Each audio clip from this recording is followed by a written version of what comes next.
yours, woke moralists! We'll see who cancels who! Little fuck up of the cut there, but that's alright. Hey, let's go Metroid Prime. Let's go Metroid.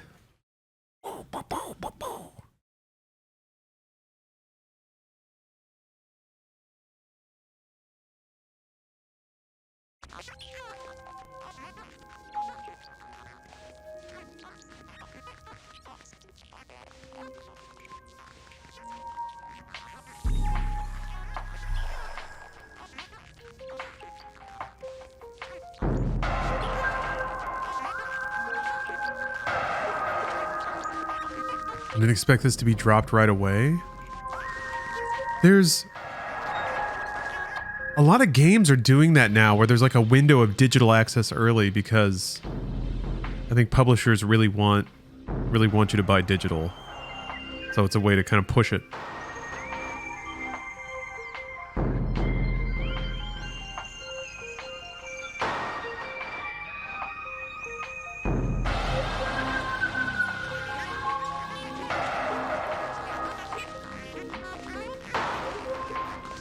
Just gonna be the same demo loop, just shows the intro, and then like I guess it was like a sizzle reel of gameplay against this music in the original.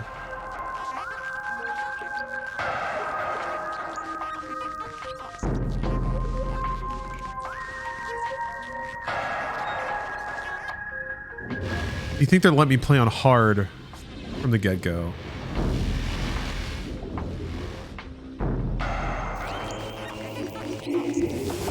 Is this game gonna be a real man?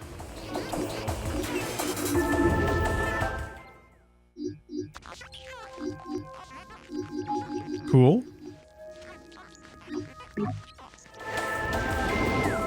Give the most important song right off the track, or right off the top. Ooh, the model viewer.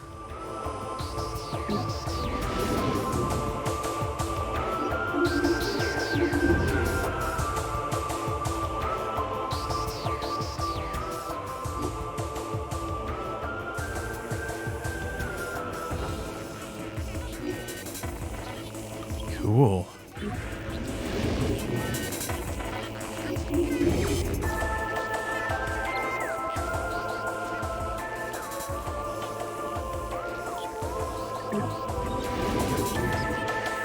I wonder if there's going to be any, like, Metroid Prime 4 Easter eggs in this game. No, okay, fine.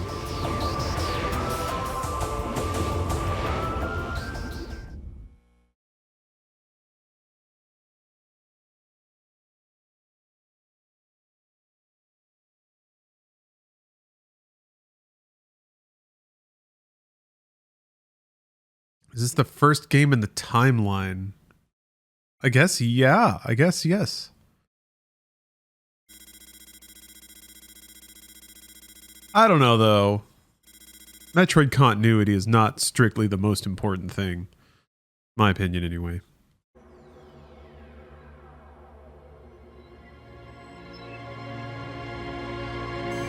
Wouldn't that be Zero Mission? No. Zero Mission was a remake of 1. And 1 happened after the Prime series. Metroid has a story, sorta.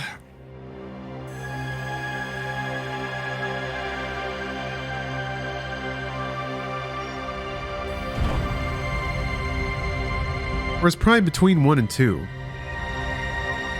I thought Prime was before 1.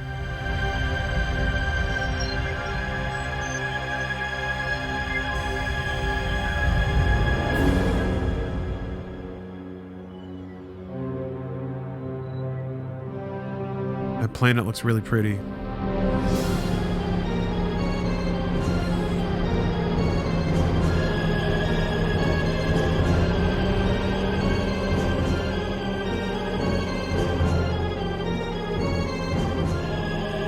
Oh, Prime is between 1 and 2?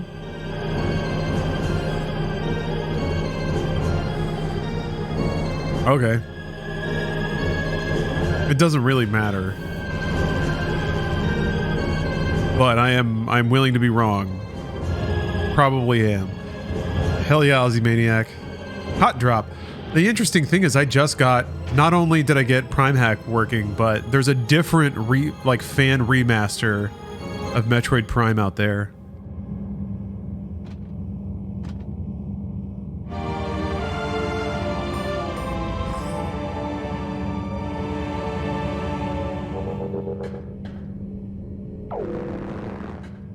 All right. What if you can? I'm really curious about motion controls. I wonder if that's a thing. Maybe not. Hold on. Options.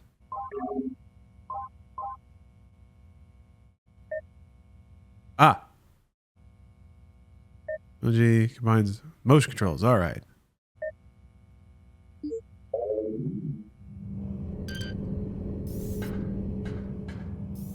Whoa. Whoa. Whoa. Wait, hold on. Thought I picked hybrid.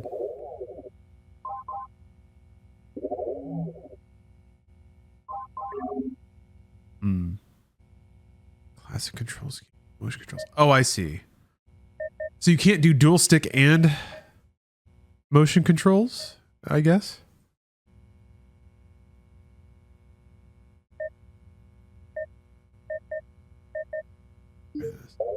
Josh Jones, thanks for the sub. Oh, that's okay.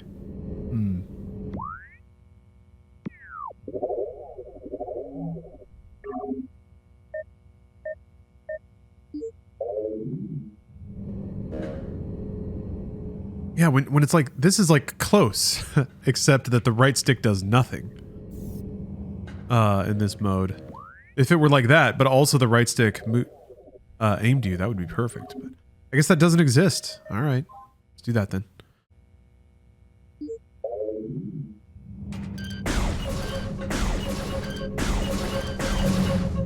A friend of mine was literally screaming over some of those old JRPGs. There were some hot ones in there. I think Bait and Kaitos is probably the one that the dark horse that no one expected. I guess if Xenoblade's been selling well, why not dust off the other ones?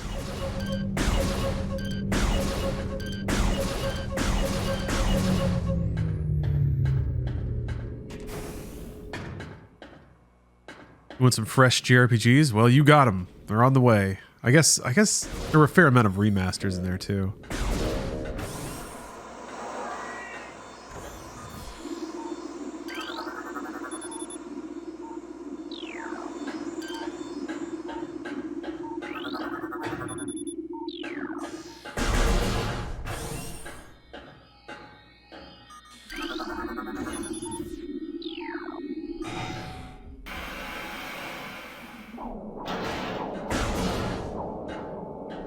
Yeah, this looks pretty crisp.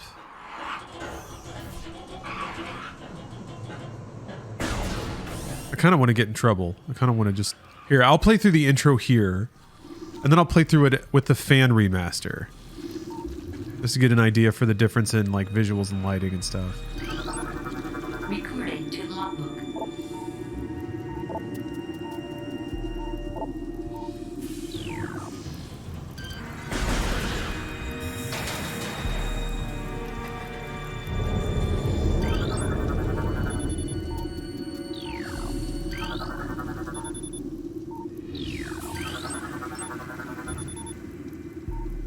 I really do like the little scanning sound.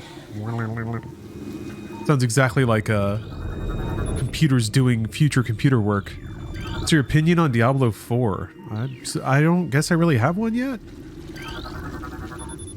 I feel like it'll be a bit of a referendum on Blizzard's ability to make like a non-bullshit game.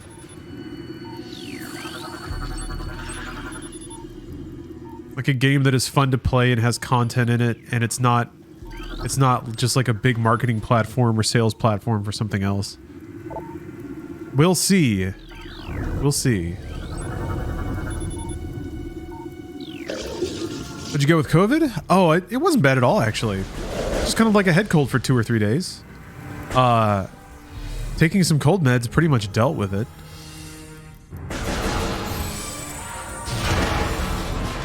I'm pretty symptom free at the moment. I just have some phlegm every now and then, a random cough, but as of yesterday, I was still testing positive, so I'm not going anywhere. Still quarantining.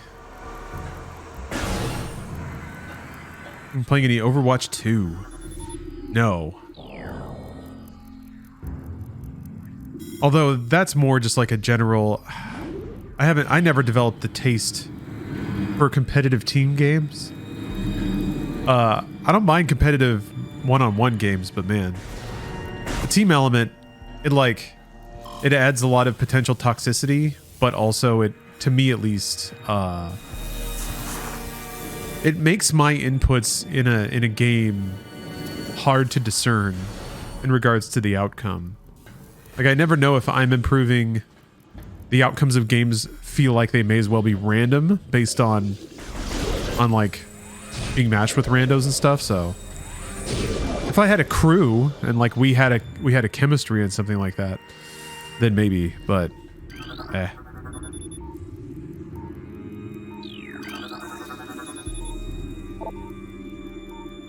this looks nice. Doesn't run. I mean, it runs really well so far. It ought to, I suppose, but yeah.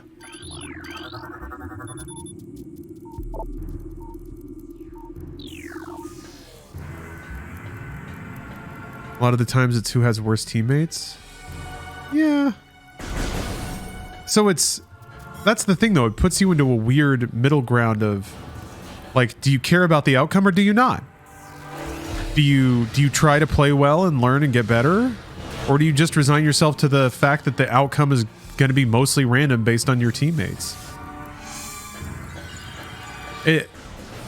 I couldn't really ever have fun with Overwatch because every match was such a different experience for me. Recruiting to logbook. Zebes has fallen. Okay, so yeah. Pretty verifiably takes place after Metroid 1 then. I guess. Maybe they're referring to something else, but they're referring to the hunter there, and I think that's what they call Samus.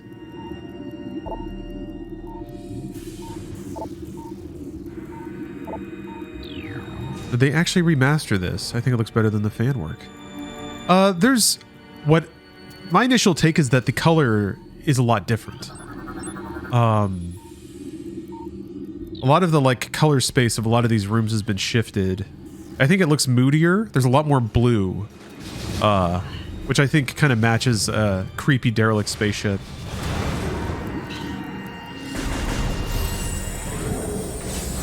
But yeah, it's my intention actually. Once I finish this intro sequence and get down to Talon 4, I'm going to play through the intro with the fan remake. And y'all can decide against that which one you like.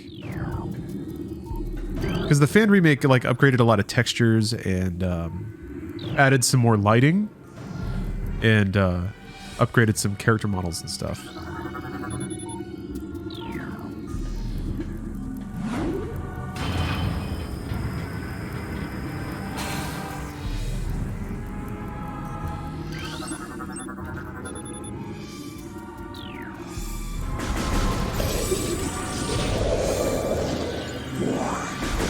Should have scanned that. I'll never get to scan that again. Oh, there's another one. That was close.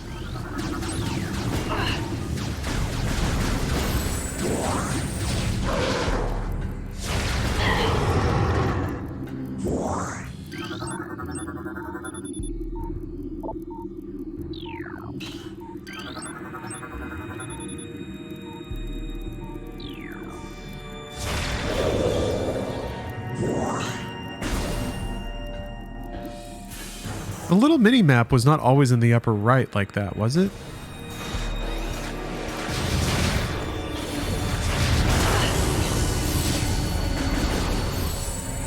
I know that Prime had a pretty sick map, the 3D map, but you had to pause to see it, right? Oh, it was? Okay, never mind. Are you pro or against scanning in games? Well, scanning can have a lot of different uses. I think it's pretty cool to hide a lot of lore and world building and flavor text in a layer of the game that's not always visible. To me, that's kind of that's philosophically the thing that I really like about Metroid Prime. Is like the scan visor. You have to go to it to like use to use doors and stuff, which is, I guess, their way of reminding you that the scan visor is there. But if you don't want to, you can just walk through a room without switching to it, and then you will have a, like, you won't get inundated with a bunch of pop-ups or text boxes that are flying out at you. It's just a really neat way to sort of separate, or to make the kind of experience you have up to the player's input, so they can kind of curate what they do. Whether that's reading everything on everything, or just taking in the atmosphere.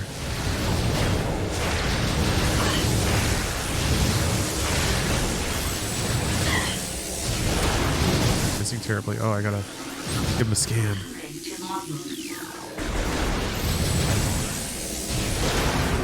I think all the text descriptions in Prime are very short. I think there's a different, like, when I think of scanning though, it also brings to mind like Batman Vision. Just a way to highlight the world, to put markers on everything you can interact with.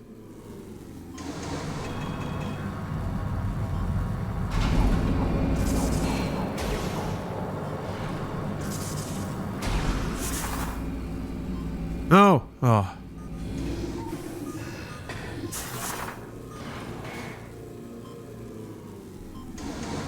The gamer pulse that shows you a bunch of stuff kind of bugs me. Yeah, I do kind of wish... I think of how to say this. This is going to be weird, but I think it's... I prefer games that can force you to be in the game world versus just using the tools to accomplish your video game tasks as much as possible. I still think something like Breath of the Wild is pretty brilliant in making traversing terrain the point. Like, you don't have a glowing line, you just have line of sight to where you want to go, and then you sort of decide your path based on the terrain. How much was this game? 40 bucks.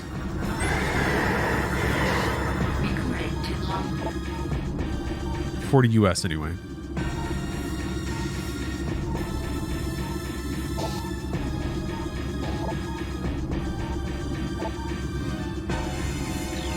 Yeah.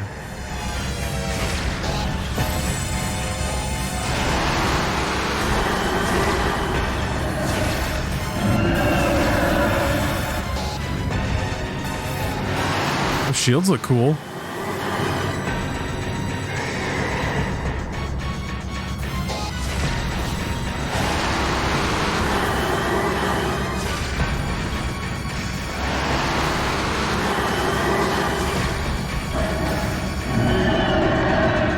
Parasite Queen model does look really good.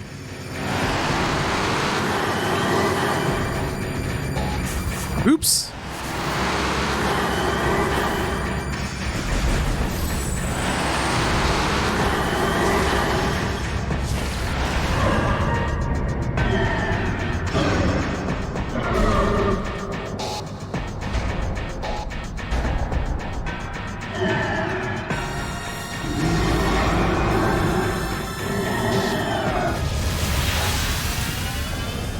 Who remastered this? I think it was Retro. That was the only studio credited in the intro anyway. Evacuate immediately.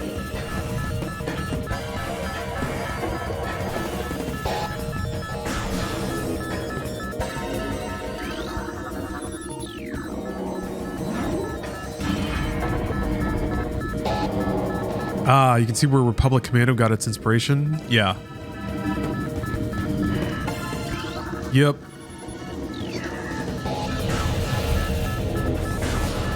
Well, Republic Commando has a lot going on too, actually.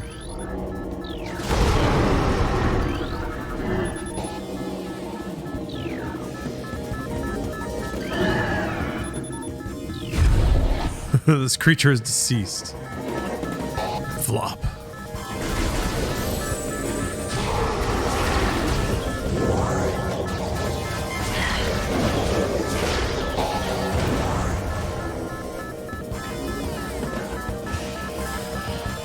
To see a remake of Republic Commando. kind of one, was there? No, I guess it's just the PC version. There's fan projects, but oh, can you still do the thing? Yeah, you can. I saw it. Of course you can. I got a Switch port. Okay, I thought there was some kind of like partially brushed up re-release.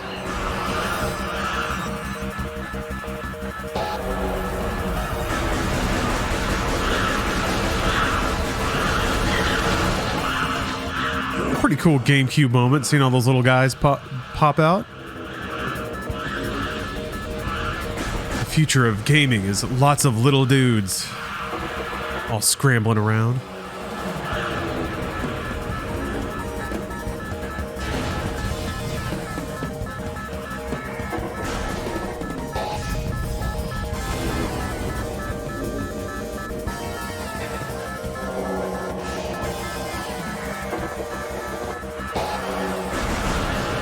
Yeah, the Samus eyes, you can still kind of see it. I saw it really briefly. There. Find a dark hallway.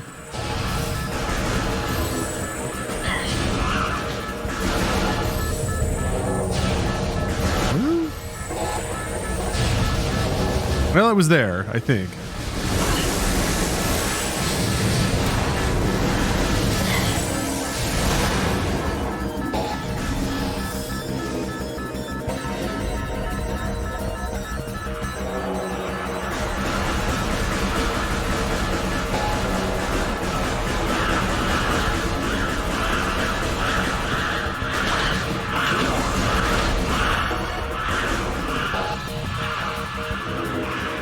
You know what's weird? I remember at the time when I was playing Metroid Prime, and this was the case with a lot of games on GameCube, really.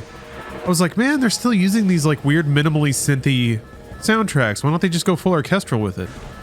Wouldn't Metroid Prime sound freaking dope? But Metroid has always sounded like that. It's always had that really minimal, creepy synth sound going on. So, in retrospect, I appreciate the way that they took this soundtrack.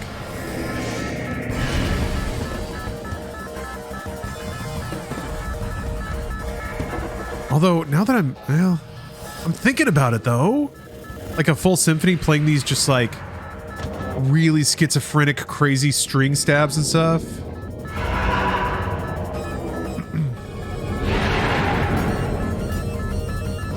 He's a robot. That looks pretty cool.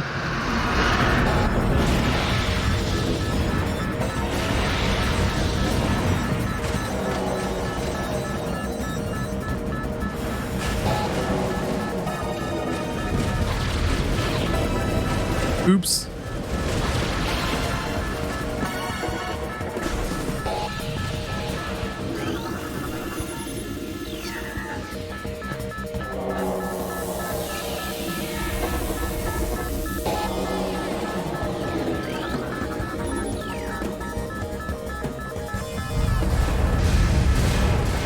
Here we go. I forgot all of my upgrades. That's so fun that they let you use them all and then they just get blown off of you, I guess. I always loved how cheeky this is too, making you take this elevator while it tells you all the things you don't have anymore.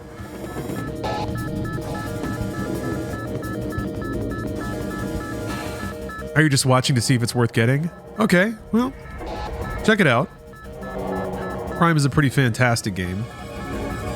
But I am going to check out an alternative here in a minute.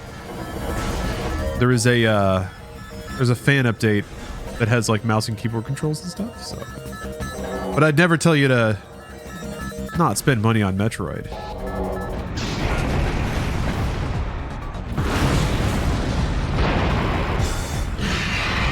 I just know how it is when times are tough. That's all.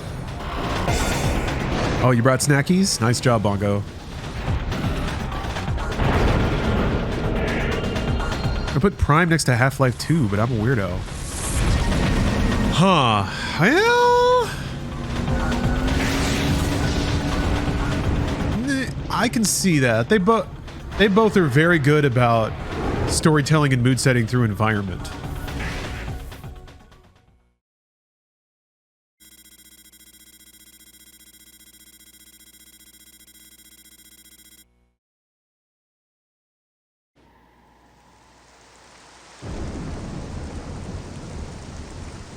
I don't know though. It's kind of like the same thing, but not quite to the level of resolution. But then again, they came out pretty far apart. There definitely weren't many games on that you could play on a console that had this level of like atmosphere and environment detail. Not until Shenmue saved video games. We all remember the first, second, third, fourth, fifth, and sixth times we picked up a random pencil from a drawer. You got the actual texture stuff. I'm pretty sure it's the actual texture stuff.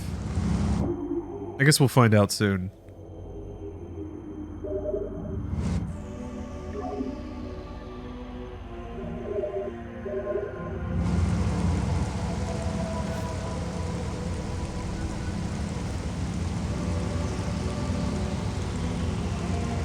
The environments look real good.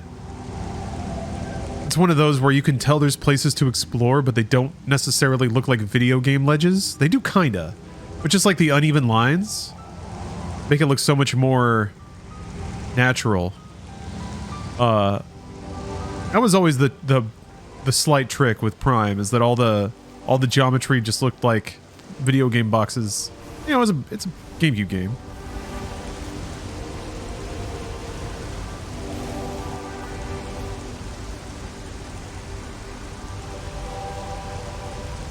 Gotta get the drippies on the visor. Oh, they drip and then they run down. Oh, the new tech! New visor tech. Yeah, drippies on the gun. That was some mind-blowing shit. Kind of reminded me of like Metal Gear Solid 2. Just like standing in the rain and being like, oh. Oh, do we have fish AI? Do I dare to dream? Hello, fishies.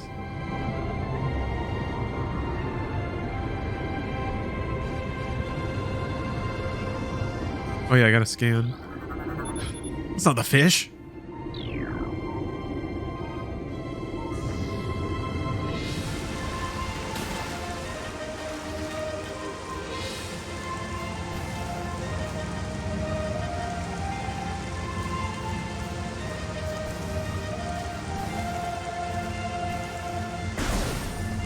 Okay, alright. I'm gonna save. I scanned like one thing.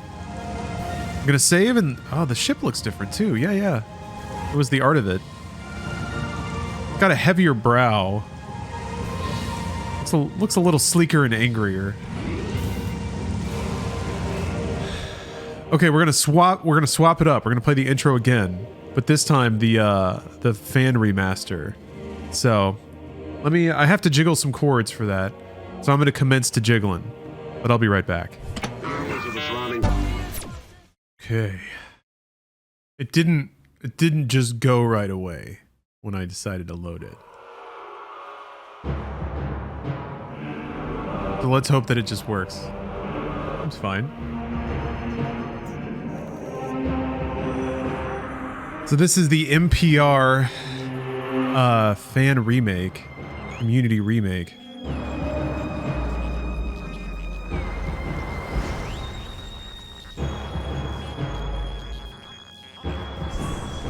Nunchuck is required. You got it.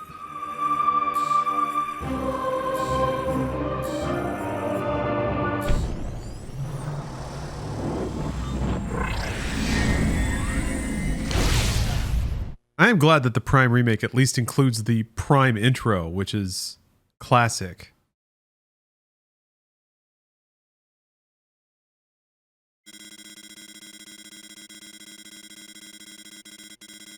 Ooh, Lao Zenger. Thank you very much for the sub.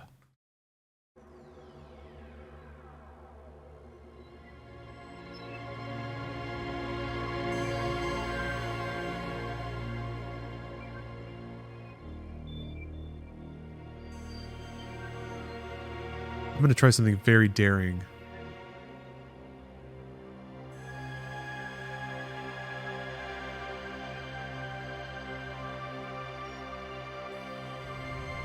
Yeah, I'm gonna plug my mouse back in. Let's see what happens.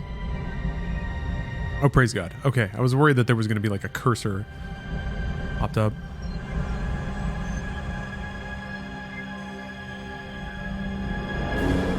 So again, this is the fan remake. Textures look quite a bit sharper. The planet looks quite a bit sharper, but it not like the planet actually looks way cooler in Remastered. It feels unfair to compare these, but it's fun too.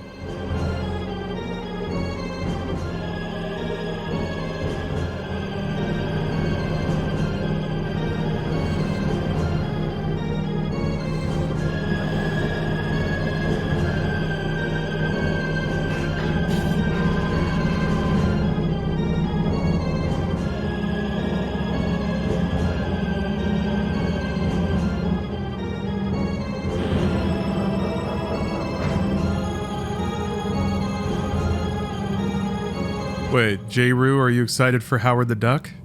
Excited to watch Howard the Duck there? You seem pretty excited for Howard the Duck.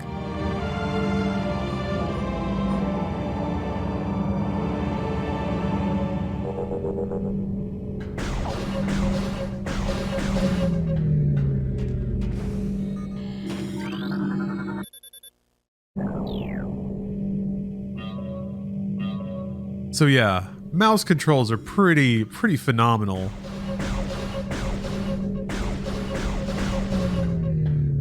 Yeah, OJ dude, Howard the Duck is beyond batshit nuts. I agree. I do appreciate the lack of restraint, but also sometimes it's is embarrassing the right word? I don't think it's that. So the text looks a lot cleaner in the remake. Also, the FOV in this is cranked up, so it's going to seem like I'm moving a lot faster.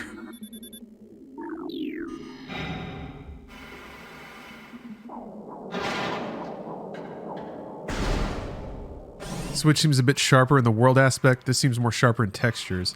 Yeah, I agree. I think these assets were made to be played at above 1080p resolution. I think that shows on the Switch. You don't get the like ultra crispiness of the textures. But I think at the same time, a room like this, although it is very moodily lit right now, I think you can kind of see how maybe having ultra crisp textures isn't always the best thing. Because you get a lot of like weirdly contrasting patterns that maybe look a bit distracting at long distance. So this floor grate looks great. When it's right here. But it creates like a bit of an interesting checkerboard across the room, and it makes the composition of the image look a bit odd. Yeah, sometimes you do need video game fuzz. And I do agree with the kind of environment design, the shapes of things flow a lot better and look a lot better. Yeah, a balance of visual density thing. Yeah, I'm not an expert, nor am I a graphic designer. So I'm speaking outside of my depth about a lot of this stuff. I'm just kind of talking as a layman. That means I don't really have the vocabulary really to describe it with super detail, but it is fun to look at. It's fun to pick apart, trying to decide how a thing makes you feel and why.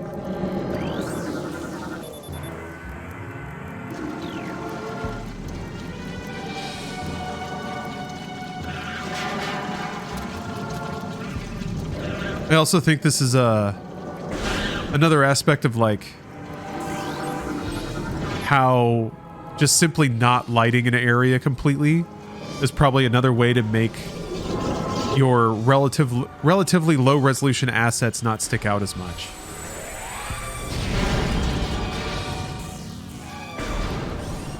Because yeah, the Prime Remaster was quite dark. But maybe that's just because people are okay with dark games now. Captain, I know you brought this up with the Dead Space remake. It's also quite dark.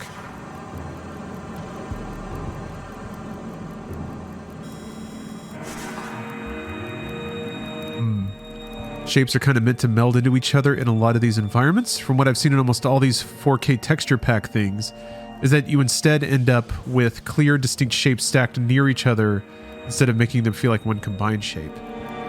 Yeah, yes. Very high contrast.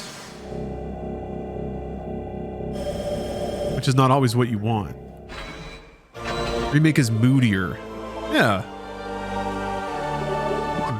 Good word for it. Moody vibes. This is obviously like crisper. It kind of looks like HD PS2 to me.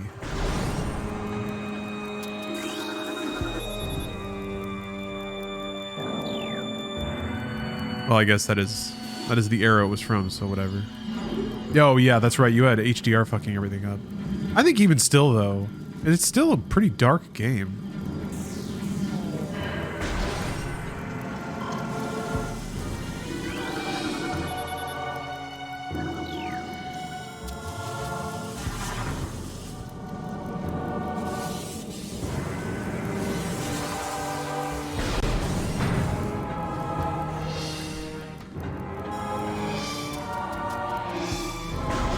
The music being a little less. I remember I don't remember as many vocal chants.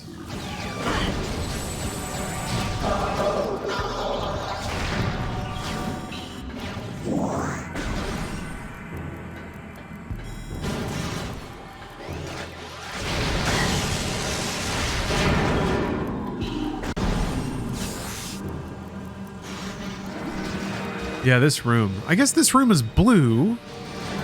I remember this room being the big blue room, and I was like, wow, this is so blue. There's still blue here.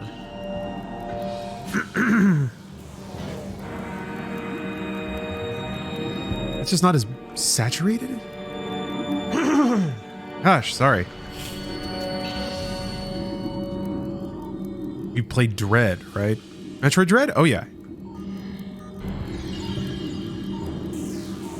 Oh, I've forgotten how to scan. Right, that's right, right click.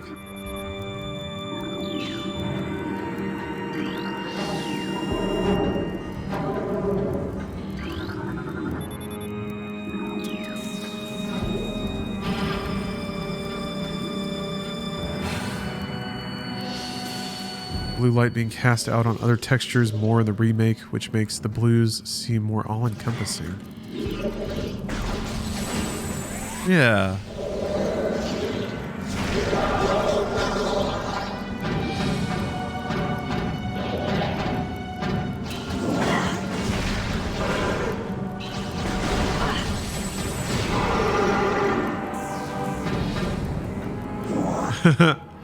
No, I think what it is like, I think a lot of the color and light in Prime Remaster come from dynamic point lights versus a lot of like just full environmental bright light in the original game. So it's more explicit placing of light and less just kind of full bright environmental. You enjoying this so far? Yeah, I love Metroid Prime. Although I want to keep reiterating, what I'm playing right now is actually a fan remaster of Metroid Prime Trilogy. I just played through the sequence in the remaster that just came out. Now I'm kind of comparing.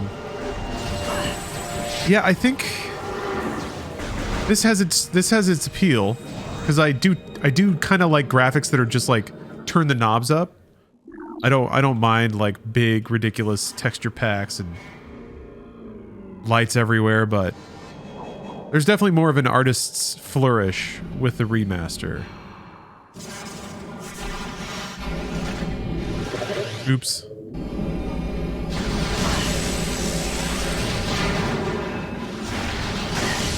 I'm gonna change back to the Prime remaster here in just a second. Just playing through the intro.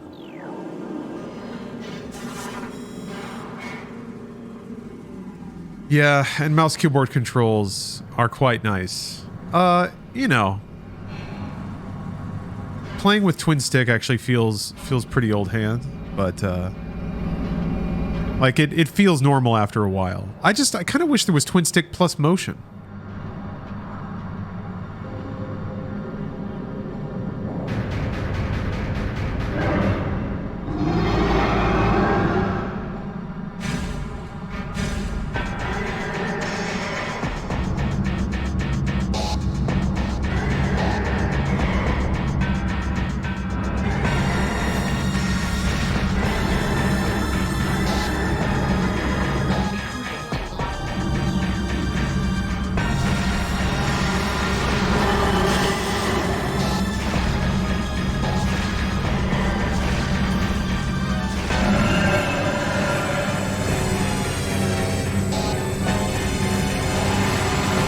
Official remaster should have had the Wii controls option. Well, it kind of does. It has a pointer option, which may be better with Joy-Con.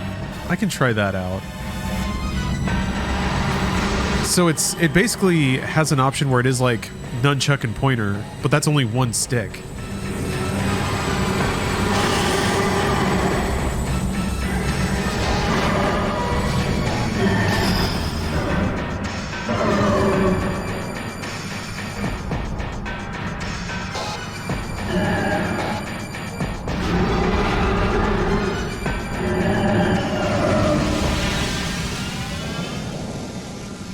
Evacuate. See all that ambient occlusion poking out? Evacuate immediately. Evacuate immediately.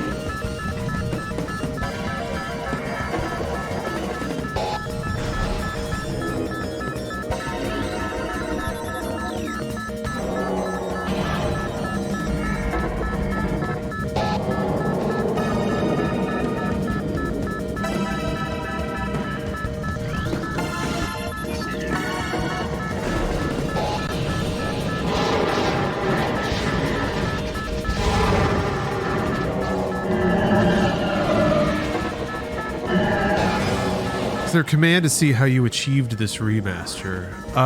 No, but if you search for, I think it's called MCR.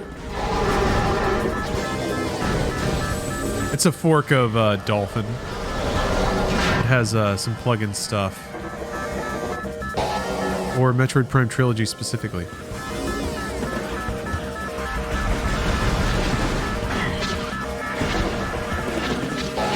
And it looks like Captain's got it. Easy, thank you.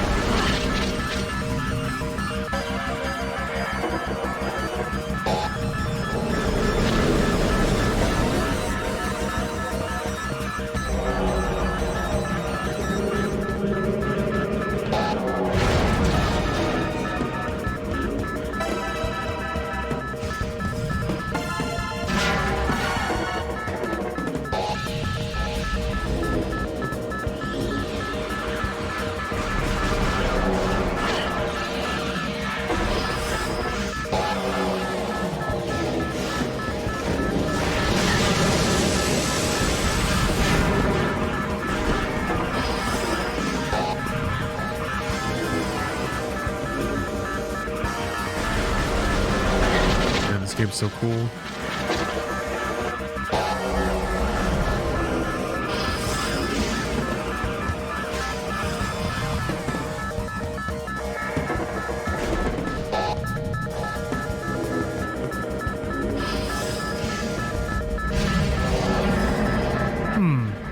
They put some like glowy scrapies on the side.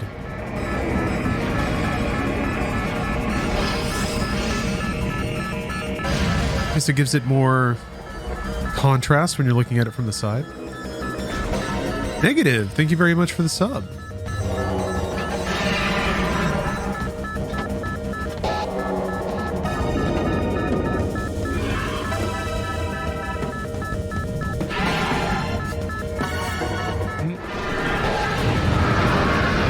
He's got his bright silver vest on.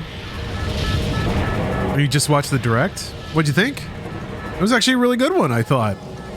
Got a surprise release. A lot of like current and past franchises were at least discussed. All right. Oh, there we go. They showed Tears of the Kingdom. A lot of remakes though. Also like, yeah, a lot of Vita software. Not a bad thing, I guess. I guess what else are you gonna make this late into the Switch's life cycle? You're gonna make an anime visual novel. That's what you're gonna make.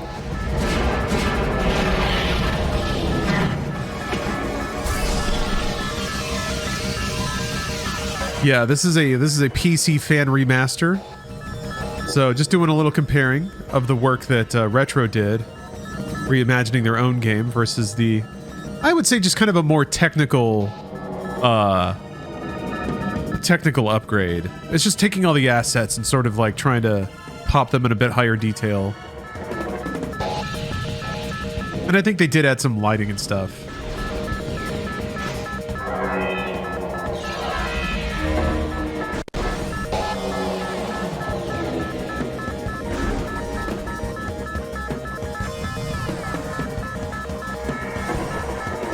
I love those drums.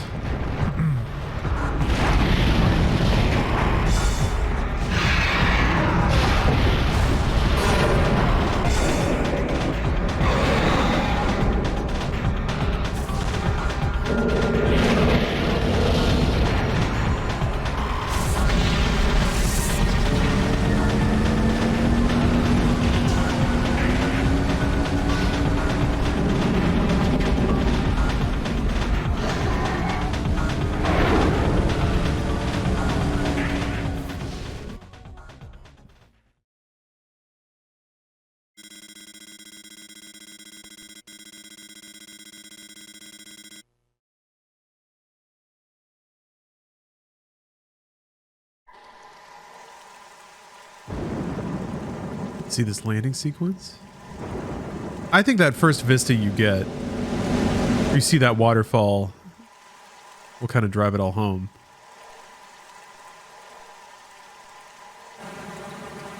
Also, this as an intro kind of lobby for the planet and the game itself is just amazing. There's like some places you can get to, some places you can't. There's no enemies. It's got this music playing. Environmental effects. You're just kind of invited to look around without like a pressing purpose, a threat, especially after the tension of escaping the exploding space station. I do want to save. Yes, thank you.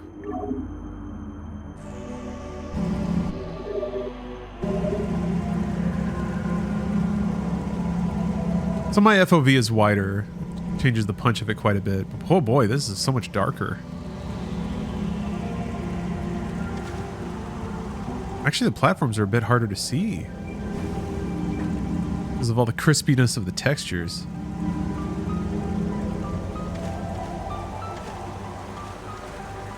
The plants look way, way better. Where's the fish?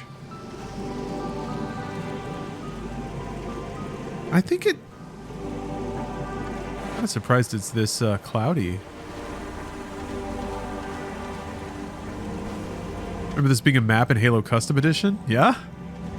I guess that makes sense. A lot of Master Chiefs blasting each other. It's basically Samus. No ripples in the Wii version? Let's find out. Poor Wii can't handle it, huh? Ooh. Ooh, that's embarrassing. Well, that settles it. Let's get back to the actual remaster. Yet again, that involves some chord jiggling. So here I go. Here I go jiggling again. Metroid.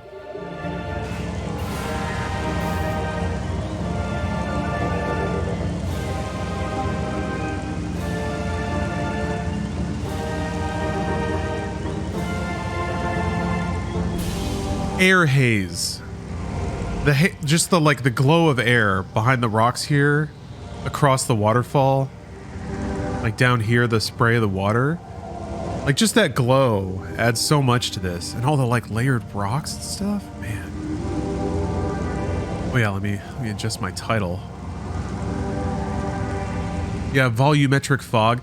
I don't know if it's volumetric. It might just be pasted there. Like it could just be a static asset. But because it looks the same basically.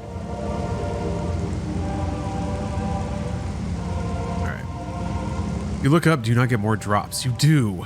There's new drop tech, too. Some of the drops will hit and then run down your visor.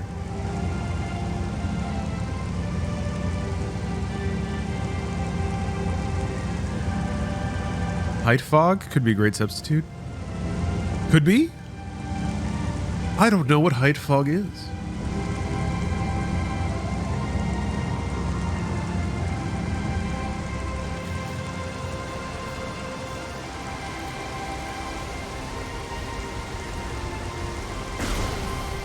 Ripples. Is the water transparent though? Okay, kind of. Yes, good. I was like, are you kidding me? We have opaque water. I bought a Switch OLED for this. Fish don't seem to be reacting to my shots. I guess they're kind of swimming away from my reticle. Yeah, they are. Okay, never mind. I take it back. Fish AI confirmed. Also, just the ground clutter.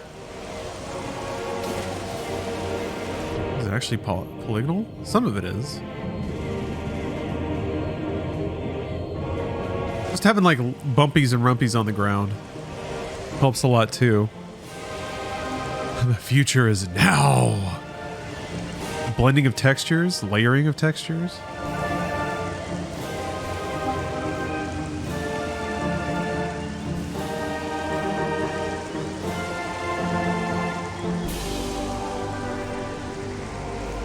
What do you think about the Pikmin dog? I think Pikmin dog is cute. I didn't get a full grasp of mechanically what the Pikmin dog means for the game. Because it just seems like it's just kind of one more thing. Like you have Pikmin that do things, and now there's a dog that does things.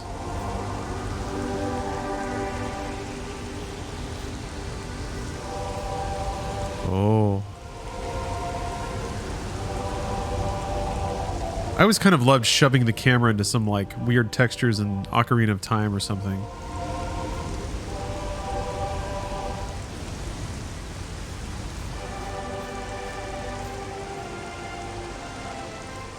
Well, now I have to get to Fendrana, right? I gotta know what Fendrana looks like.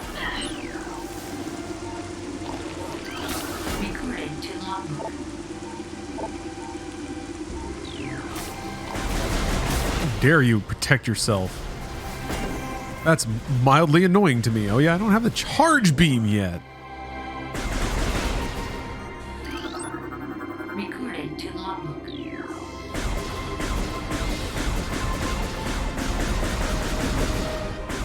Pretty dark hallway, especially to have like little wavy guys on the ground. Isn't there an enemy?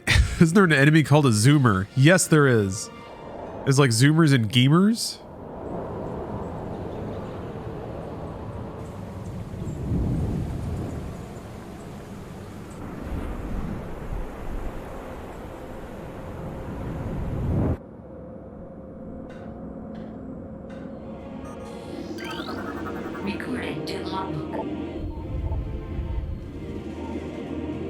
Field team reports are in on an aged structure of alien design built on the surface of Talon 4.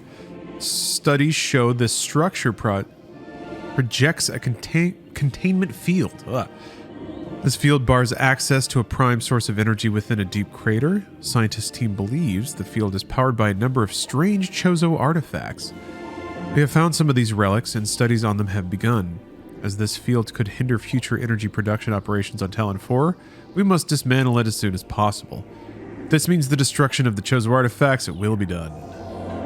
How dare you? Destroying my sacred artifacts. Draxus, thank you for the sub. Having just replayed the trilogy on Dolphin, even with the HD texture for Prime 1 and 2, this looks really excellent. Yeah. It looks good. I can't help but think like, what could retro really do though? It's dangerous to think such things, but God, if they actually had a little horsepower to work with.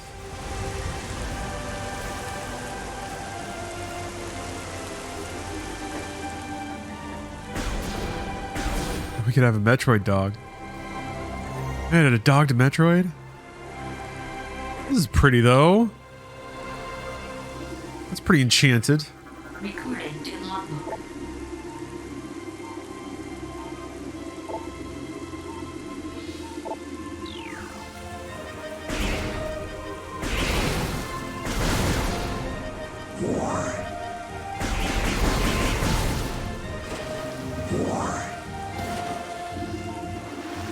I remember the main theme being this prominent. Yeah, I remember it playing fairly forward in this area. Oh, I have to be a ball. Iceman has redeemed a gamer stretch. Excellent. I'm trying to think of what I need to stretch out. I'm going to do the back of the chair stretch. I do it a lot, but I'm going to do it again. We can rotate around here, get a nice view of these waterfalls. Ah, just like being at the spa, isn't it? So just in case y'all want to stretch along, every so often you can redeem a gamer stretch with points. I typically do a stretch and try to like explain it. If you'd like to stretch along, this is a nice stretch for your shoulders. I get gamer shoulder a lot, which is like rolling them forward and kind of getting tight and distressed. So for this, kind of roll my shoulders back, put my hands on the back of my chair. Since I have a roller chair, it's pretty easy for me. I just roll the chair forward. As it goes forward, I kind of sink into my shoulder blades, and then they rotate back and I get a nice stretch. And then if I keep my feet flat on the floor, it also kind of becomes a leg stretch too. If you have a chair that can't roll, you can just scoot your legs back a little bit at a time until you sink into the stretch. That's what I'm going to do.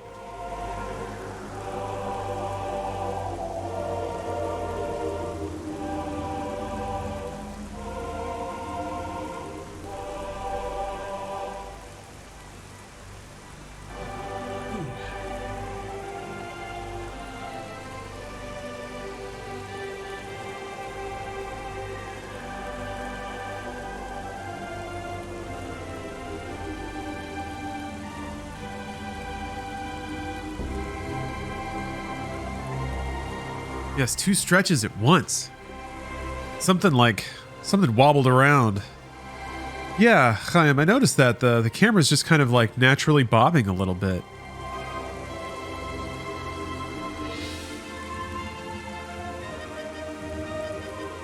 Yeah. I would say that's like a...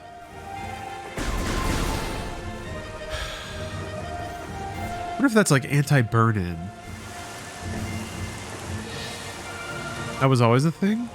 Huh, I don't remember that happening in Prime. Maybe it did.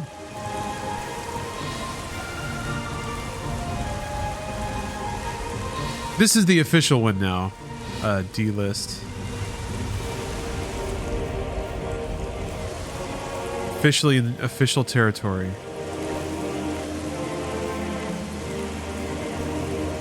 Yeah, maybe I never stood still enough to notice in the original Metroid Prime. There is a kind of like mini HDR effect going on too, which is kind of cool. Every time you step into a new room, it seems like it gets dim and then lightens back up. Or maybe that's just because I'm going from outside to inside. Another feature in Half-Life 2.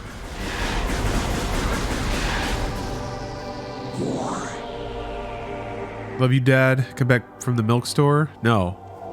Milk store's cool. This is where all the cool people hang out. You know what's not cool? A baby. A whiny baby. Maybe you should come to the milk store.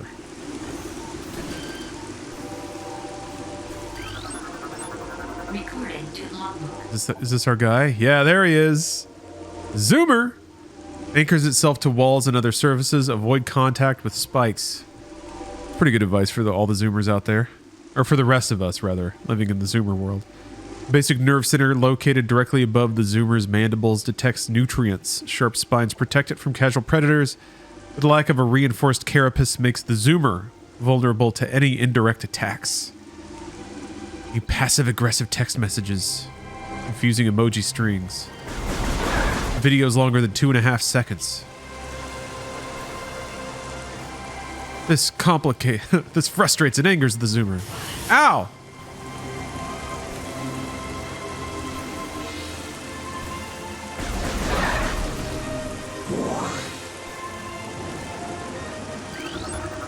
Recording to logbook. Sap sack. Get a load of this sap sack. Because of its irresistible odor and sweet nectar, the sap sack was nearly eaten out of existence. The evolution of an explosive chemical sack saved it. Now only brave or ingenious creatures dare devour it. Or, yeah, genius. There's a spring ball in the remaster. Yeah, there's a spring ball in Metroid Prime, right? I'm pretty sure the answer is yes.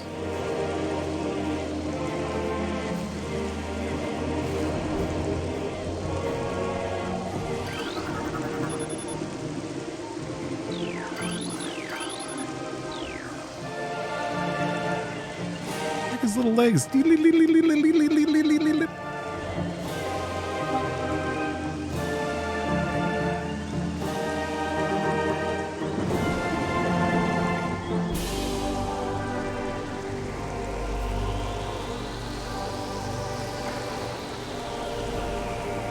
Yeah, you really can't beat the majesty the little bit of sky haze brings to a game. Metal Gear Solid 2 was the first game I remember that had like air haze, and it looked so good.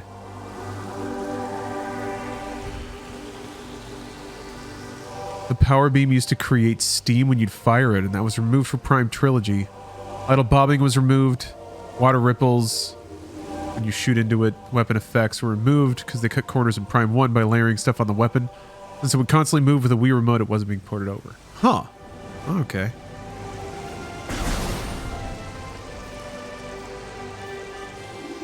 Now I got to give it a hot scan. Uh-oh. Ow! Recorded to logbook. Blood flower, able to eject toxic spores. Toxins are poisonous even to the blood flower itself. 3 mouth nodules protrude from the stalk beneath the flower, each with a rudimentary brain cluster and the ability to spew toxic fumes at anything within a 5-meter radius. The spores ejected from the stigma at the center of the flower are sufficient to kill this creature if they explode in its vicinity.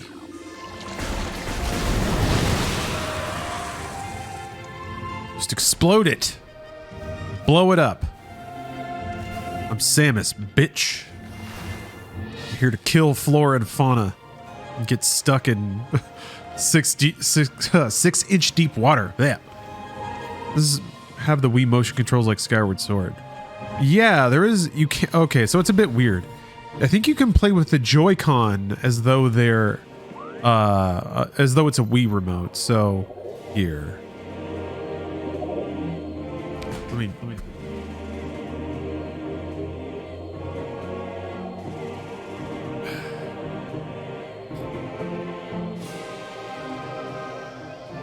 Not the Pro Controller though? Sort of. Okay, so here are the controls. Dual stick is what I'm using now. It's basically like GameCube, except you can move and look at the same time, and then you lock onto stuff. Pointer enables motion controls for camera movement and aiming, similar to Metroid Prime Trilogy for the Wii. So you can set it to that and use the Pro Controller. All right. Operated. So now the oh geez, that was bad calibration. So now it's just kind of like locked to the Pro Control's motion. This would make a lot more sense as a Joy-Con, I think. And now the right stick doesn't do anything. Just does nothing. All the thing is in pointer. Oops. So there are others. There's hybrid, combines the classic control scheme with motion controls for aiming. So for this, you kind of you move and turn with the left stick, and then when you hold aim, then you get motion controls. So essentially it's like the original Prime. I guess you can move while you're aiming, but still the right stick doesn't do anything. You can enter an aiming mode where motion moves you around. Again, I think this would be really good for Joy-Cons, but not for a Pro Controller. And then, yeah, it's gyro aim once you're aiming down sight. Holy Bones, thanks for the sub. Oh my gosh, I'm sorry. All right. Control scheme. And then there's classic. Play with the controls based on the original Nintendo GameCube version. Who needs that?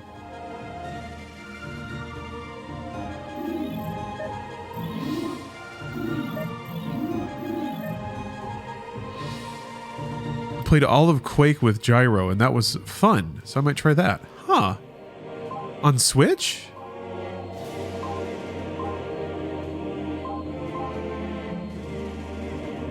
Whoa. Oh. Is that what I wanted? Maybe that's what I want. Okay, yeah, that is what I want. Okay, great. The exact thing I was looking for was just a different option in another spot. Fantastic. Okay. Although I'm gonna guess that like I feel like having motion on probably isn't the best for streaming. It's gonna make it a little jerky, probably. Maybe. This I feel like is the closest, or it's much closer to the feeling of precision and immediate response you get from mouse aim. So that's pretty good. We're all used to jerking here, so you go ahead. Great answer.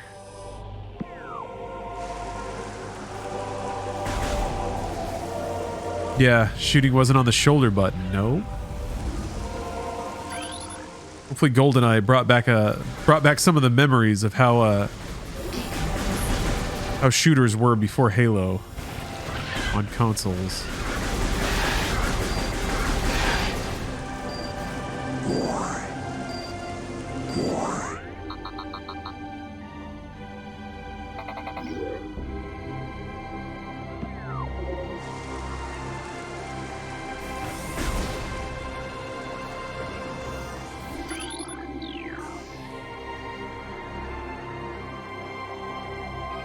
Yeah, Ryu Dave, I'd say this feels like a really good remaster so far.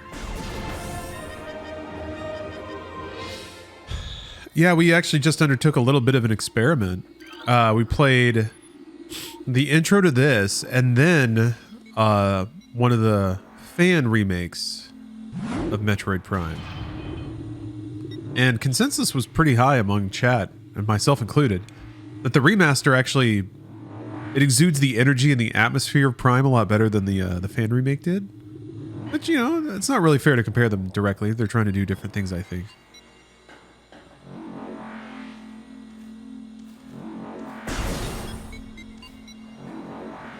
Yeah, just like hallways like this. It's just a dumb hallway, but all the, like, fine detail and all the rocks and stuff looks so good.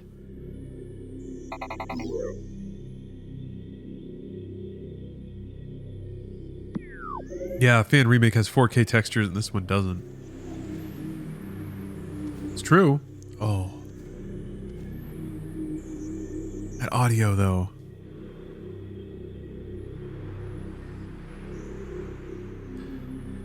Wonder why they only remastered the first game? Probably just to see how it's going to sell.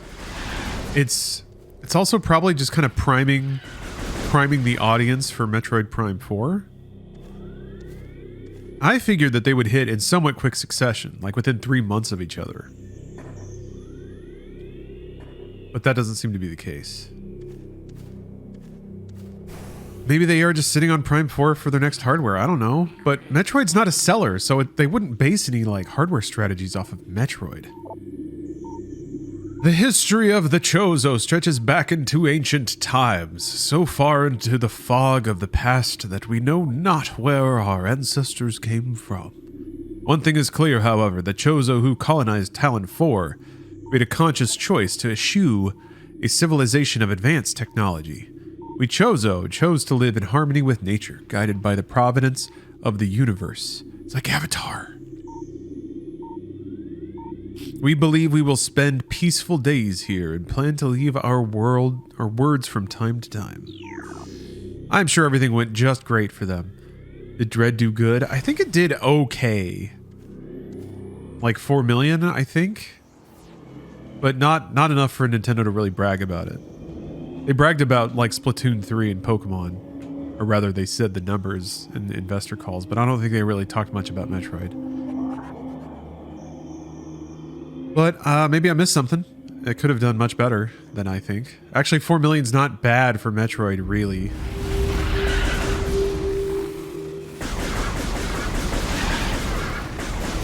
Also, Nintendo, they seem okay. They seem okay just kind of like... I think I remember seeing headlines saying it was the best-selling Metroid game ever. Well, that's kind of like a gimme, I feel like. That's probably just a numbers game. It's been so long since there's been a Metroid game that games just tend to sell a bit higher now. But I don't know. I could be wrong. I think 4 million is probably the best-selling Metroid game. I'm curious now. Hold on.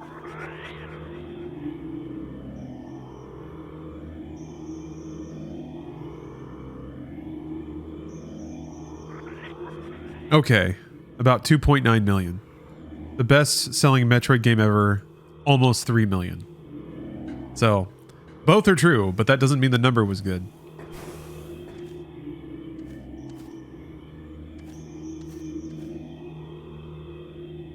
But again, like 2.9 million is not bad. Probably didn't lose money.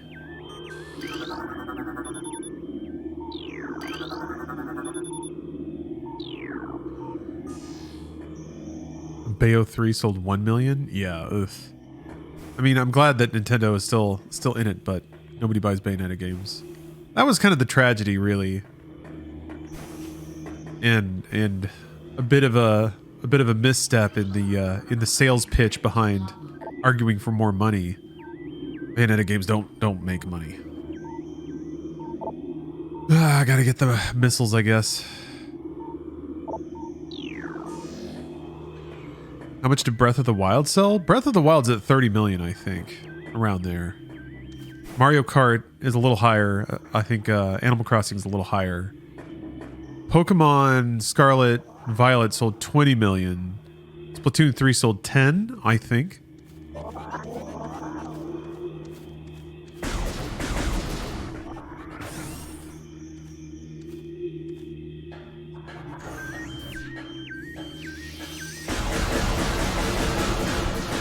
Yeah, Splatoon 3 sold really well. For being a competitive shooter on the Switch. It's just, it's baffling. I don't know how Nintendo gets away with it.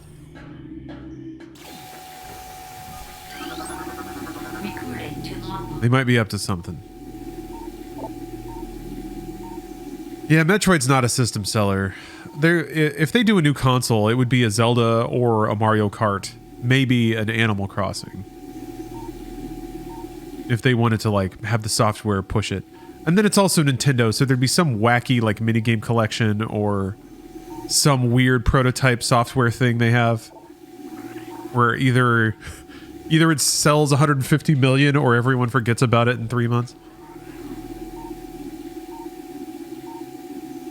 It's like a Nintendo game that's it's only for the Switch Pro and you play it with paper clips somehow and it becomes a sensation.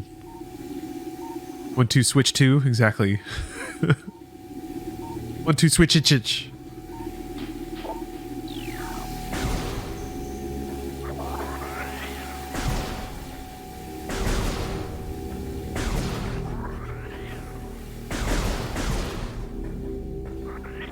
Probably the next Mario game?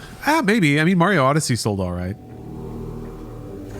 I feel like that was tradition for a while, right? But feels like it's not so much anymore. Chozo lore. Was there cool stuff in the direct today? It depends what you're after. But I'd say yes. There's some cool stuff. There's probably at least one thing that you'd be into. A lot more if you like anime. Pretty anime heavy. Many long years have passed since we Chozo first took root in this land. The passage of time has always been a source of fascination to us. It is the belief of many Chozo sages that the truths of the universe hide within the tumbling currents of time's flow. Even as we search for answers there, however, we find illumination in other unexpected places. We know not how the ability has come to us, but recently many Chozo have begun to sense things beyond the realm of ordinary perception. Strange sights and inexplicable sensations flood our minds, filling us with visions. We take this growing ability to be a sign of our burgeoning harmonization with the infinite. Perhaps finally the universe's secrets are becoming known to us. Brodo, there are motion controls of a few different kinds, actually. I actually just dug around in the menus and found the motion controls I was hoping for.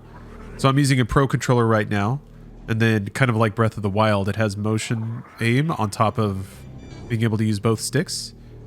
I'll stop wiggling it around now, because that's probably not very comfortable to see. But it also has pointer controls like Metroid Prime Trilogy, which I think would probably be best if you're playing with a Joy-Con.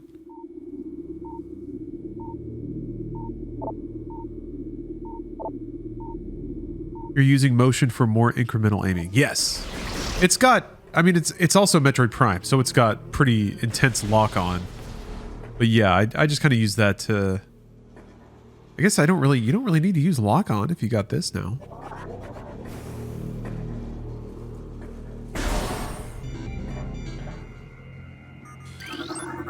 Recording to logbook. Save station. I think I forgot to scan save stations in one of my earliest saves. I can't remember if there's any Did I miss a scan on the ship at the beginning?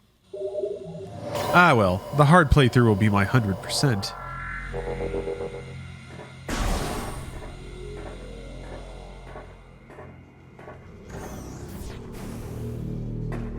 Should I emulate this on deck or buy it on Switch? Because it really depends on how tight money is.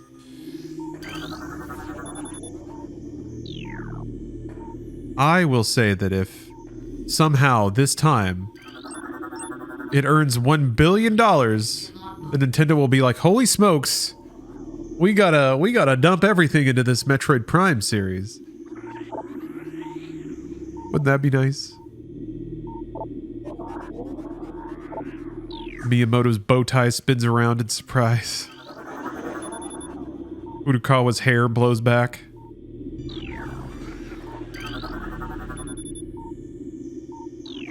Doug Bowser's shoes fire off as though they're pressurized, bouncing across the floor. Holy smokes, these sales numbers! Barbara! Get me Retro Studios on the line right now! Oh god. It's gonna happen. Ow.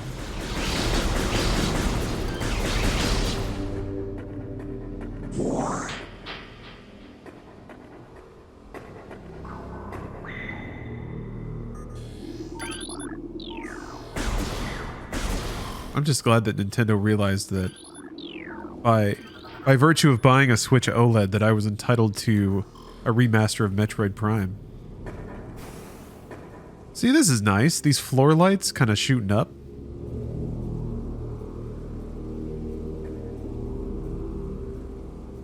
You just want a new Donkey Kong Country? Tropical Freeze wasn't enough for you? I still have Tropical Freeze. I haven't played it yet. I finally finished Returns. It was actually really good. I've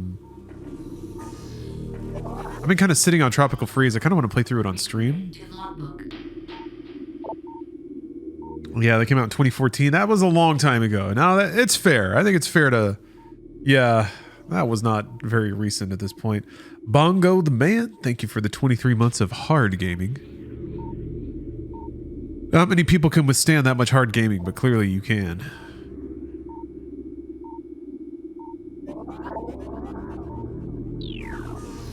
Look at you, little guy. Ah! Just bumbling along.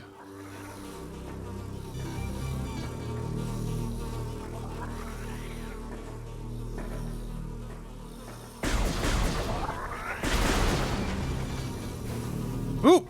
I need to scan it. Recording to logbook. My crumble shows up in 2 minutes. What's a crumble? I have an idea, but I want to verify.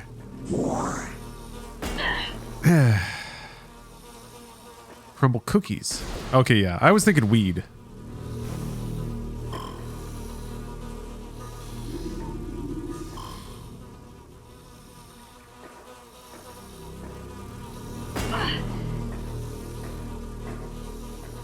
Oh, the cookies that are like 1,000 calories a pop? Oh, okay. It's one of those, like, it's a slab of butter cookies. Is this the, like, flamethrower bot that goes crazy? Is that in this room? In this room?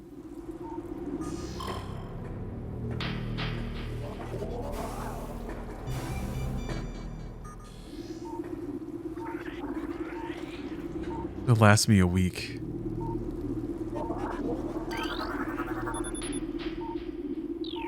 Can I... Hold on a minute. This is important. Hold on a minute. Wait. No, shit. I was gonna look up that clip of who was it? Eric Walpaw talking about his 1,000 calorie cookies. But I think if I open YouTube, it's gonna close this game.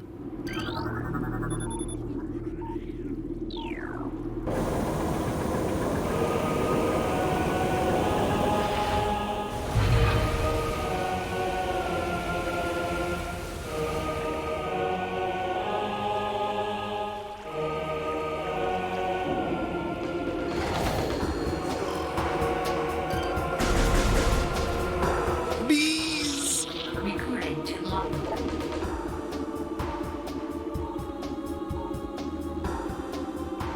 600 calories? Okay, so it's like, it's a meal.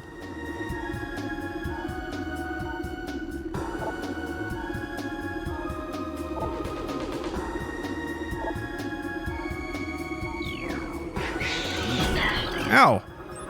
Recording to logbook. You know I gotta scan everything. Ram war wasp. War wasps are the only species on Talon 4 to evolve a true hive mind. Nesting in damp, dark, dank places, ram war wasps emerge in small groups. When threatened, encircle their enemies at high speeds, disorienting it. Striking from all sides, as a single intelligence, they could fell huge organisms. Not me, though.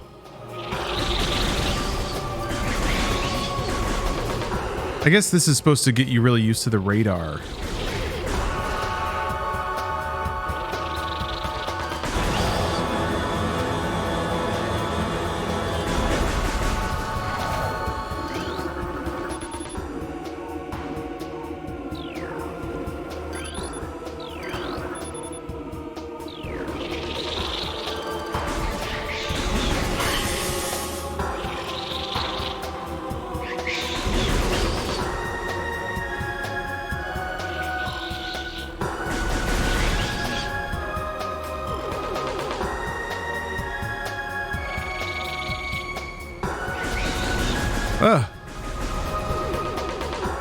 This game is not based on a true story. Hey, how dare you? What the hell do you mean, brother? What are you talking about? Samus is my close personal friend. She said that I'm cool. She said that she would protect me and beat up anyone that tried to make fun of me. She even volunteered to be my new mom, but I said no, not yet.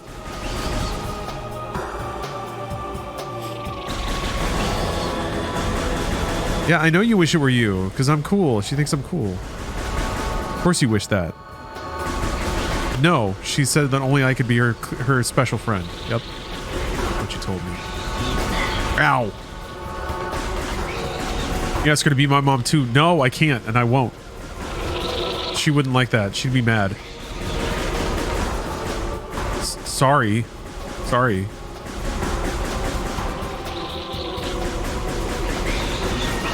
You think, like, Nintendo fans have got to be having a great time right now, right? Just, like, toasting milk, I guess. Aha! In the Discord, they're like, good news, everybody. We got a good direct this time. Make sure to get your milk and get ready for our Nintendo toast. Nintendo fans are never happy. That's a whole fandom I don't have figured out. Not that I need to.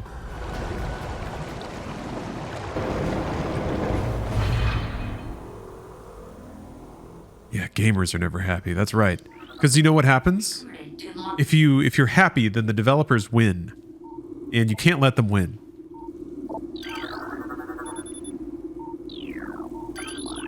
This is combat. They want to steal our money and trick us into having a good time.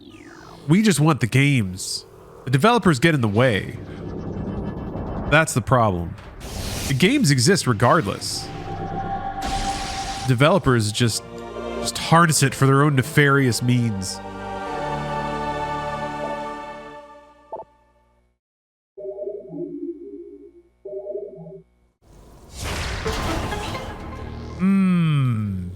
Good sounds. Love those sounds. Just the random blocks just fall directly. I never noticed that before. That rules.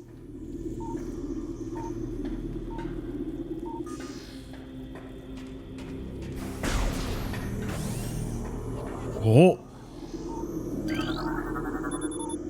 That's right. That's not part of, weirdly enough, not part of skin completion. Getting all the upgrades. Hey, David. You just played this for the first time not too long ago? Yeah, I was getting curious about it too. I got Prime Hack all set up, but... Recording to logbook. This is alright. I kind of don't mind giving Nintendo money for the franchises I want them to make more of. And the excuses can be flimsy. If they did an F-Zero GX remaster, jeez, Nintendo, jeez Louise. Hey, is the Game Boy Advance Switch thing available? Take a little peep-see here. I don't know if they updated it. Oh, never mind.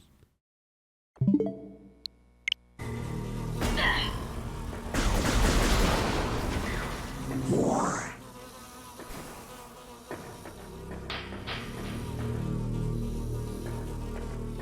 don't want to hurt those little guys. I like them. I have a fondness for bugs that are just doing their thing, man. Just out here in these streets, just buzzing around. You're right on, little bug. We all got to do what we got to do, huh?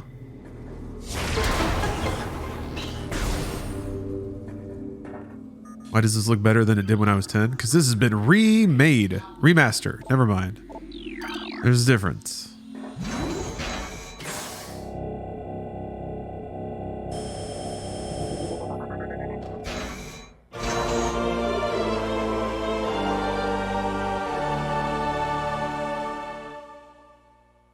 Yeah, it's good sound.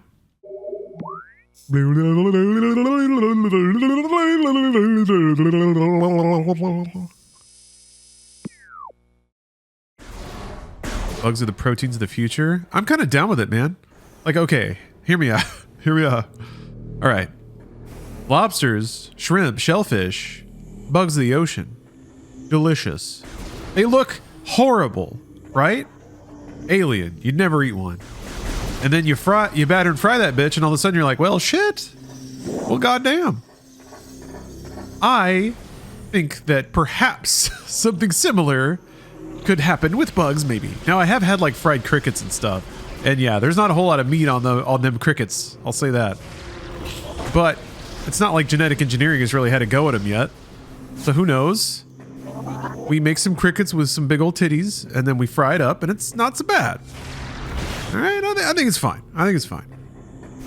I kind of don't mind science food saving us all. Maybe. That little hollow bug steak thing looked all right in Blade Runner, right? It kind of did, though, and that was sort of the point, but...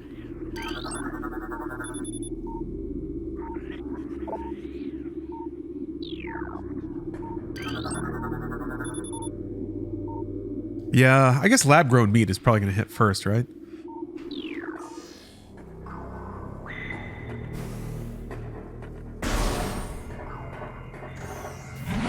If you can lab-grow meat, could you grow it so that it like sprouts its own garlic and seasonings and stuff?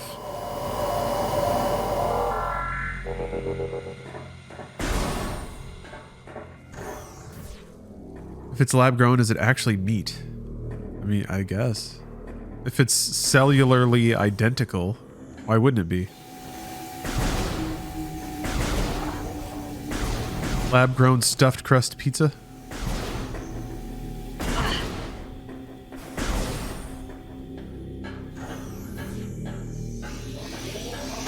Aye.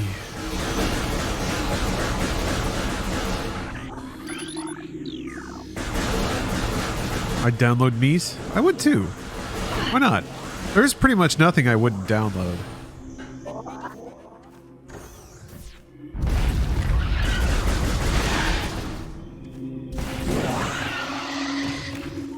Like, there's a big one of these assholes I have to fight at some point.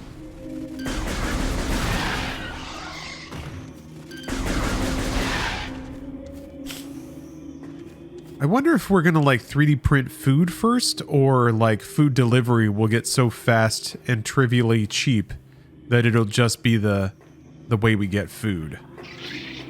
Will it be Star Wars replicators or will it be drones? I guess.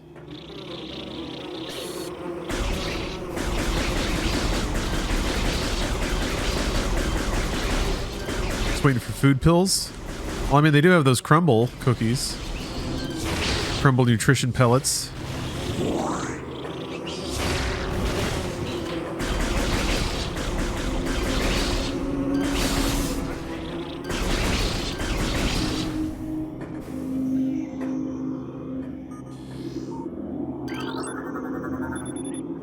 Ruined war wasp hive.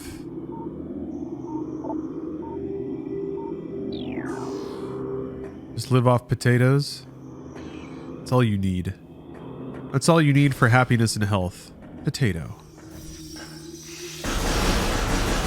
There was Liver King and shit. Is there a Potato King? Ah.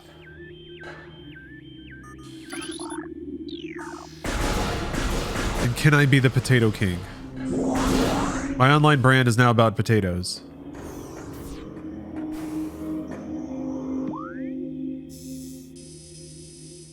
How should one maintain positive vibes whilst their girlfriend is, as we speak, cheating on me?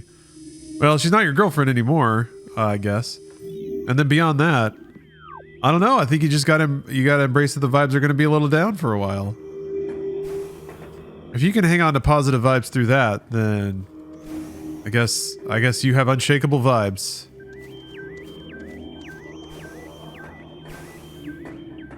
Have a potato. Have a comforting potato. Boil them, mash them, stick them in a stew. What if I gave you one raw potato right now? Or, here. Hold on a minute. Here.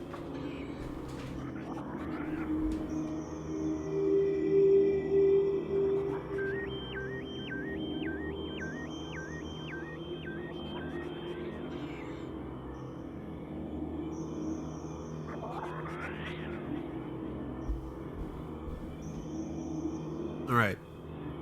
Bang. Here's a nice potato for you. Hold on. Here's a nice potato for you.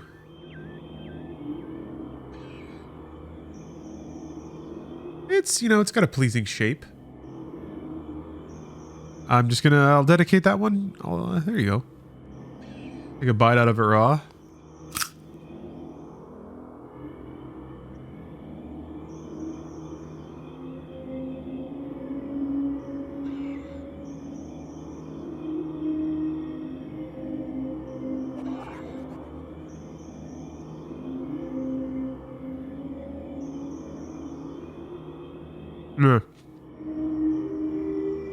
Could use salt.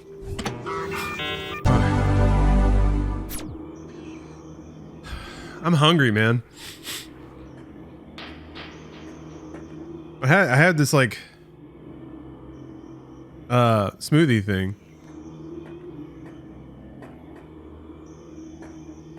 Dip it in crushed Vicodin? Like Matt Damon? Or is that how he ate his... Oh, fucking The Martian? Ah!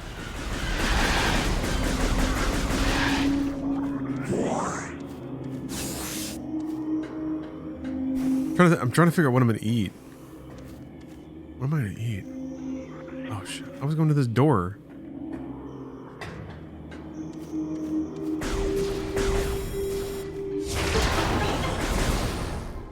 I have some leftovers. I guess I could just microwave some leftovers.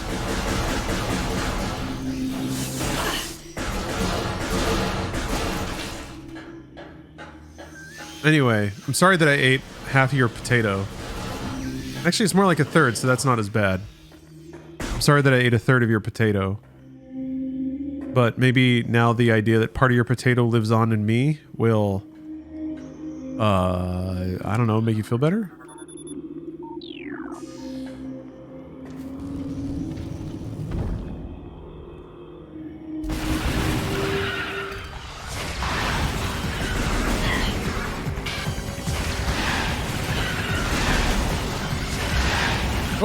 out the face.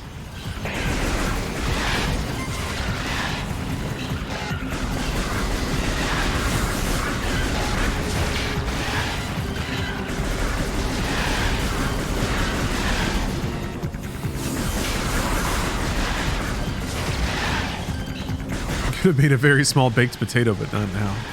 I guess I could still microwave it. But again, it's not my potato to eat. It was actually very assumptive of me to take a bite of that potato. I just dedicated it to somebody. I'm gonna have to post a real hand-wringing Twitter apology for this. Better warm up the Notes app.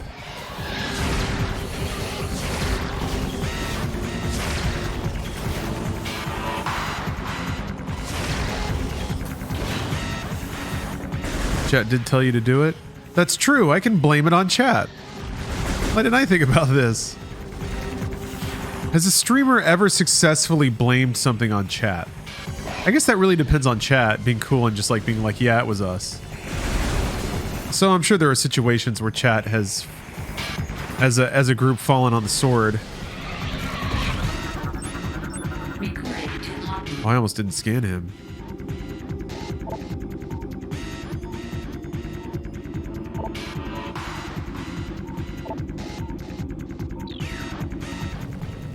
Yeah, Cord Oso. There are some times where if you're, if like an explosion happens near the visor, you can see Samus's face reflected in it. That was one of the features in the original Metroid Prime that people were just like, "Whoa! How can they think of all these cool features?" There's another one where like later in the game you get an X-ray scope, and then you can see the bones of Samus's hand like inside the gun. You can even see like what her fingers are doing to change the beam type. It's so cool.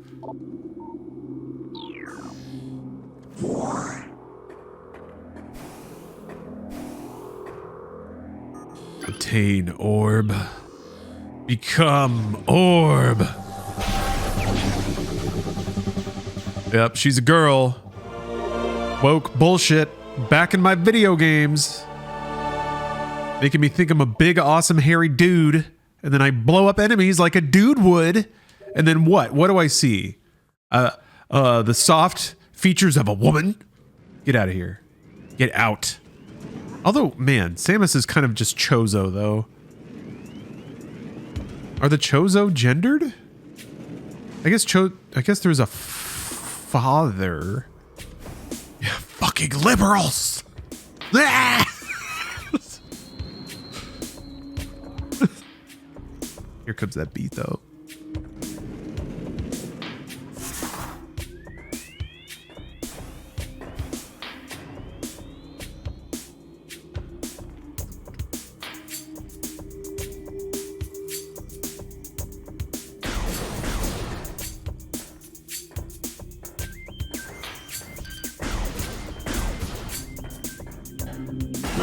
Do you think, I was just thinking about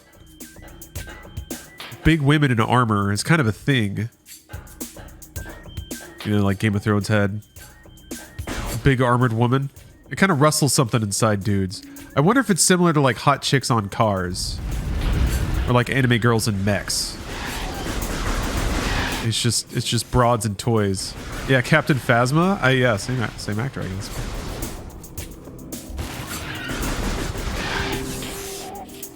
Not necessarily big woman in mech, but I thought Emily Blunt in All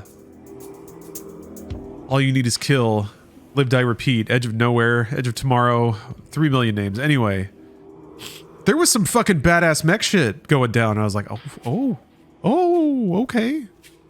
But yeah, girl mech boss energy.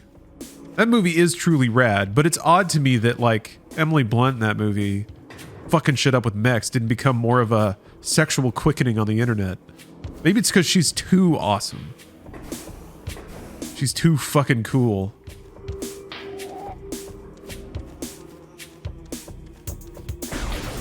My parents love that movie. You saying it's a boomer movie? Is that what you're saying? So I can go back now because I think I can get through that. Yeah, I can get through that. Wait, no, I can't.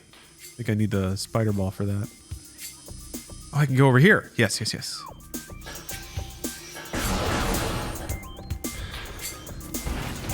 Thank you, Avatar.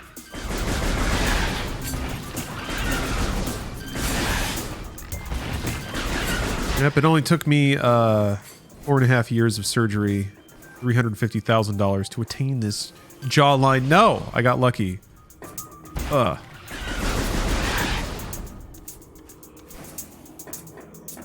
Further proof that I was born to be a streamer. Look good from this exact camera angle. Samus was my first gaming crush. There's something about a woman that could literally kill me. Beat me up until I shit my pants. Oh, how do I always forget the frickin' missile button? That. I want you to embarrass me.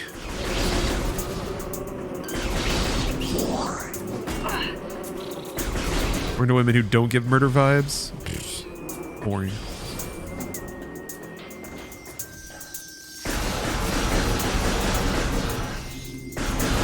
Yeah.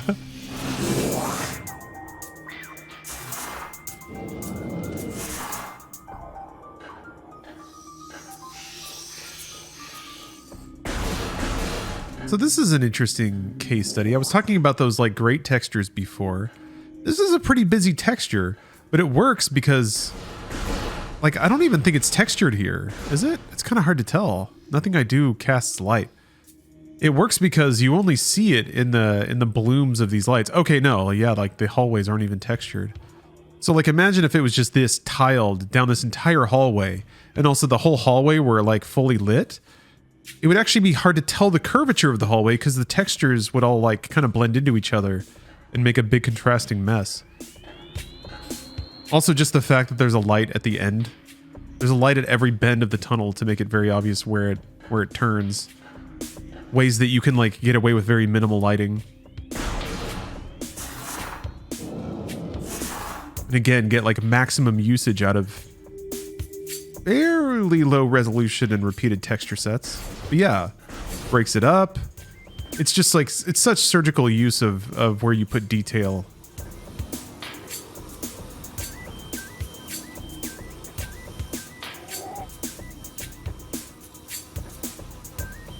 Oh, this room is very moody. I like Tifa from Final Fantasy. She wouldn't kill you, but she definitely could. Yeah, I always kind of hoped that like Tifa's personality would be a little more borne out. I think like the most individuality you ever really got from her is when she was reacting to Scarlet, I guess, when she's like getting in slap fights and stuff, which is pretty cool. Just kind of seemed like Recorded to logbook. pretty wholesome in every other way. Like I didn't actually see that much difference between like Tifa and Aerith when it came to their actual dialogue. Oh yeah, we're gonna get more of that in part 2. We get to see her cowboy hat. Wait, wasn't there a flashback showing her cowboy hat in the first remake? The surges of negative energy brought by the meteor far exceed our expectation. We Chozo have yet to find a way to rid ourselves of the great poison. All we can do now is seal it away and wait for the day when a power to purify the poison appears. However, it is already impossible to collect all the pieces of the great poison as it is already spread, seeping into the planet and hardening. Hate it when my great poison hardens.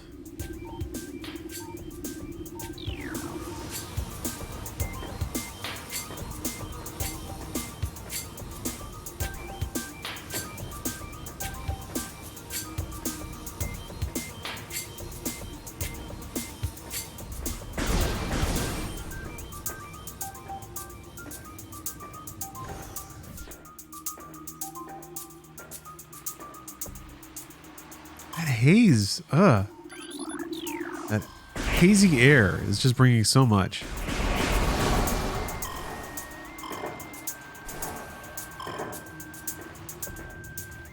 Remember when people cried censorship over Tifa wearing a sports bra that flattened her boobs slightly? Yeah, it wasn't that many people, but there were people. Mostly it was just like 4chan threads, which Sometimes, honestly, it's like 50-50. Somebody's actually mad about anime titties, or they think other people will be mad about it, so they post about it just to kind of rile people up.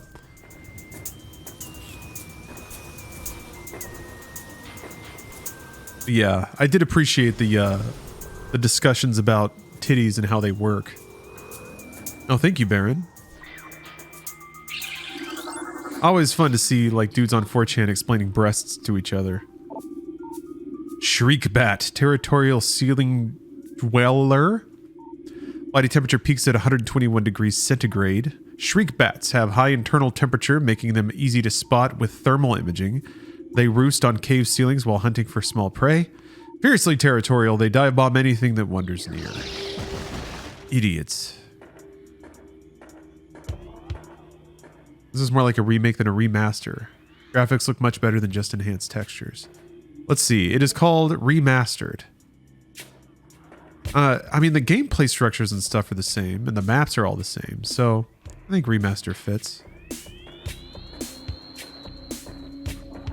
Oh yeah, Tifa the Italian government incident. I always knew the Italians had taste. Recorded to logbook. Reaper Vine, a powerful rock-dwelling tentacle. A single eye upon the Reaper Vine. Keeps a constant vigil, but its vision is limited to 10 meters. A scythe-like appendage on its tip is honed to lethal sharpness. The Reaper Vine will swing this blade wildly at anything that enters its zone of perception. Couldn't be me.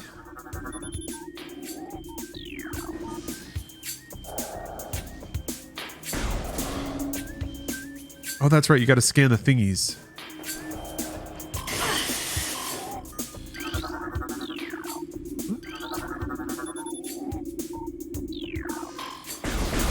Oh, not yet, I guess.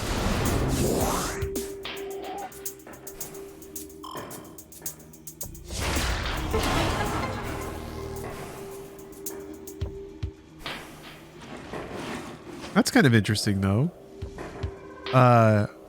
In Prime, when you would jump, it would automatically pitch the camera down a little bit to kind of show you where you were jumping to. It doesn't do that anymore. I mean, it's unnecessary, so I get it. That was one of the things that made it possible to jump. Or you can enable that in the menu. Oh, okay.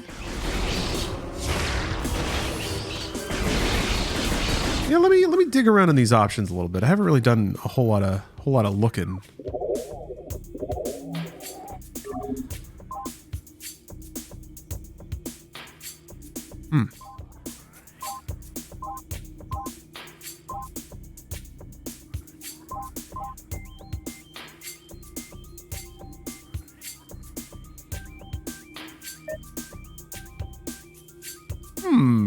So you can lock on and then aim away with gyro or something?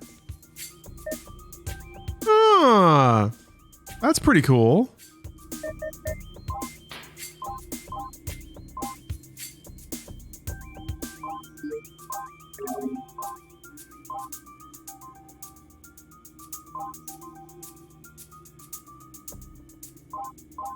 It's good that you can turn all that stuff off. I know that the camera bob and stuff can bother people. Color assist, good stuff. Oh! What? Narration? Disables the narration that was added for the original European and Japanese versions of Metroid Prime. I wasn't aware there was narration. Eh?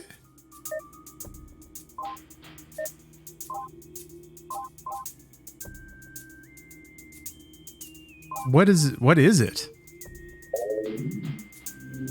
What gets narrated? Is it just like VO over cutscenes or something?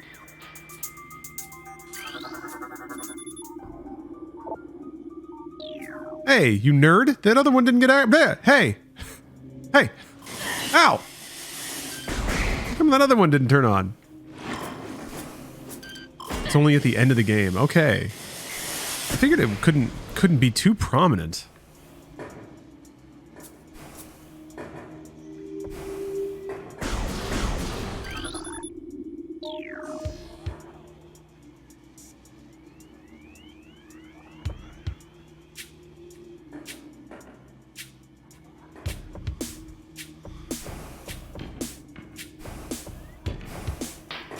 Oh, hey, how tough am I?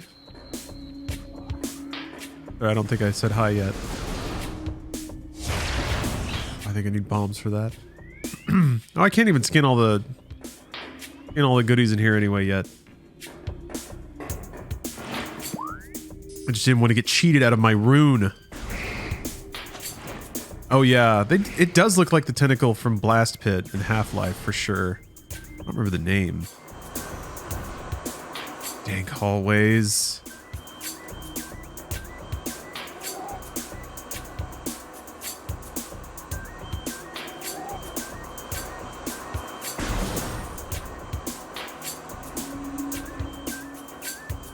So very moist.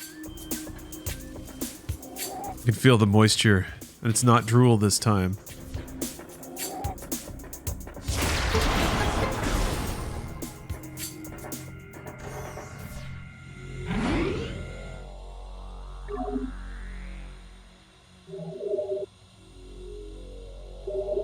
Yeah, a little tastefully exposed rebar.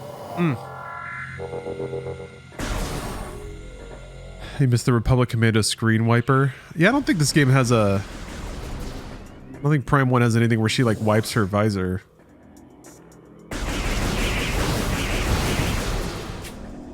Looks like it's time to gas up the hate wagon again. Let's go harass some retro devs. Where's my screen wipe, you bitch? I paid my 40 bucks. Where's the windshield wiper on the visor?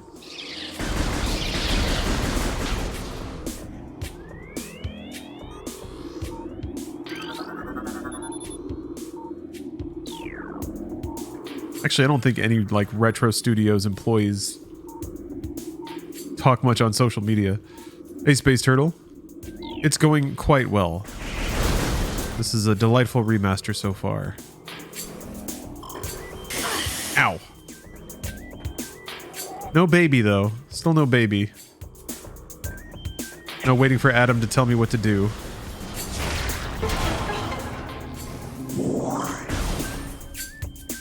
Yeah, Z-Snark, I'm pretty sure the remaster was done by Retro. Retro and Nintendo were the only developers credited at the intro.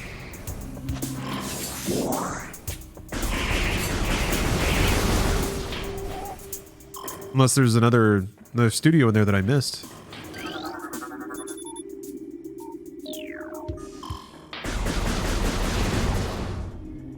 Yeah. I wonder about that, Captain. It's a sad reality that if you work in games, I mean, you're speaking facetiously, maybe partially, but it is a sad reality that if you work in games, you're often not really allowed to have a social media presence. People will find you, complain about things.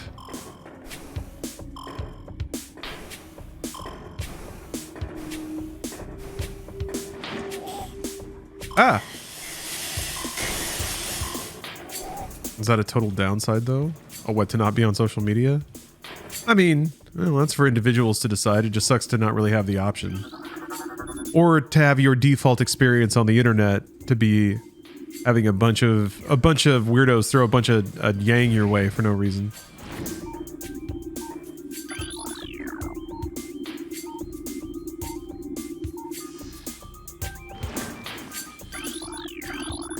Irony, yeah. Did you know Gaming did an interview with retro people, and they were kind of careful about what they could talk about, even when it was a 20-year-old project. Ah, yep. It's interesting because we demand the absolute best from our video games, but we also demand that game developers, like, be the cautious stewards of what they say. Game developers are not allowed to talk out of line, and if they do, it's their fault. And they will suffer the wrath for lying.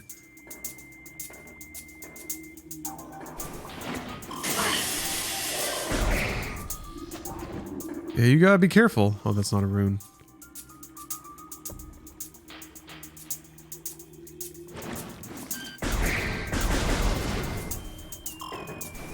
Has anyone checked if any of the old tricks work? Oh, like speedrun tricks?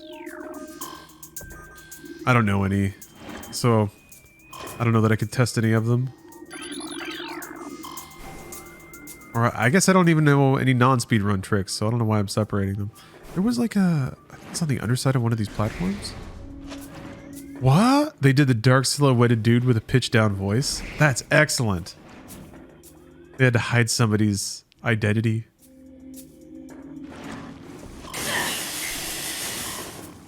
They're talking about a game where you run around in space as a space lady with space armor.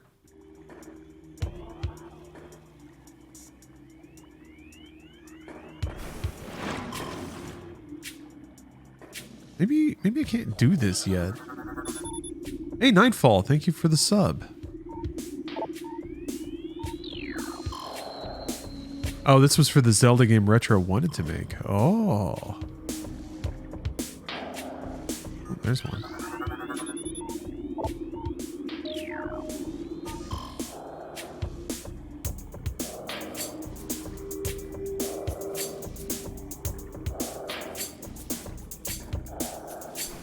I don't think I've activated one in the water yet. There's got to be one, right?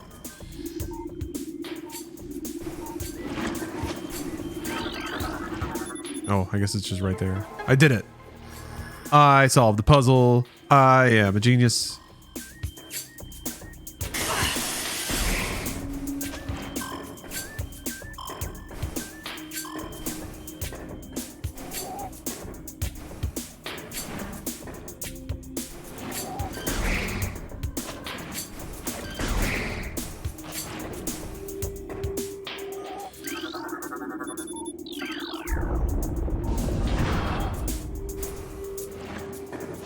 Look at this lore. Recorded to logbook. Disaster struck suddenly. We had a vague, dark foreboding, and it became truth. A meteor appeared from nowhere, casting a dark shadow of debris over the land with the violence of its impact. Its destructive force spent, the fallen star burned itself out rapidly, and the incident should have faded into memory. But the meteor brought with it corruption. A great poison burst forth into the land. A strange energy that clawed at natural life with a ferocity. That strange negative energy emitted from the meteor expanded to encompass Talon 4 in a night as a spider weaves a web. Tragic.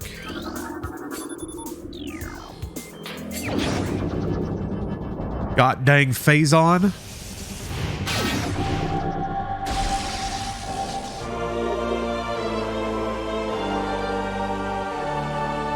Bribe Guntails, the music is good. It is good music.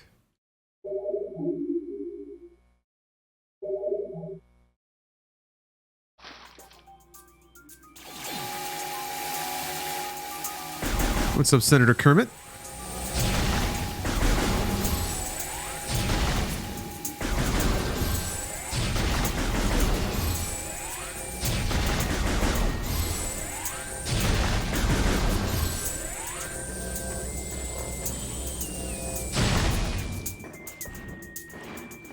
I'm just gonna say it, those eyes look a little penisy.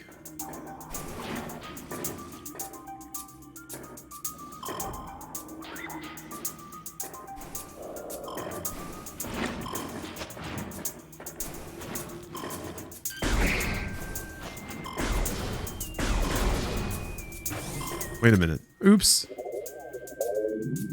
You didn't have to say it. Are you sure? Looks like there's a secret that I missed. A super secret, hidden secret. Hello, Mellow Vicious. What is good? I'll tell you what's good. Metroid Prime is good. I'm enjoying this good video game. I'm hungry though. I had one bite of potato. That didn't really do it all the way. Son of a bitch. I need a bomb.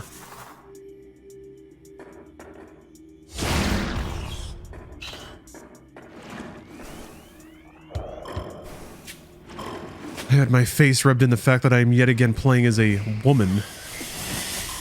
Female. Yes, one bite of potato. Here's the bitten potato.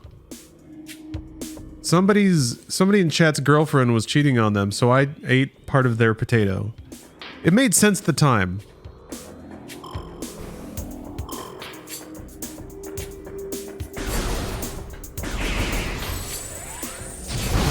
No way. And even Barney's calling me out. All right, fine. It didn't make sense. But how many people can say that they've chomped into a raw potato? Thank you for the bits, Jeff. I want these bits to go directly to a second bite of potato. Damn it. I guess I have to. Can I take a smaller bite this time?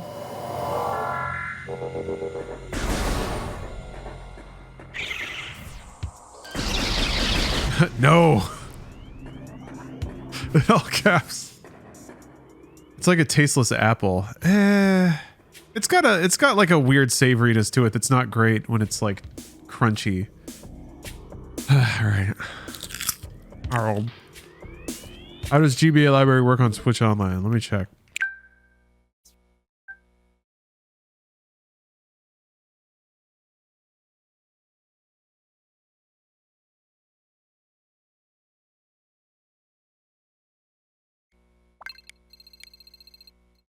It's probably just a separate app. It's what all the other things are. Here we go. There we go, baby. Here we go, baby. I'm still hungry.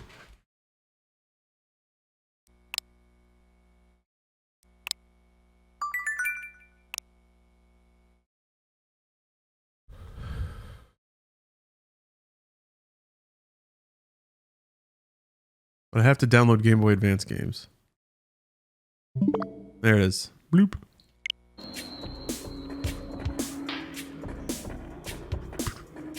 Perhaps one more bite. Maybe go back for more potato. No, I'm gonna save. I'm gonna save. I'm gonna look for food and not eat the rest of this raw potato on my desk. Damn it. Mayhaps. No! No more raw potato! Ah, son of a bitch. Well, that's gonna download here. I'm gonna go try to find actual food. And then we can check out Game Boy Advance for a minute. Hey, step off! Yeah! Contributing to the Stop Making Larry Raw Potato Fund. See, even Barney thinks you guys are bullying me into eating these potatoes. I'm getting bullied into eating a potato. I can't believe it. You guys are mean. You guys are mean to me. I'm just trying to sit here and play a video game. Okay, I'm gonna go eat something. I'll be back in a minute. It won't take me long. I'm just gonna grab like leftovers or something.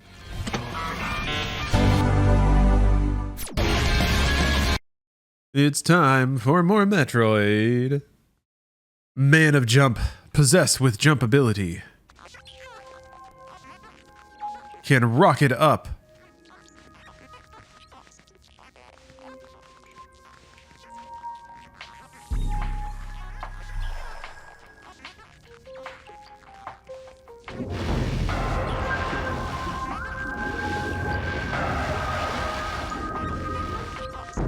Yep, that's his name, Mario Jump Guy Mario.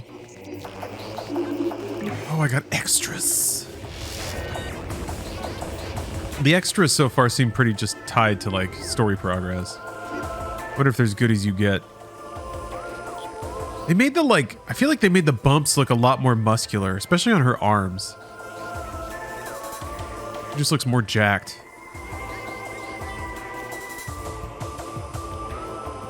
The way that those like metal plates, it just looks like a big muscle.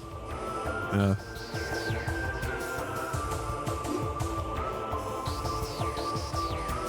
Finally see inside.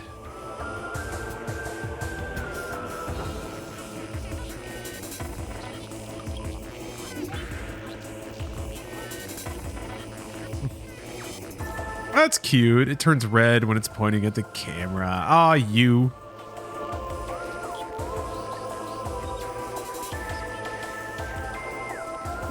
One dude just draped over a bar. Ooh. This is the remaster, Ghidorah. Official Nintendo remaster.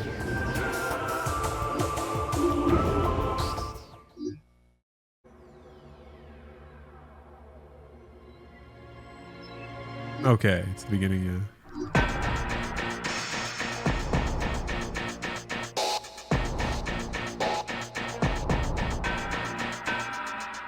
sonar beat? A little bit.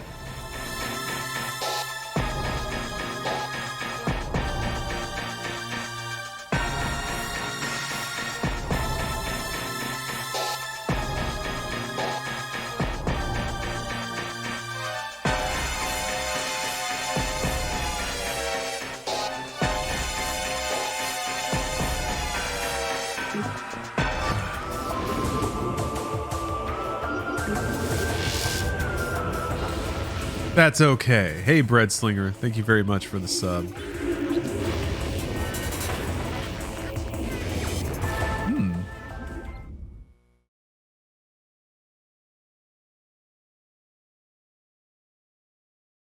Ah, see.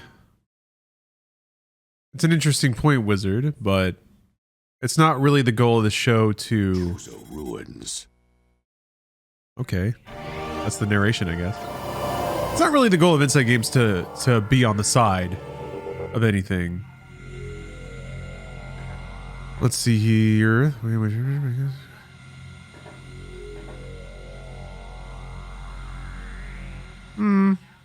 All right. Well, I appreciate your input.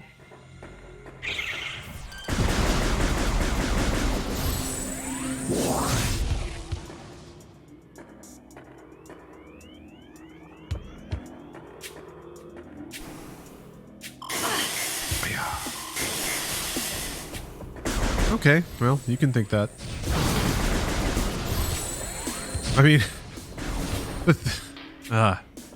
there's... It's scary rhetoric, but beliefs are nice, and we all have them.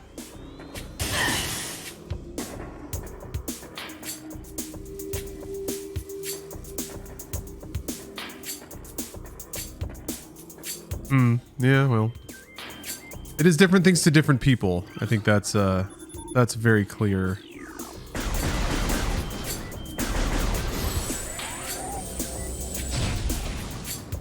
Oh, here we go.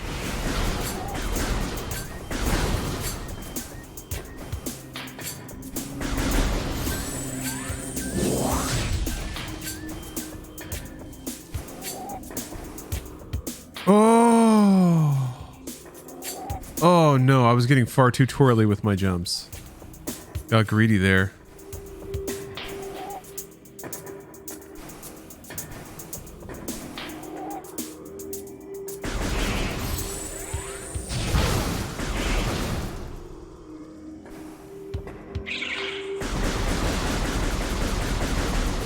How's the remaster so far? It's excellent.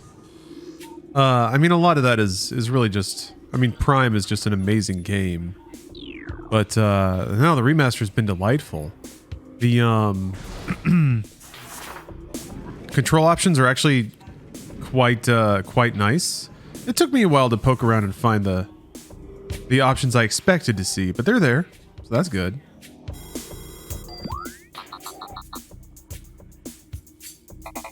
Yes, yes, we know. Time for Wasp. The visual retouches are really nice. It's weird because all the environments definitely have the same sort of like feeling to them. And that was just such a strong aspect with the original Metroid Prime, and it sounds so silly to talk about it. How, like, each room almost felt like its own little universe in the way that it would like... It just felt like little self-contained environments you got to walk through, which is super cool. A lot of that moodiness has been retained and even enhanced. I mean, Retro are the studio that did it originally, so it makes sense.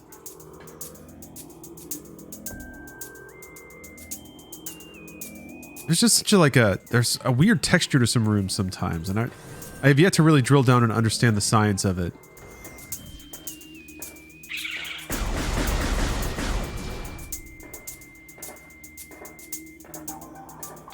Oh, medium raw, you've been working all day? Nintendo surprise dropped a Metroid Prime remaster. Yes, it's really real, and it's out digitally right now. It's gonna hit stores. Maybe that's another thing. Maybe that's another reason they did the surprise digital drop. Because they didn't want it to leak.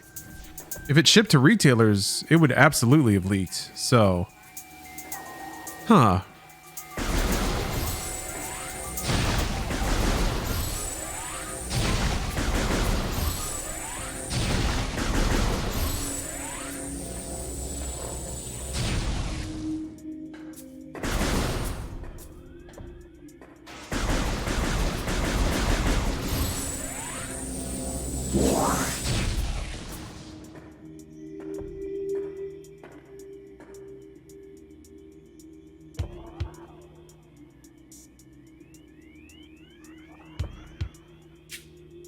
We confirm this is made in Unreal? I would not think it is. I don't think any Nintendo project has ever been made in Unreal. I'm gonna guess it's just Retro's own thing. Did they make the charge beam charge up faster? Maybe.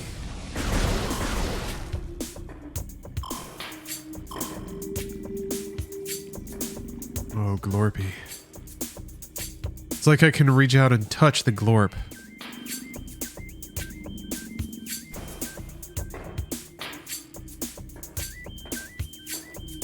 Wait, you think it's Unity? Is it actually Unity? I guess it could be Unity. I still feel like it's probably... I don't know. Stone Toad. Oh yeah, you gotta bomb it. Bomb its guts. I really... I don't think it would be that hard to have an internal engine that does this. I think that's probably another benefit of the Switch, is that you don't have to worry about the constant development of cutting edge dev tools.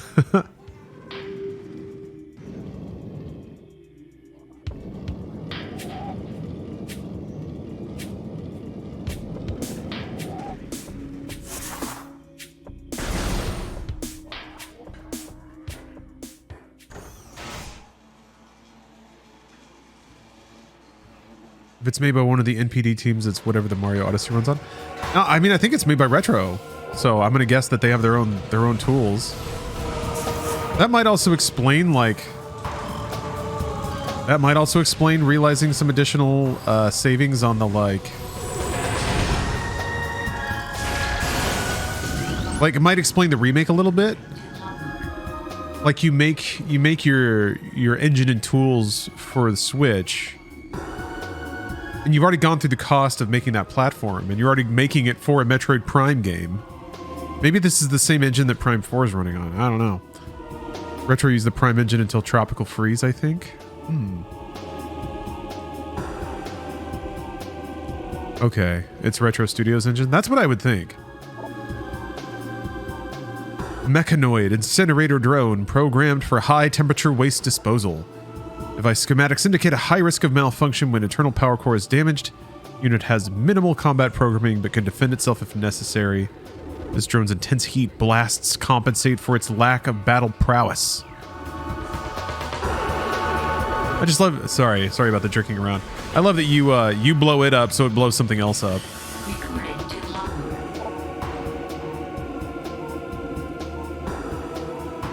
No, Retro didn't do Dread. That was Mercury Steam, right? They're back.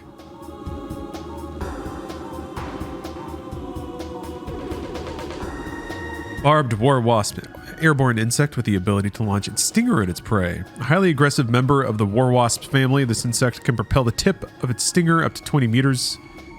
The stinger tips regrow seconds after launch and contain acidic compound designed to pre-digest prey. Why chew like a sucker when you can pre-digest?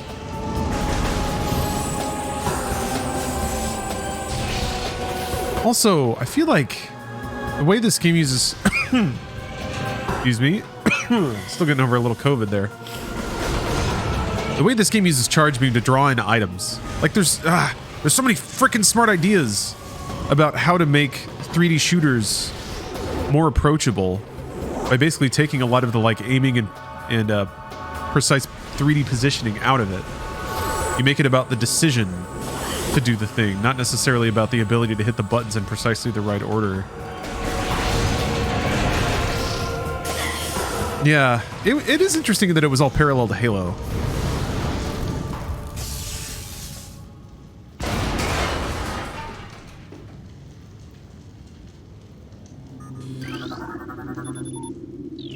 Halo was doing a lot of that work too.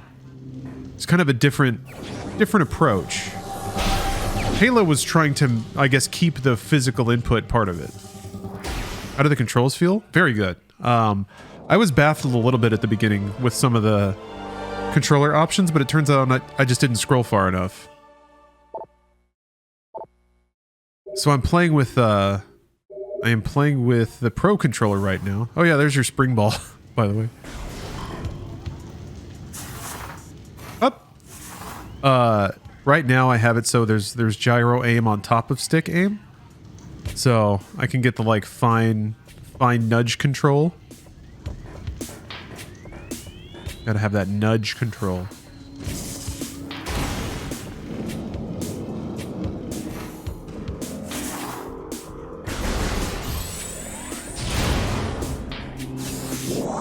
Yeah, the gosh, it's the hazy air and the generally like moodier, darker, more point-driven lighting that makes this so like so dank. Little particles flying around help too.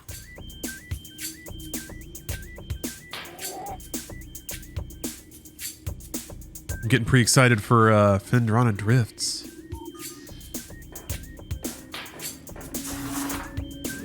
Well, we got to go through Toasty Town first, right?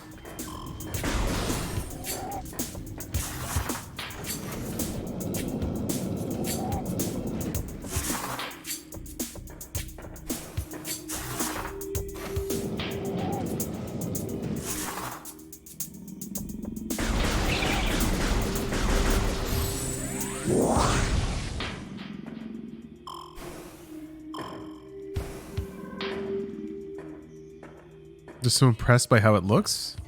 Even more excited to see what 4 can do. Yeah, it looks good. It looks good. If this was what 4 looked like, I'd be like, yeah, okay. Like it's alright. It's okay. It's alright. I guess that's kind of how I react to most Switch games these days. It was a remake of a GameCube game. Hell yeah. No complaints at all. Maybe 1 or 2. It is 2023, but it does run well and it looks good.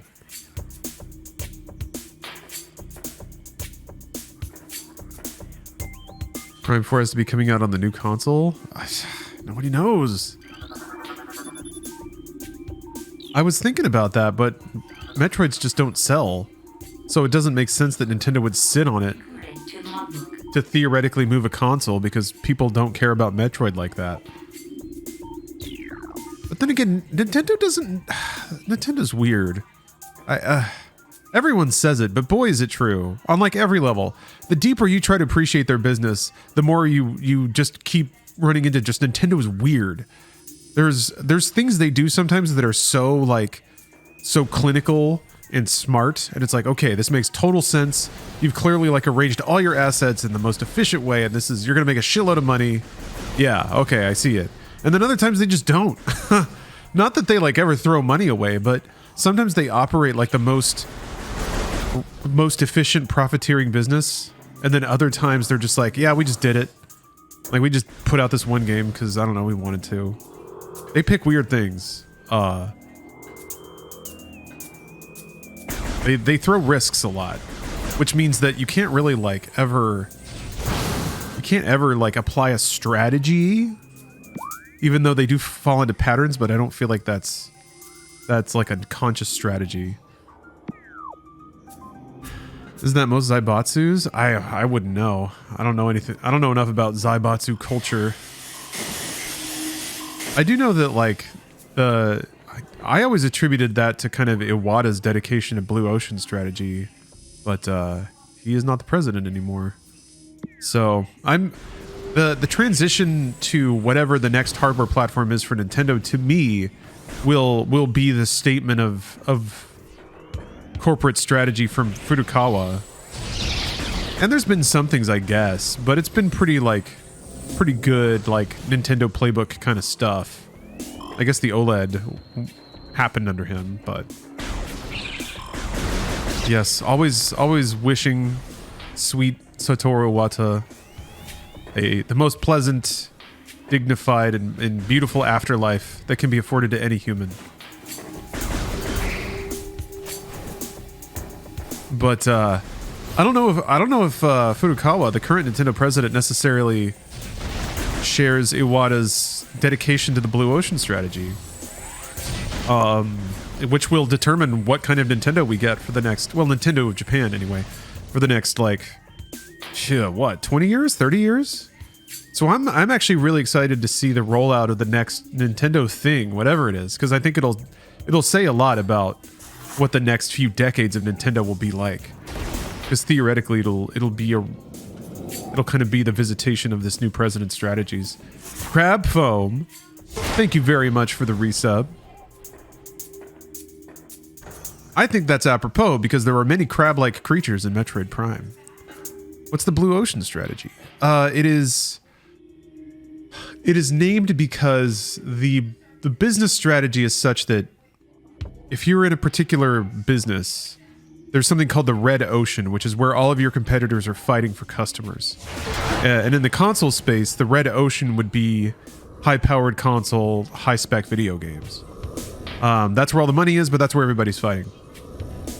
Instead, it is an idea to run your business to search for the blue ocean, where there are no competitors. You basically like are constantly experimenting to try to find products and markets that just haven't been explored yet, instead of merely trying to compete with everybody else in the same strategy. So you try to find the place which there is no natural competitor.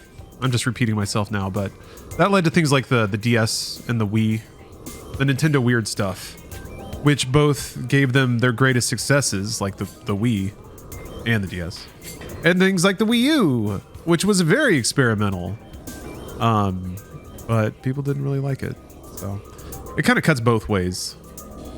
Yeah, Labo. Yeah, Virtual Boy. Virtual Boy was before Iwata's time. Virtual Boy was, I don't know why. I don't know what's going on. I'm sure there were, there've got to be like essays and stuff that explore the decision making behind the Virtual Boy, right? Was the Wii U that experimental though? I mean, I think selling a wireless touchpad console, yeah. That was also like what, 2014? When like tablet gaming was still not really a full thing.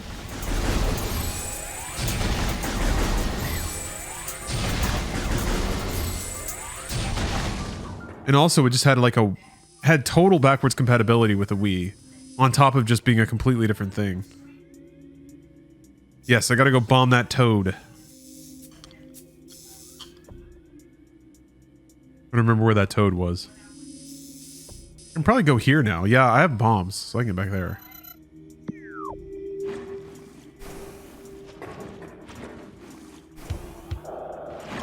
Wow, the Wii U was 10 years ago?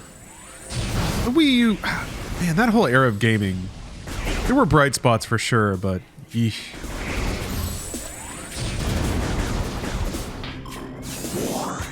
I guess PS4 was pretty solid.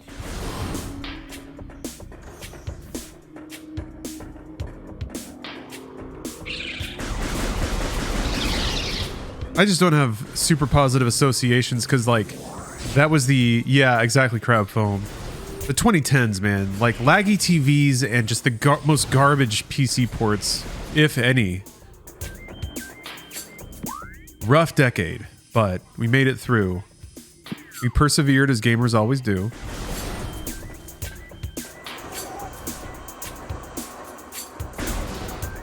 And now we can play Metroid Prime on our Switch. Star Fox Zero? Ugh. Was happy to have Skyrim and Gears of War 3. Yeah, Skyrim didn't work on me. Which sounds like a brag. It's not really.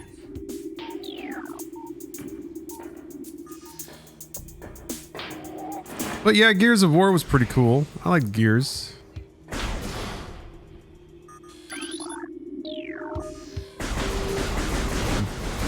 Mass Effect was cool.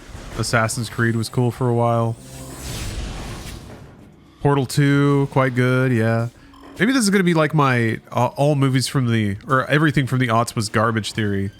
It gets invalidated the second I actually look up anything from the aughts.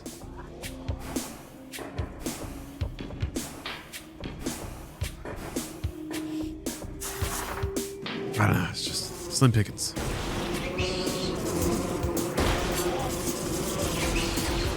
It was the advent of sad dads. Oh! 2010 gaming, like the pinnacle of 2010 gaming was sad.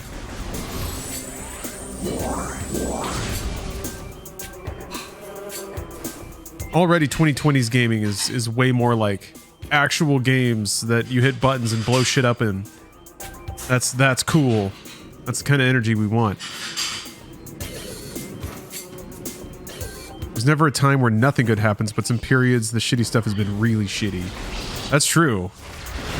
There's definitely like, I feel like waves of societal sadness sometimes. Ugh. Last of Us didn't invent the sad dad, but it perfected it. Yeah, actually, that's pretty peak sad dad, isn't it? Ooh.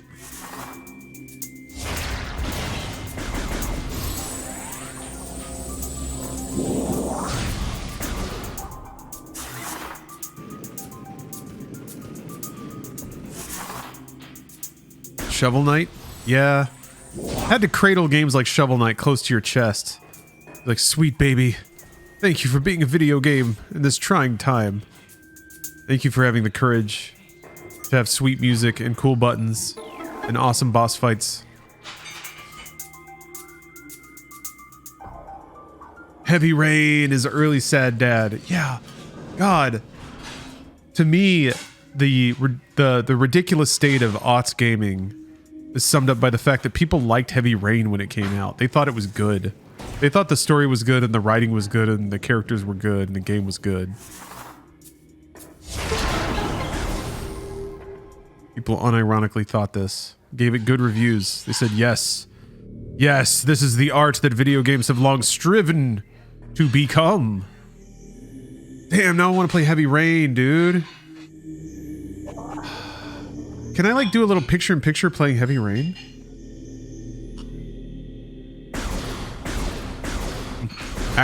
Wait, I could actually.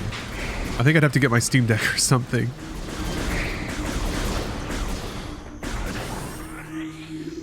Heavy Rain rules. The irony is that Heavy Rain's great. It's like everybody that thought Metal Gear Solid had an amazing story, and it does, but it's just intentionally campy. Everyone thinks Heavy Rain is awesome, and it is, but that's only because it's accidentally bad. That still makes it great. It's the Neil Breen of gaming. Venom Weed. Solid Snake versus Venom Weed.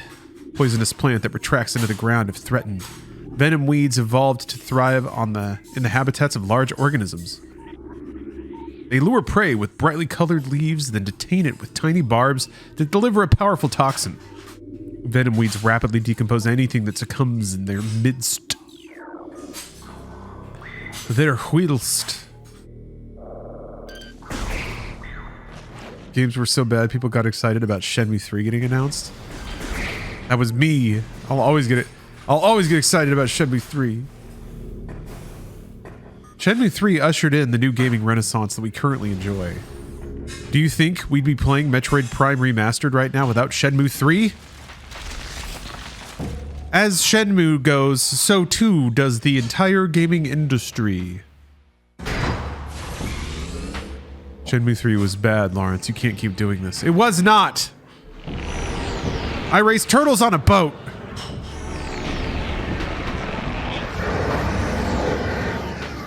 Flagra!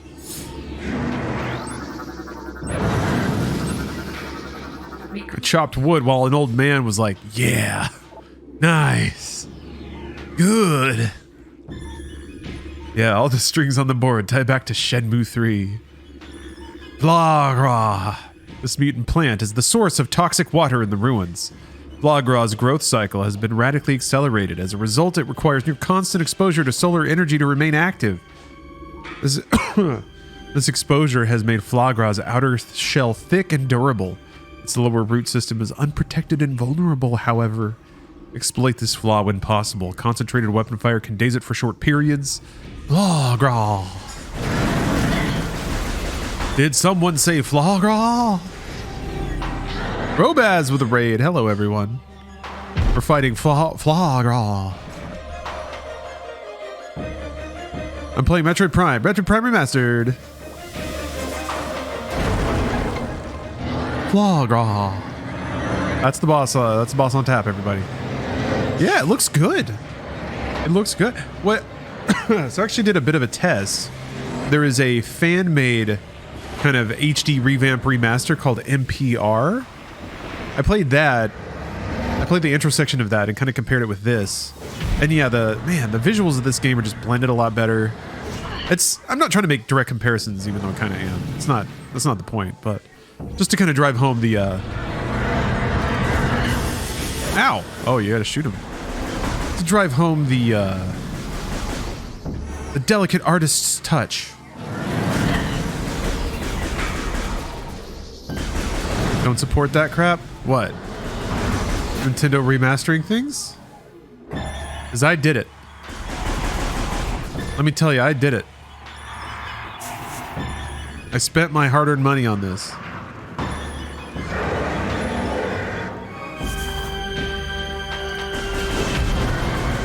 Opened my wallet and I said, Nintendo, do it more. Don't make it anything ever again. Never. Just make Metroid Prime 1. Who made the remaster? I'm pretty sure it's Retro Studios.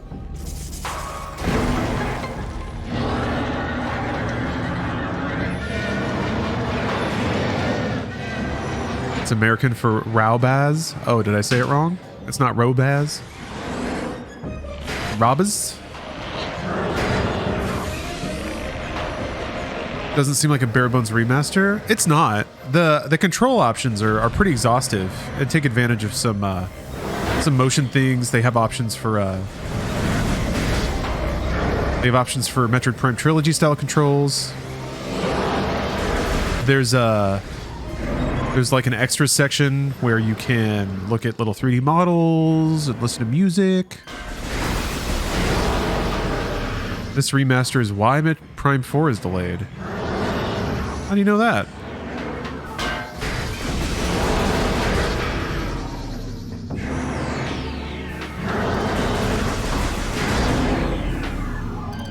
Yeah, I didn't know people were so mad at Metroid Prime. Yeah, it's no Mario 3D All-Stars. Talk about a good game, am I right?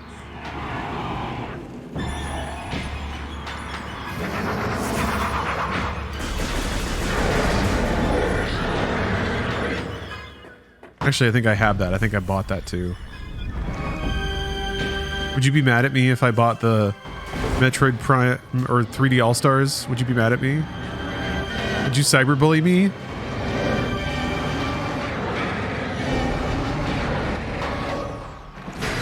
Don't cyberbully me. I'll come. Or do. Oh! I bought two. One is sealed.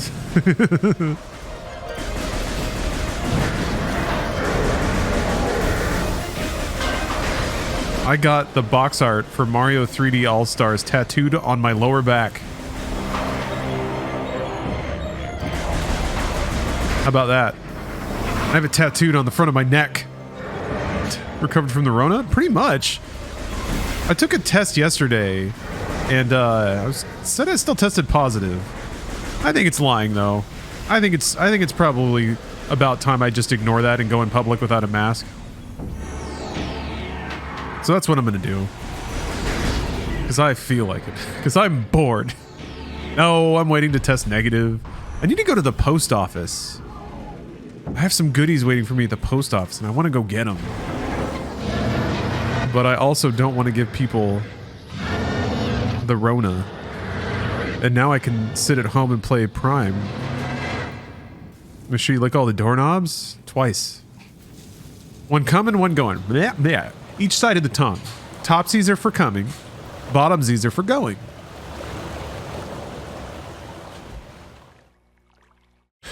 Yeah, big COVID trying to keep me down. Nah, I streamed through COVID. Dabbled my feet in VTubing, sort of. Look at how shiny that is, though. Oh.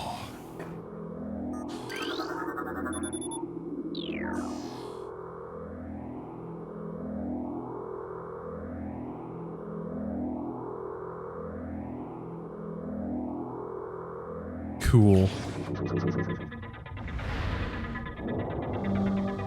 Enjoyed the No Cam Battlefield stream? Yeah, it was fun. You know what's weird though? I also kind of found in myself a willingness to be more goofy when it's not my physical face. Like I feel like abstracting it through an avatar would make me more willing to make dumb noises and sing songs and stuff. It feels like those are the noises that little hot dog me would make, you know? Huh.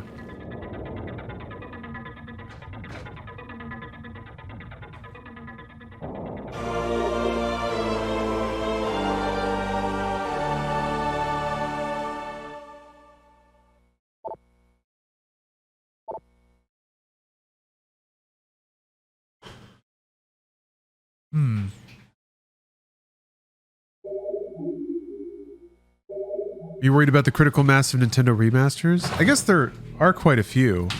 I think that's just an issue of it being like late stage Switch. I'm gonna guess if like Nintendo's internal studios are starting up new ideas and have greenlit new games, theoretically, I want to hope and pray that those are for whatever the next hardware platform is. So if you're at the end of the life cycle and you want to keep releasing things, it's not late stage Switch, it's Japan getting old. Well, I mean, it's the world getting old, right?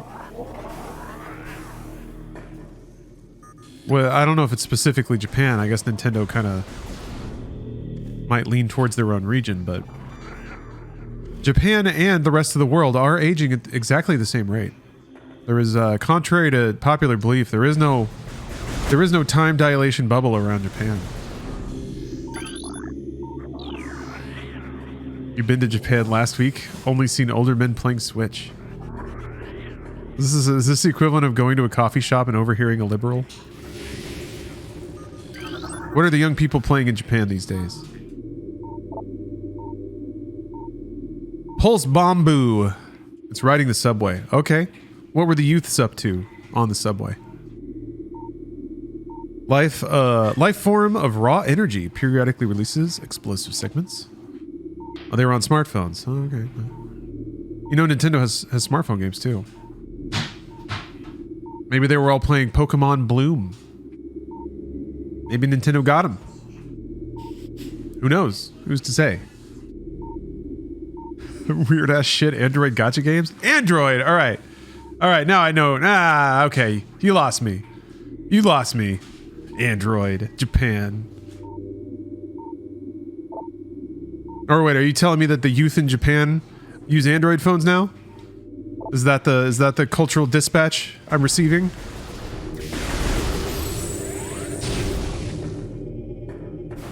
I figure you can kind of suck them towards you.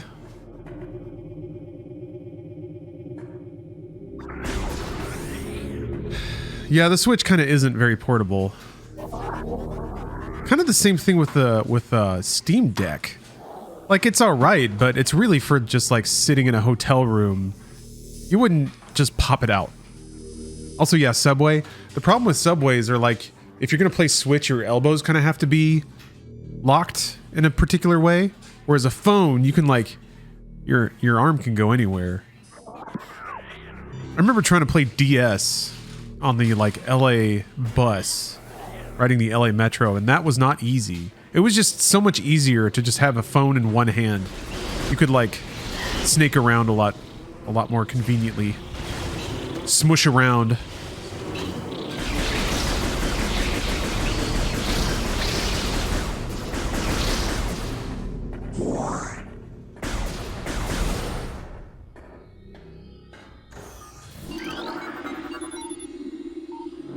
This will sound like a brag, and to some degree it might be, but when I rode on Japanese subway, a salaryman fell asleep on me.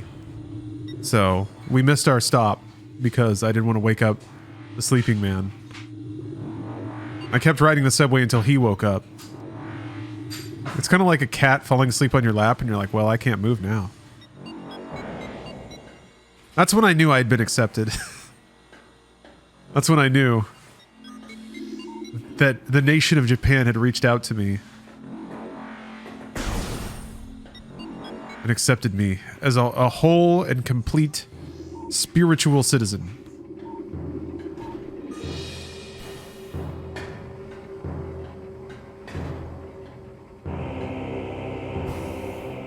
It was a test and you passed. I really hope that I registered on some, like in a good way, on some governmental thing when they were like, wow, this guy understands the spirit of Japan more than anyone else. Just passing all their hidden tests like that.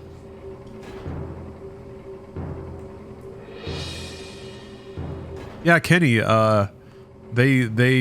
Nintendo surprise released a remaster of Metroid Prime 1 for the Switch. It's out. It's here. It's real. They also announced Game Boy Advance games. All 6 of them. Golden Sun is going to come at some point, but you know Nintendo. Why give you a lot of games when they could give you like 1?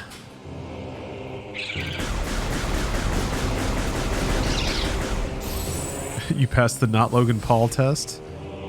And I'm grateful for that every day. Oh, excuse me. Did the dude say anything when he woke up? Not really. He just kind of drifted back into consciousness, slowly sat up, and then like got off at his stop. Very little acknowledgement of it. Love that copium emote. Means a new Golden Sun someday. Who made Golden Sun? Was that Camelot? What are they up to?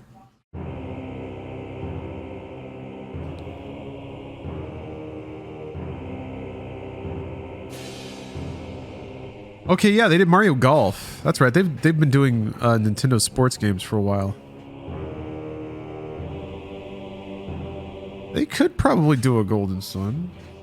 Right?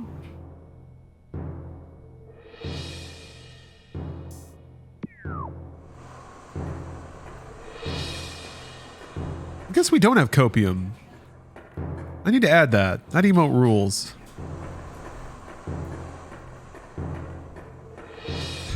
Hold on. I gotta add copium.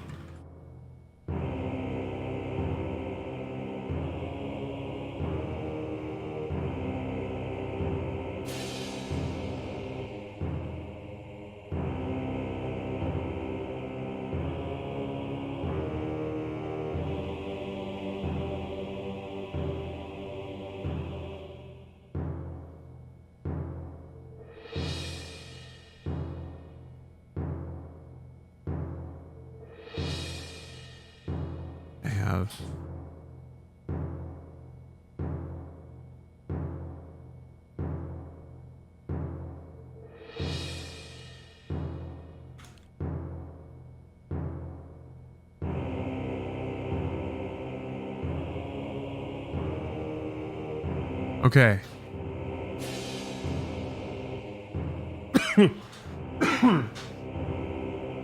Ooh, XYZ, congratulations.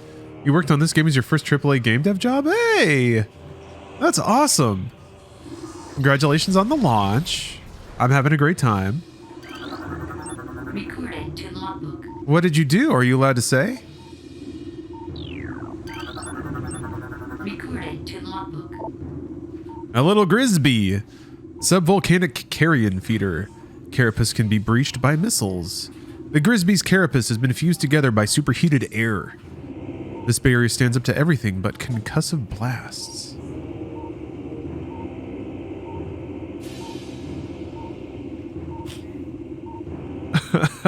God. Hitting him with the game journalism questions right away, huh?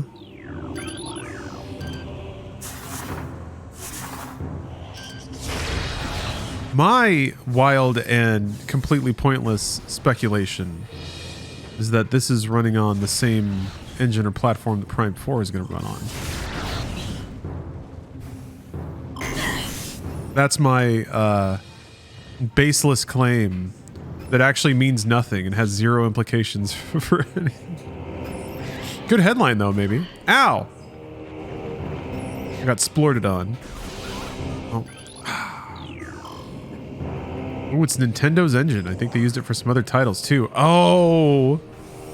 Oh, we got the drop. We got the headlines. We gotcha. You just gave me 50,000 more Twitter followers.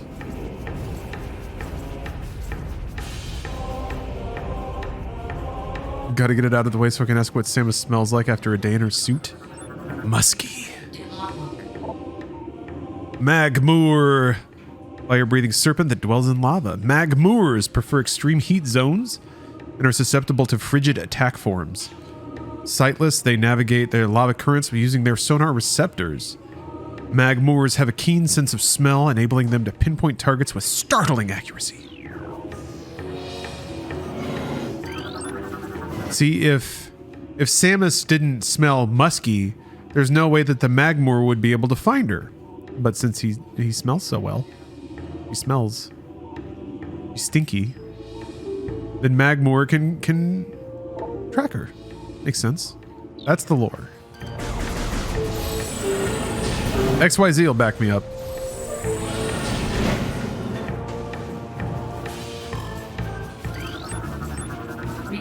Oh, these guys have a fun name. I can't remember though. Puffer. Well, that's pretty straightforward.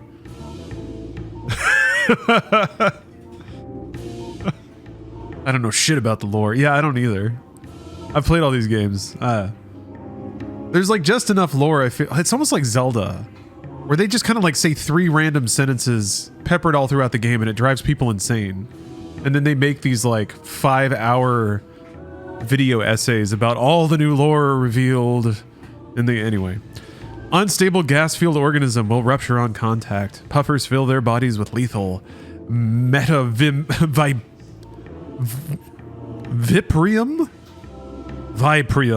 gas and float about in search of food. If ruptured, the gas within the puffer is violently released. Despite their fragile bodies, puffers are aggressive hunters. Gas cloud they release upon death is often fatal to the creature that brings them down as well. Not me though, because I have a gas mask.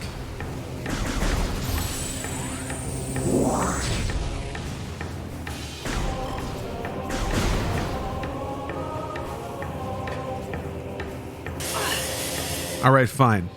I got gas.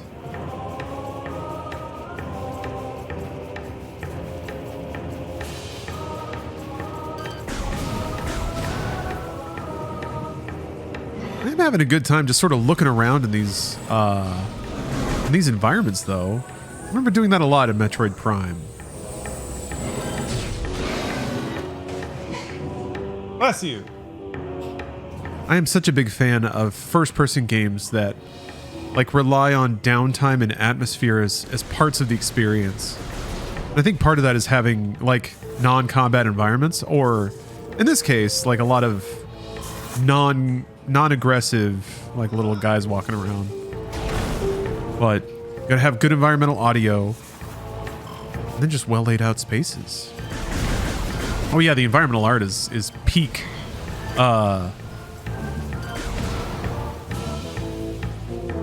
I was just noodling around with a fan remaster, and it really drives home the difference between like the resolution of an asset and the artistic implementation of it. Yeah.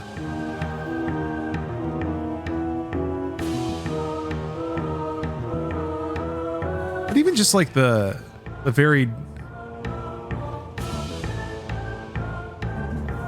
shapes and stuff in the ceiling and walls.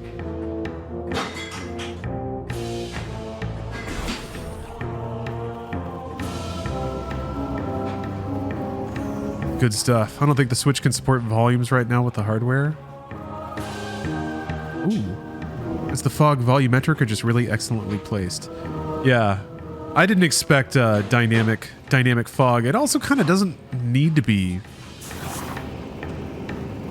There's nothing moving around.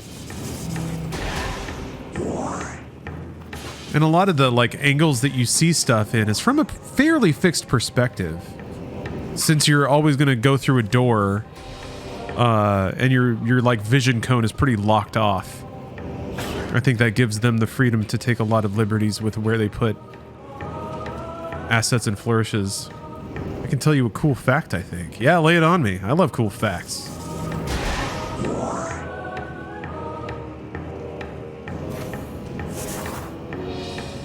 The collision is almost the exact same as in the original. That is a cool fact. Hey, sometimes the math, like, if the math is correct and good, you don't need to rewrite it. We worked around the first title's collision, improving the geometry and textures. Ah. That is something that has always kind of fascinated me, is the, not necessarily the artistic aspect of trying to make a natural structure work as an artificial one. So, you know, like natural caves and hills and rocks, but they become video game platforms. So their edges have to be defined not only visually, but also from an engineering perspective. So when you have a rigid or uneven ledge like this, like at what point do you slide off? At what point do you fall off? It becomes so much easier when it's like a video game box. Something like that. I'm gonna guess I'm a cube. I'm not a point.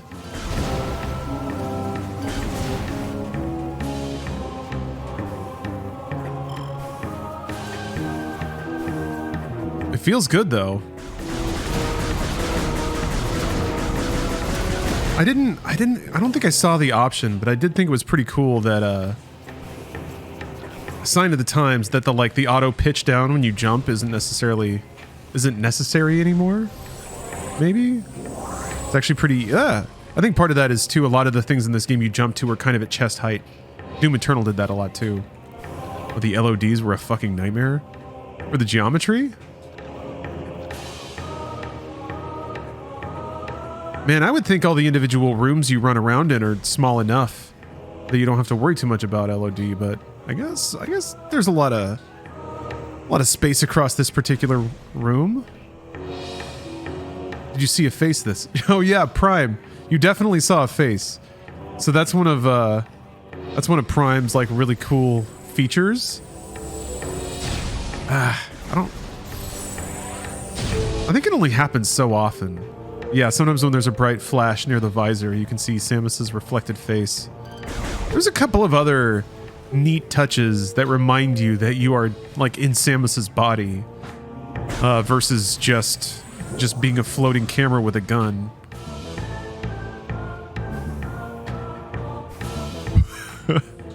Accidentally modeled a dick into a wall. It got removed, luckily. We've all been there. And you're on your third Red Bull and the thoughts just start flowing. So you did environment modeling. I gotta say, like, well, I'm presuming maybe you did a lot of stuff, but that's probably my favorite thing so far. And just that moment when you first land on Talon 4 and you see that vista with like the waterfall and the caves and stuff, just man, that's perfect. Oh, environment artist. Okay, yeah, damn, excellent job. Environments were key to Prime, and they've gotten the appropriate punch up here. Which is great. Like, there's no other reason to remake the game unless the environments are gonna carry the weight that they did.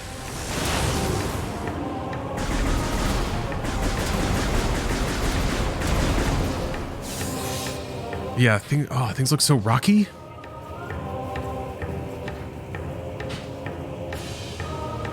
I just really appreciate all the variation in like shapes and patterns, but it still has a very good visual flow. Like you can always tell where the platforms are. Like here you get the like red contrasting up to here, so it makes a nice little visual lip.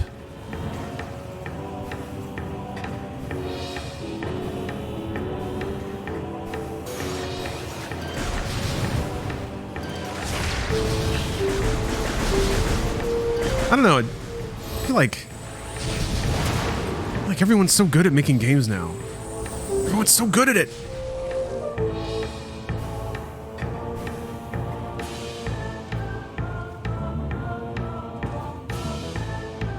I've always loved being able to see the skybox too. And just again, this haze, this like light haze that comes in. It's just, it gives everything like, everything is both exposed to the sky and also underground. Very like liminal. Like every room in Prime feels like this crazy compact mix of all these supernatural elements and this like perfectly enclosed ecosystem space. Oh, thank you for the anonymous gift, XYZ. Hopefully on top of that, now that the game shipped, maybe get a little bonus, a little time off maybe? How was it being, I don't want to overload you. I don't want to overload you with questions, so feel free to just like cloak and lurk if you want, but oh, you were a contractor? Even still. Must be cool to have your name in the credits. And shipped everything. How did it feel to be a part of a shadow drop? Yeah, contractors don't get anything. Well, if the game shipped and you're still a contractor, that's good news. You didn't know? Oh, yeah, I guess if you're a contractor, there's no way they're going to tell you. Yeah, that makes sense.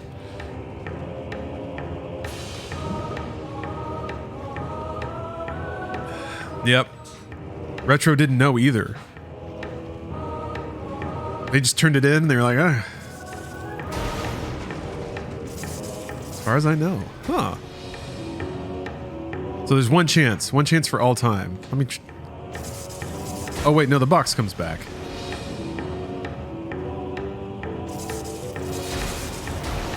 Ooh!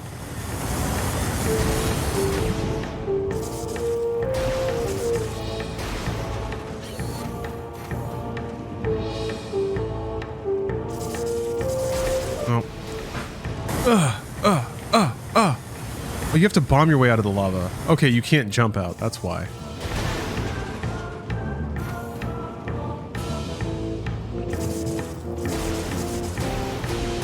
Almost.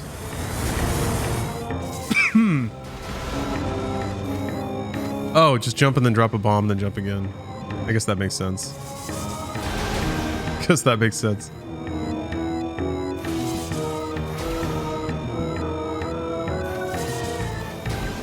Man, I always did it the other way. I did it the hardcore way all the time.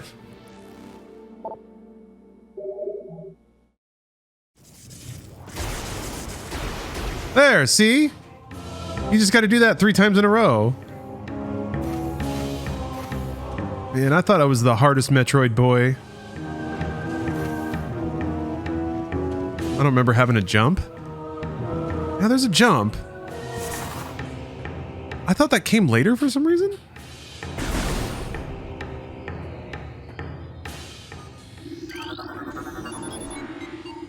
Vendrana drifts. Fuck yeah, baby.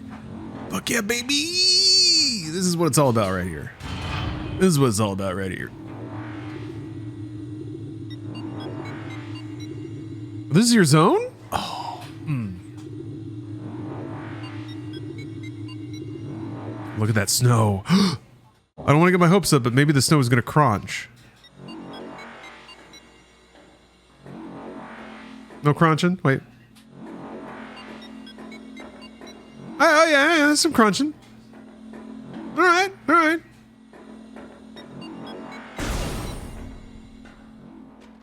This is very surreal. Is this the first game you... Well, you said this was your first game, right? So... Probably the first time watching a game you've worked on be streamed, huh?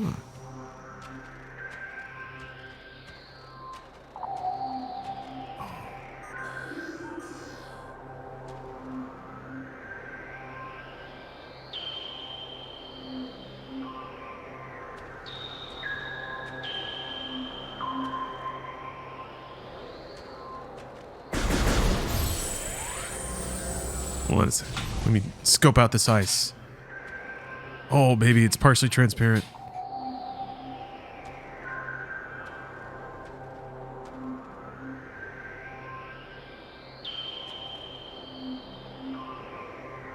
Yeah. That's some real good light refraction.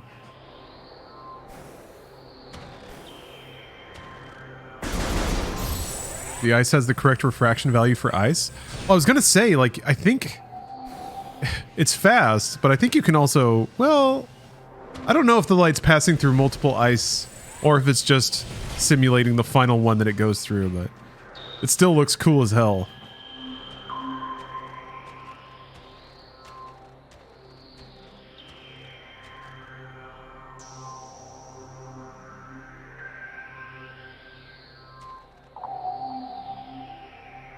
Oh.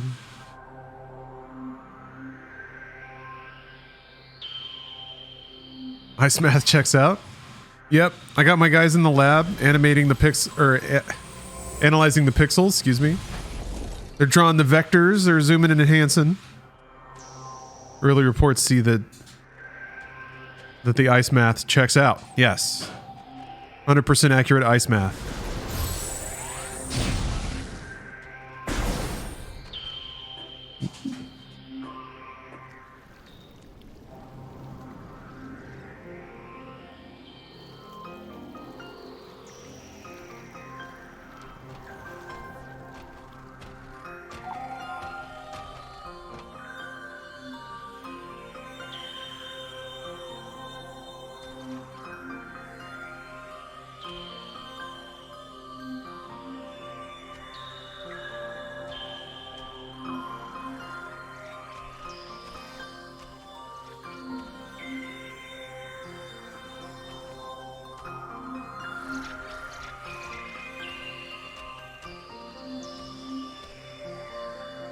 Yeah.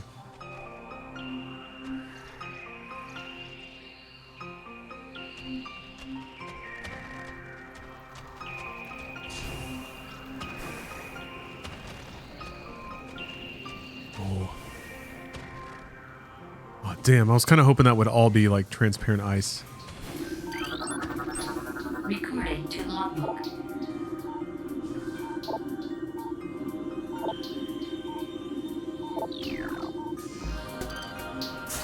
If you look up, do snowflakes land on your visor? I thought it would be like, don't you get little drippies? Maybe not.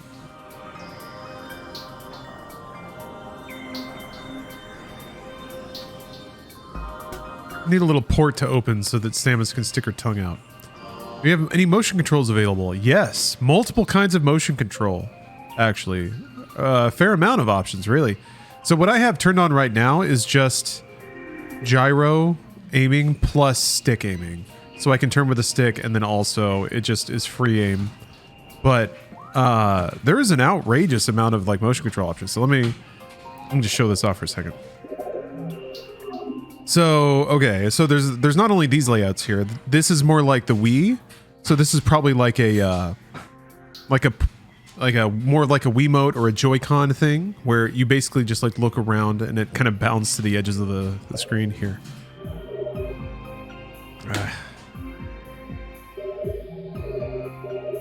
So in this, it's like this. So this is what the Wii aiming was like. So you can play that way if you like. It's like, Then there's this, which is a bit odd. It's like classic, and then you have to like hold a button to look around, and then that's motion controls, and then this is pure GameCube. But then on top of that, let's see here. There's a couple of other options. So yeah, you can make it kind of like, I think it was Prime 3 made it so you would lock onto an enemy, and then you could also free aim with the pointer while you were locked on. So you can turn that on. You can make it so you free aim with motion, stick, or both, even after you're locked on. It's pretty cool. A lot of sensitivity for all the various axes for stick and gyro aiming. And then, yeah, the one that I have now, the option that I was hoping for, that I assumed wasn't in the game until I finally scrolled down enough to find it, was the thing that enables stick and gyro just all the time. So makes it like closer to something like Splatoon 3, which is what I was expecting and hoping for. Flickerbat, scavenger with optical camouflaging that renders it invisible to the naked eye. Flicker bats are deceptive creatures. The only way to track them reliably is with X-ray imaging. They fly ceaselessly, hunting insects and other small prey that float on the air currents. Flicker bats tend to fly in cyclical hunting patterns using primitive sonar to navigate. Now we know about flicker bats.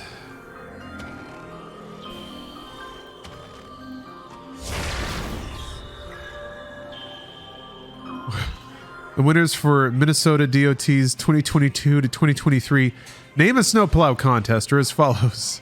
You're a Blizzard, Harry. Cleopathra. Better Call Salt. On Snowlow. Blader Tot Hot Dish. Scoop, there it is. And Sleetwood Mac.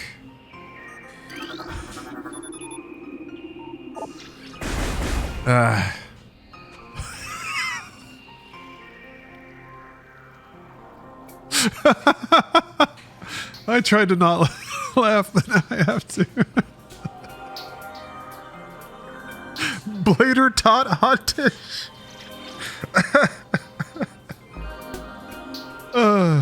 Thank you. Thank you for the update.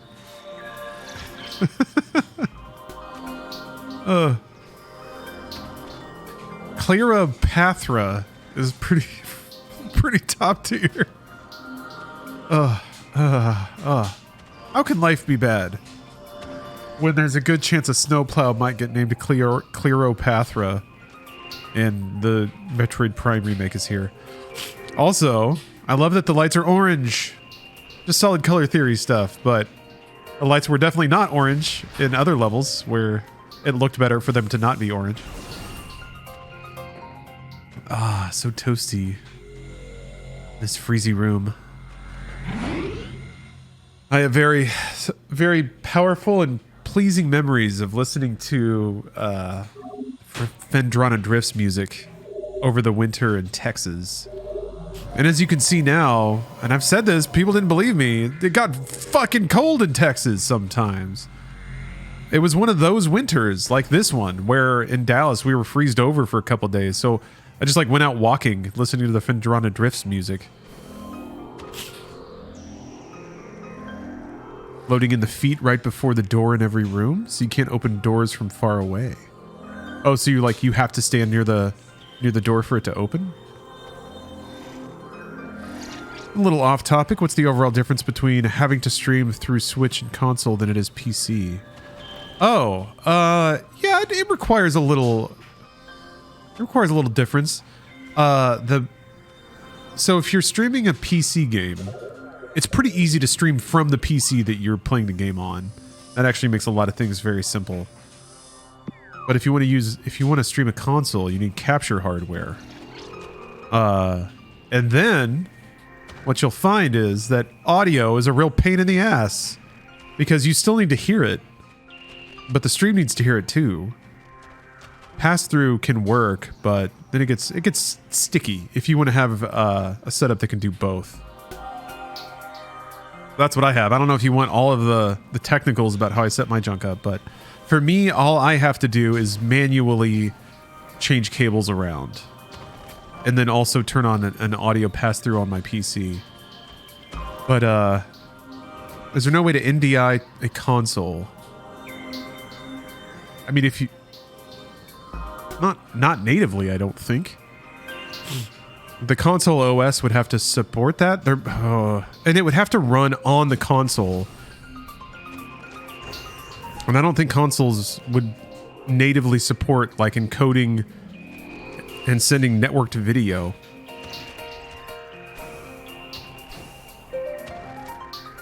That's not a trivial amount of processing.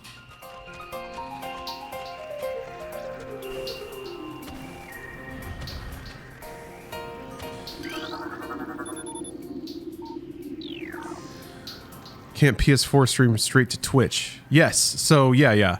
Sometimes consoles can stream like if you have a camera hooked up or something. But that's different than the setup that I have, which is kind of pulling everything into OBS.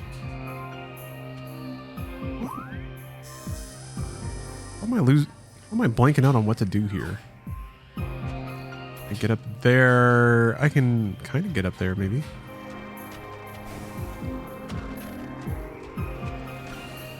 Not really much of a reason for wanting to know, just straight up curiosity. All right. Yeah. I basically manually swap the HDMI cable that goes into my capture hardware. Maybe I just need to charge beam this. Nope.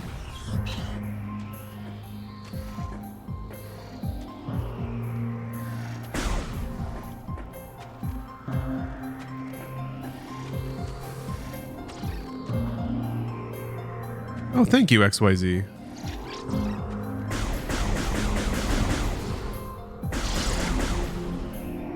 Yeah, it's I find the intersection of games and broader cultural trends utterly fascinating. To me, there's no greater evidence that just video games are solidly a part of our culture and history now. Yeah, commenting was getting a little rowdy, but that is partially to be expected. I need to check and see. We had people spilling over into other videos. But it looks like it's mostly calmed down now. Oh yeah, I never really ran down the playbook. I was talking about the steps, because good golly, is there like a, I feel like there's a routine. It's only become more prevalent and will continue to do so. Absolutely. Chill controls Vendrana Shorelines area. Oh, I guess I have to scan something.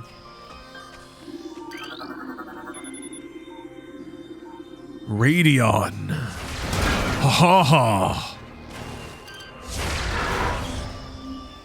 Yeah, I agree. It's not like people are just gonna suddenly get chill about everything. There we go. Yeah, there I go. There I go.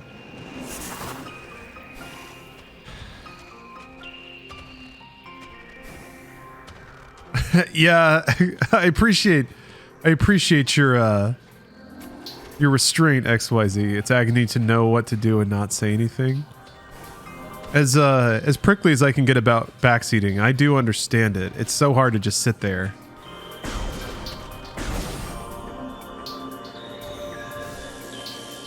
Hell yeah, now we're talking.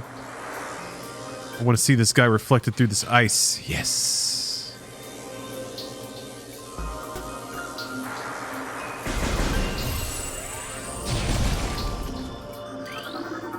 Recorded to logbook.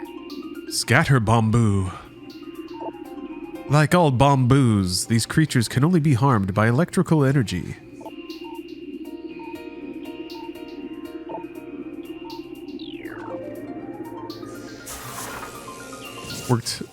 Worked on all these fucking tunnels, yeah?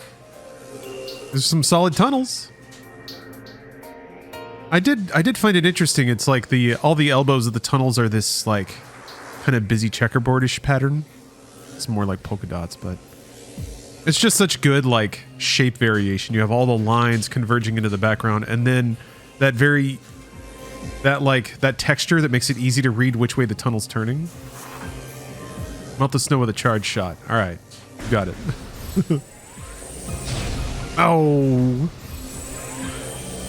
Oh no. Smoke and mirrors detected. Immersion ruined. It's a modular kit. You'll see a lot of the same chunks. Yeah. For me, it's not as much identifying the chunks, but appreciating the visual function behind the chunks. Ew. But yeah, just like dark.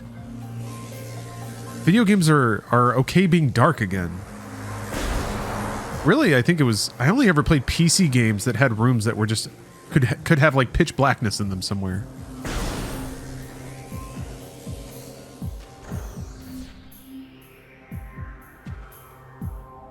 The ends of these snow tunnels are Chozo ruin architecture, the brown sandstone walls. Fear did it a lot? That kind of makes sense. Trying to be spooky? Yeah, it seemed like it was purely the domain of horror games. I always thought there was a lot of power in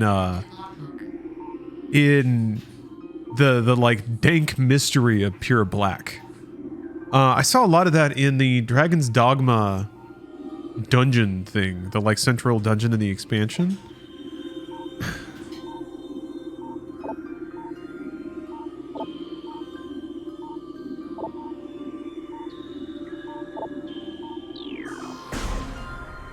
It's not just the expansion. Yeah, I don't remember many interiors from Dragon's Dogma, to be honest. Most of the time I played that game, the base campaign, I was outside. I guess it gets pretty dark at night outside, that's for sure. Like if you don't have a torch, you can't really see where you're going, kind of dark. Although seeing a bunch of pawns like scramble around like idiots with torches in their hands is just a delight. It's like seeing a bunch of fireflies bonk into each other or something.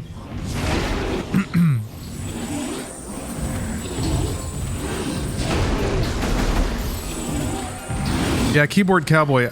Oh, I think I've bounced off of Dragon's Dogma like 3 times. I'm gonna do it one of these days.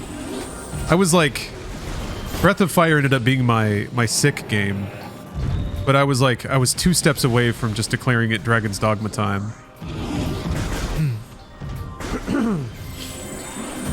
It's gonna be Dragon's Dogma time soon on the stream. It is. It's been percolating for far too long. Is Metroid running? Any issues? None. It's been technically rock solid. Very enjoyable.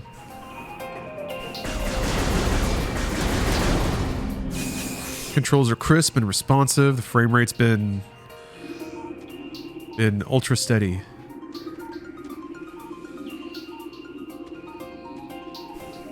Blue pinkies? Just blueies. That's not as fun to say though. Also already copywritten, I think.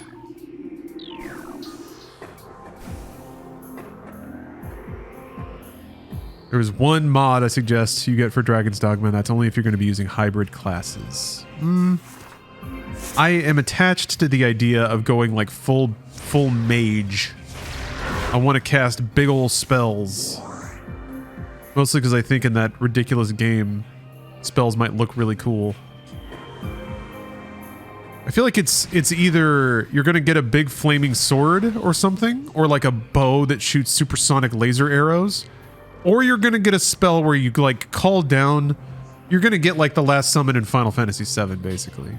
So it's like flaming sword, pull down a rock from outer space and crash it down on this monster's head. One's pretty cool. One like kind of caps out a little bit above the other one.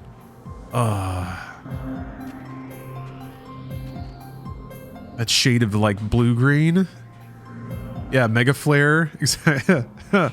I can just think really hard and plant a nuclear bomb in your brain.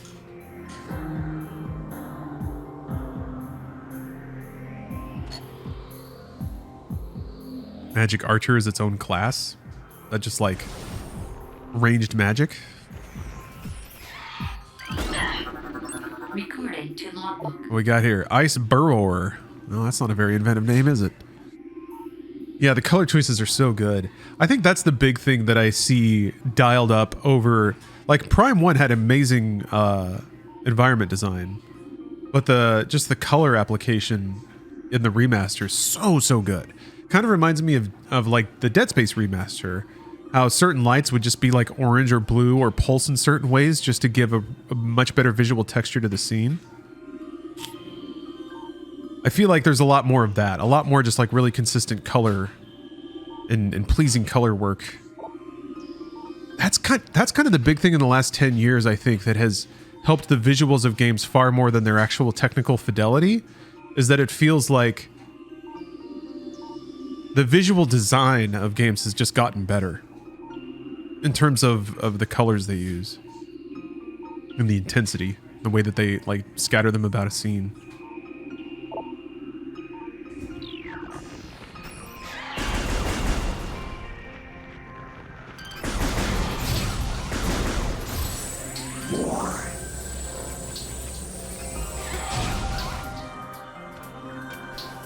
Yeah, Hi-Fi Rush was vibrant, but never like gaudy. It always just looked like pop art. But there's ways that just like turning the saturation up on everything, it just doesn't look good. So, yeah, it was vibrant, but it was intelligently vibrant. Oh, I'm gonna look at that ice. Oh, get out of there so I can look at this ice. Ooh, yeah. What? What? Stop it.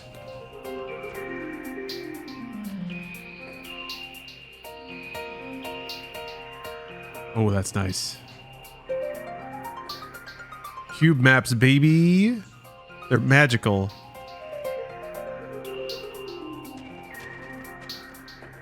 I want to be inside that cube map. I want every direction I look to be nothing but crystalline blue ice. Ooh, it's up here too!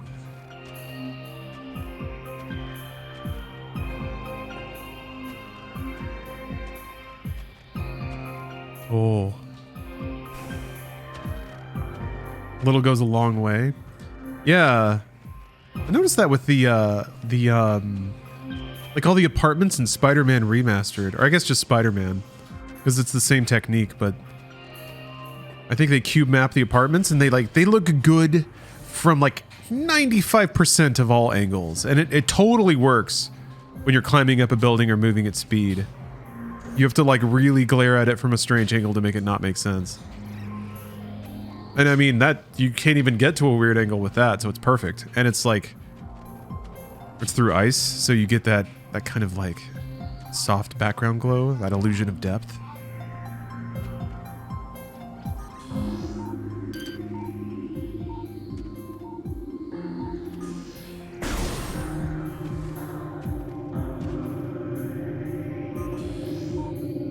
Yeah.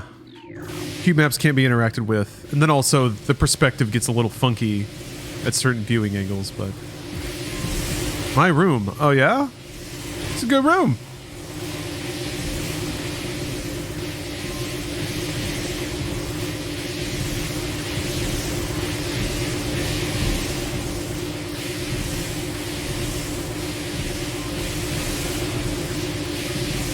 One of the things I think is bananas about Metroid Prime, especially for being...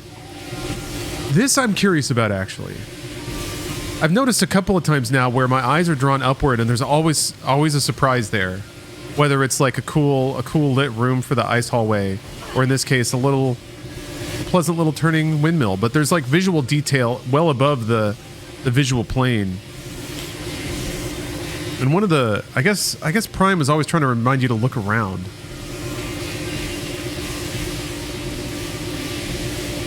But I wonder how many of those details were in the GameCube version. The windmills were like a 6-month thing that I wasn't involved in. Whenever we put the windmill in, the game crashes. There's no reason. We delete the windmill, everything's fine. What do you mean? It's just a windmill. They have canned animation and LEDs and everything. Are the windmills? That room's so small. I guess they must be in another environment. They were a complicated set piece. I mean, I figured you could get away with it in a room like this because the room's pretty tiny. It's just like right there. You can't really see it from anything else, can you? Well.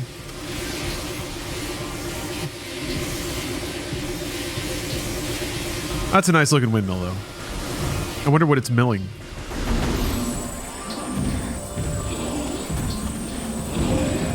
Snow wheat.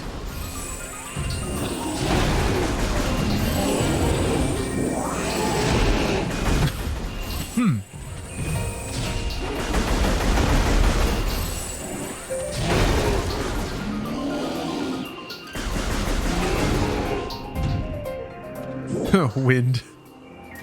Wind goes in, wind comes out.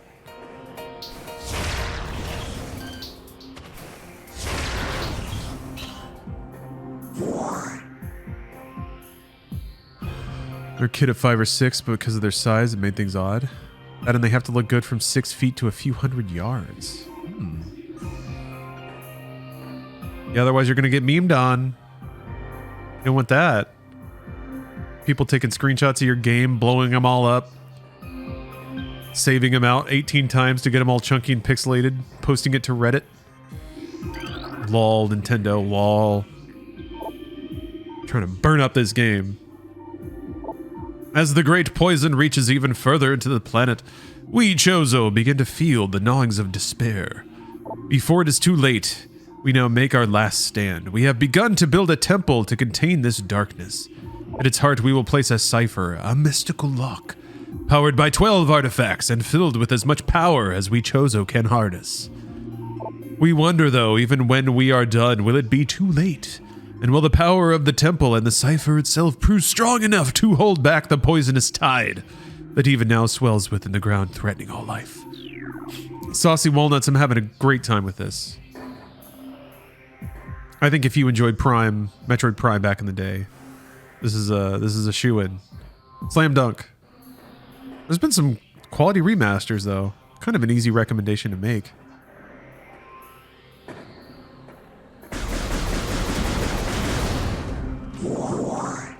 That was some cool VO. Yeah, you like that? I'm available to read all lore entries. If you want me to just dip in your stream and read all your lore to you, I can do that. Buck Futter, thank you for the sub. What's the occasion? A couple of raids, I think. General interest in Metroid Prime. Guess I gotta get to that other door.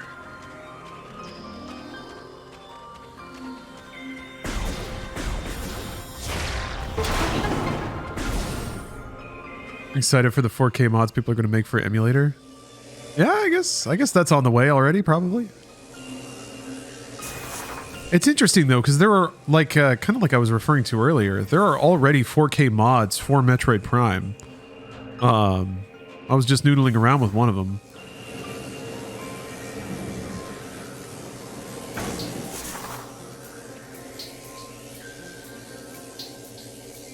Yeah, I feel like you could like maybe crisp up like fine snow textures and stuff, but yo, fuck icicles. These guys.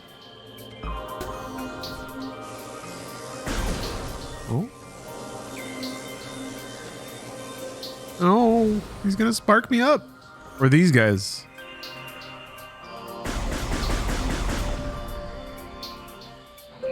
Also, what's up, General Sweetpants? Sorry, you had asked a question earlier, and I meant to answer it, and I think I forgot. Forgot your question by the time I got around to it, so... If you want, you can ask again.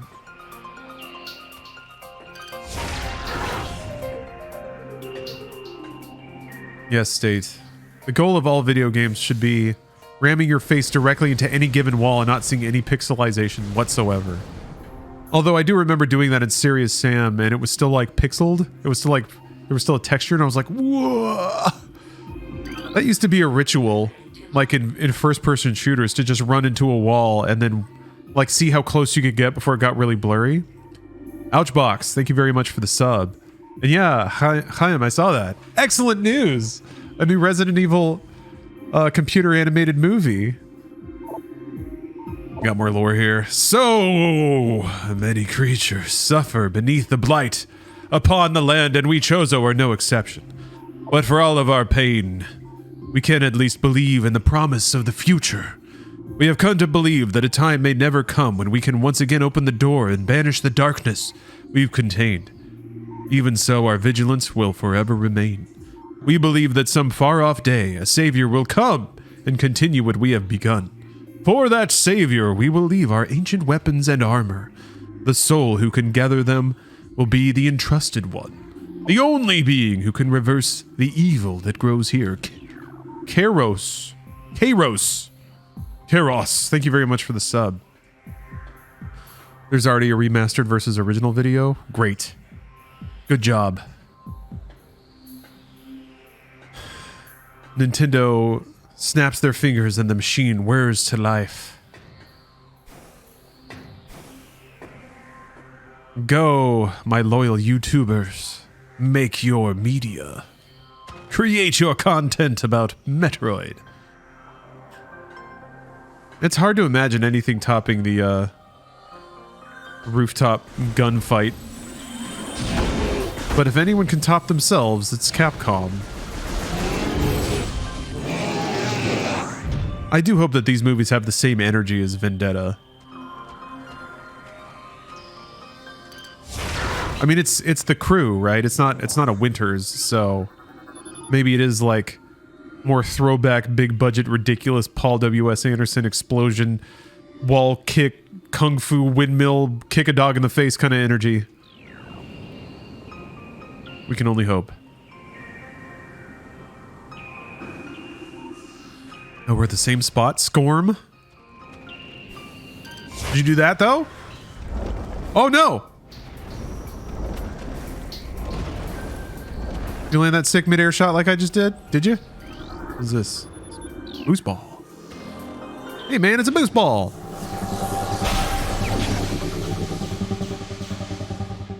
The first 4,000 character tweet I saw was a guy posting pi to 3,998 digits.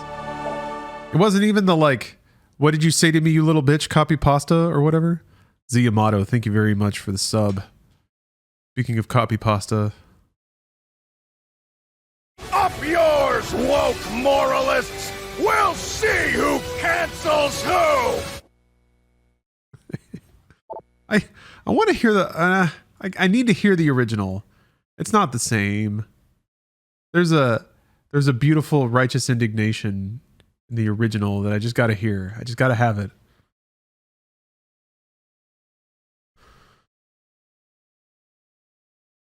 Up yours, woke moralists. We'll see who cancels who. Very good. I need to juice it a little bit though. It's a little quiet.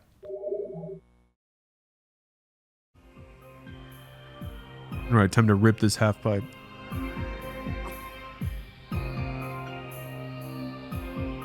Going back and forth between Metroid Prime and SSX Tricky. Not the right button. Not the right button. There we go.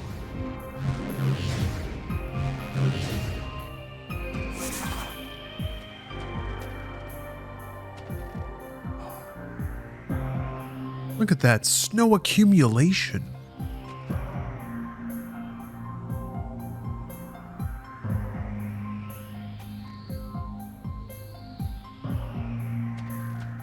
There's a video of AI Jordan Peterson ranting about Bionicle. Awesome.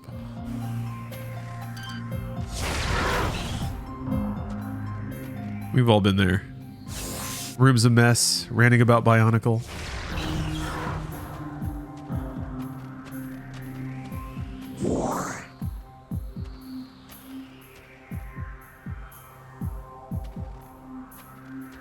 All right. Got me a boost ball. Ow. Ow. Hey man, it's a boost ball.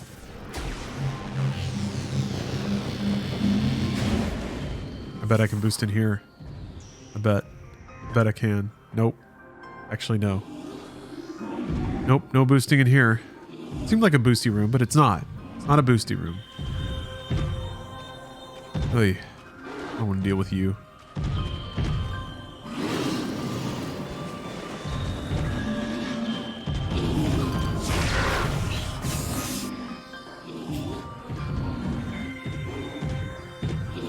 Miss Hardnettin. I had a whole doc. Whenever people at Funhouse decided to start rotating off podcast production, I had a whole doc of Hardnettin things that I shared with everybody. I was like, if you want to keep doing this, here it is. And no one did. So I was like, all right. Guess that wasn't popular.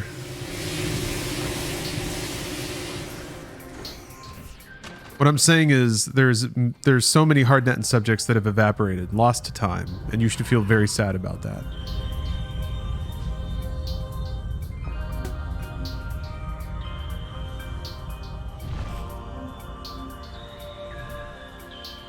It's working.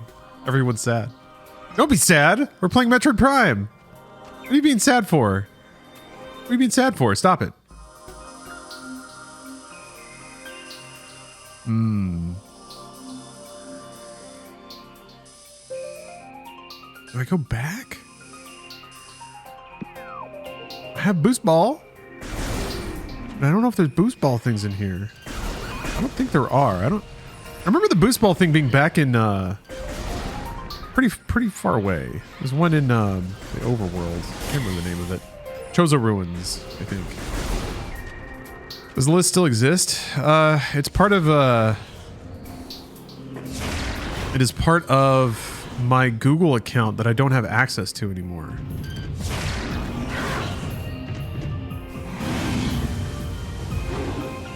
RT was not punctual about pretty much anything, but they sure did shut off my my Google Drive access immediately. If you had to make a hard netting segment today, what would it be on? It would be challenging. I guess it would, like, the AI Seinfeld Twitch stream is a pretty good hard netting candidate. I don't know, it's a bit different now. Internet culture is a bit different. And plus I would want to try to like find some way to tool it so I want to remove any kind of like point and laugh aspect out of it. Definitely don't want to like dabble in. It is kind of a weird internet pastime of like finding weird people and laughing at them. I don't want to do that. Ugh. Look at that crunchy ice. Look at how perfectly refracted and physically accurate graphics are. The microwave is the best character. Doot, doot. I mean, it reminded me a lot of like Twitch Plays Pokemon and stuff.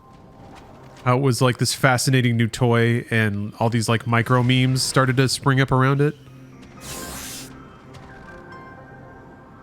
Yes, action. Thank you very much for the resub. Yeah, Buck, I tried to drive home the celebration angle, but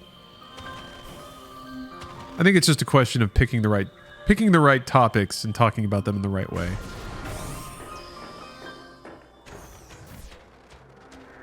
Well, I mean, Bruce and I are going to get back to podcasting as part of Inside Games.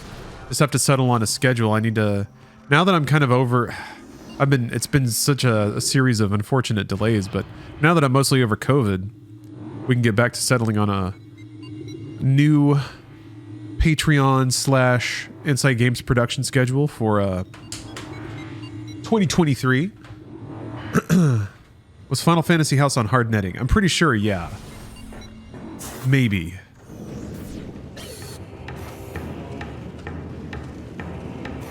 Maybe, probably. If it wasn't on hard netting explicitly, then I definitely referenced it at some point. That's funny you bring that up. I finally watched the Down the Rabbit Hole in the Final Fantasy House the other day. It was weird because I was at least an observer of it while it was happening, at least. It was something awful part of it.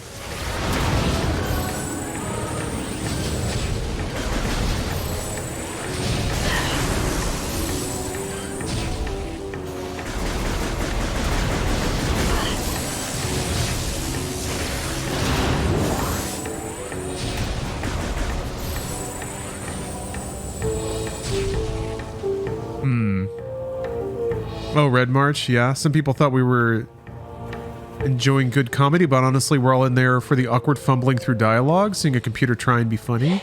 Not laughing with, but laughing at. Most of the time. I don't know. Most AI stuff right now is an intersection of like, there's a shred of something there sometimes, but the shred of what's there is pretty obviously lifted from another human invention. So it's like, okay, you get a bit of script that is interesting and meaningful, but that's just because it was lifted from something else. And then, yeah, you're kind of just waiting for the robot to fall down apart from that. I also think in those situations, you tend to like give the thing more credit for significance than it actually has. So people are typically very kind in their interpretations of AI stuff. They're automatically willing to use their imagination to believe that it's more meaningful than it is.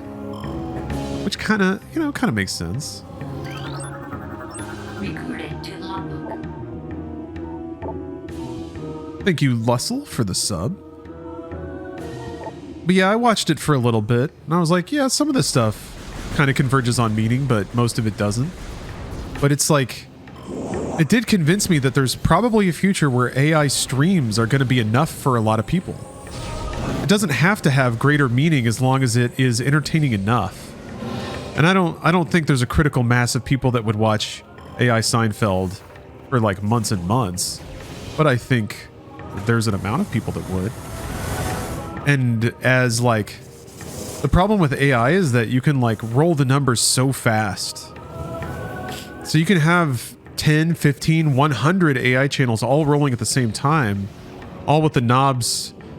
I mean, this is a massive oversimplification, but you just kind of feed them on different things or train them on different things, and you get instant feedback about what's more popular. You don't have to make any artistic decisions. You just like overproduce, and then you use that as natural selection to decide what content should be made more of. And I think through that you can make content that is good enough for a lot of people. LED Surgeon, you won't leave me for AI Seinfeld, but I could see there being an AI that says bullshit like I do often enough. Ugh, what the heck? Covered the whole visor. Ugh.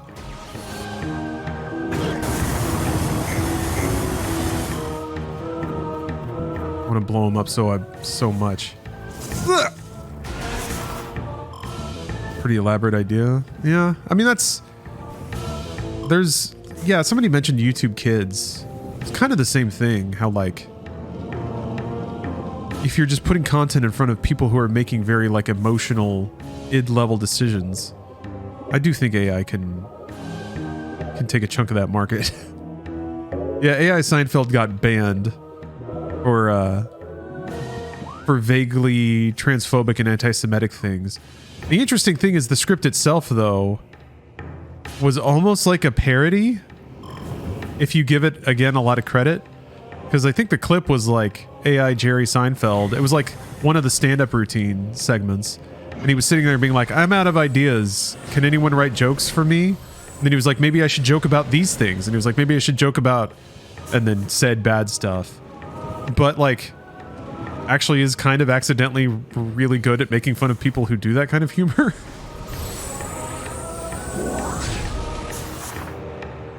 Yeah. Twitch banning that topic. Yeah. I'm surprised it was a ban. I thought it would just be like a timeout or something. Temporary suspension. Athenes does hilarious streams of an AI deep fake of other streamers and they do a Q&A with it. Yeah. Again, it kind of feels like it's in the level of like Carnival Sideshow right now, but I think it can go from that level of like fascination to genuine watching pretty quickly. Or I guess instead of that, there are people who don't see the difference or care about the difference. If they're momentarily entertained, then they're entertained, and if that's because there's a cute little character doing a funny dance and song, it doesn't matter if a human being's behind it or not.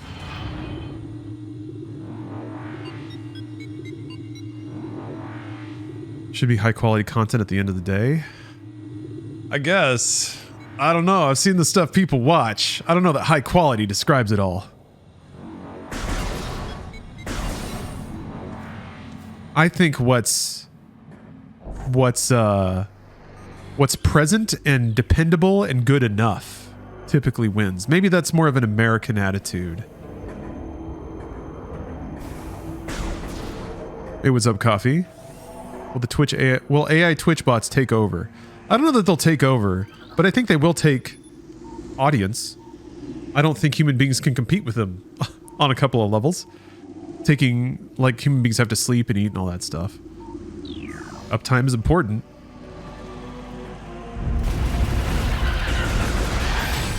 We're gonna get to the point where, like, well, I guess people have already been putting in some unhealthy hours trying to be streamers, but boy, is it not gonna get better when you have to start competing with streamers that aren't real, or one person that can spin up 100 streams of 100 different AI characters playing 100 different games. All that revenue goes to one person. How does the game feel? It feels awesome. The controls are real tight. The performance is really good. They've got a really good spread of motion control options too. content saturation is going to play hell on creators. It is. I mean, it already has. It has been, and it's only humans doing it so far. That's the real scary thing. Overproduction of like streams, TV, music, movies. It's made getting budget and like doing things pretty challenging. It's made it easier and harder is a kind of a weird. It's like easier to make a thing, way harder to make anyone care about it.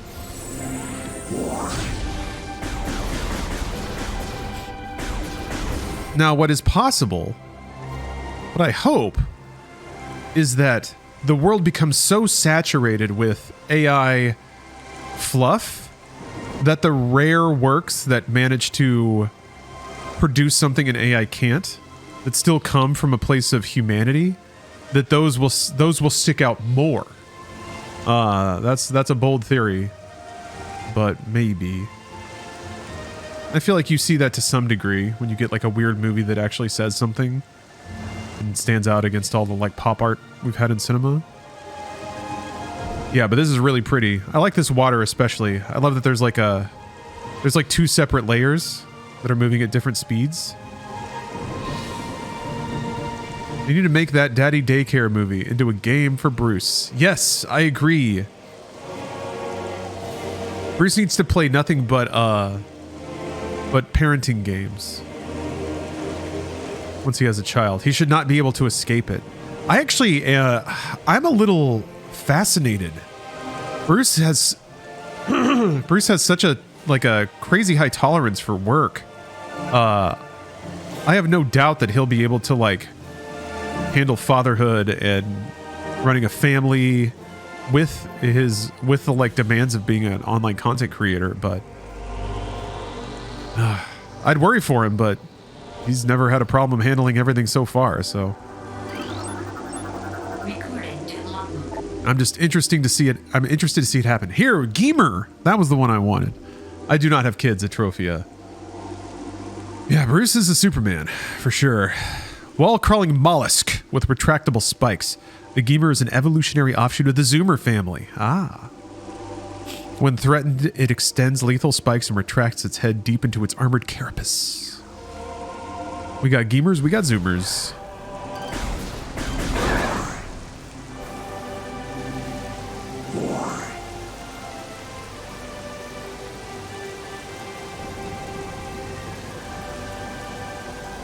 When I was born, my dad's life was basically working me, and he enjoyed it, presumably. Yeah, that's the best situation when somebody is okay sharing that much of their life. Of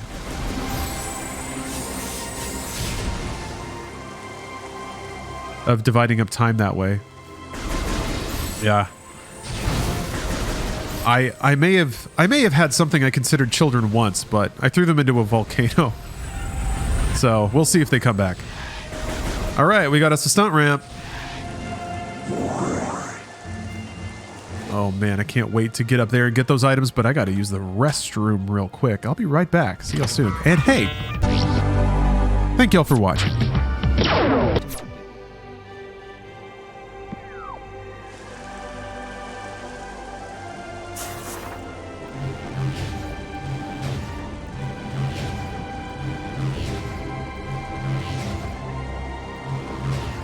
I'm muted.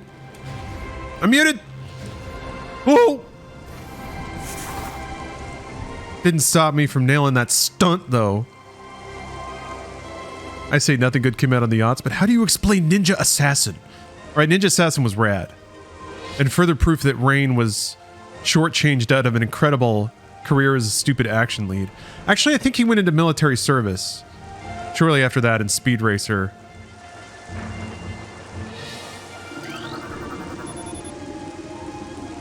Sandstone. Sandstone is bombs, right? Yeah, Ninja Assassin was rad. I think Ninja's, like, I've never seen ninja stars just get, like freaking machine gunned into dudes. Only liked half of Ninja Assassin, the non-cop parts. Yeah. You gotta... I was back in the day when you couldn't expect, like, non-stop badassery from your action films. police subplot is hella boring. Yeah, you're waiting for Rain to take his shirt off. General, I haven't played Hogwarts. I don't. So I was just kind of meh on the game, to be honest. Which is I'm feeling a bit of a sting now because apparently it's getting really good reviews, but I played a lot of open world games and it just kind of looked like another generic open world game. I have yet to hear of like a feature or something aside from it just like getting environment and story and stuff really well. So, I have yet to hear something that makes it sound like it's a game I ought to play. Especially since I'm pretty fatigued on open world games. But, oh, baby. It's got space dementia.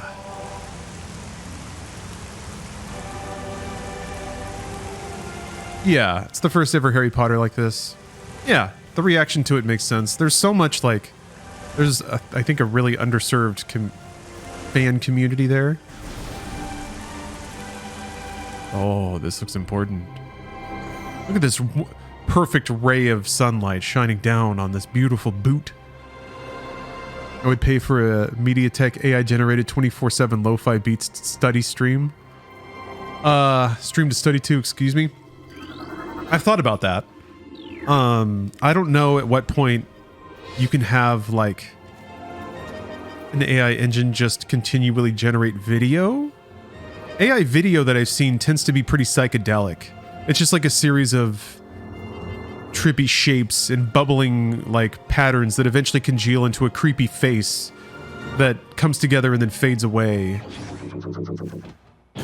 So I think ideally you have something more like what AI Seinfeld was, where you have like scenes and actors and then maybe it's like rendered and then you put like a filter over it. So I could see like AI generated 80s commercials or something like that. The component parts seem to be there somewhat.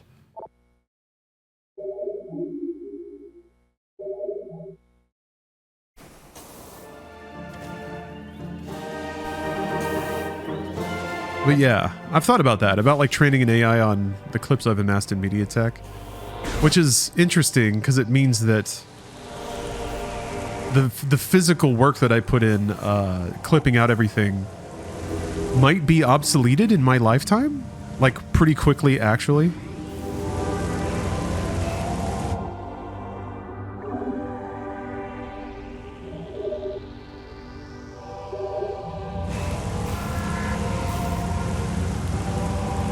Yeah, I guess that's kind of my issue, Chaim. You were talking about Alfonso Cuarón's vision of the Harry Potter universe. I did not like looking at Hogwarts Legacy just from an artistic standpoint. I was like, it's a bit generic, isn't it? I guess that's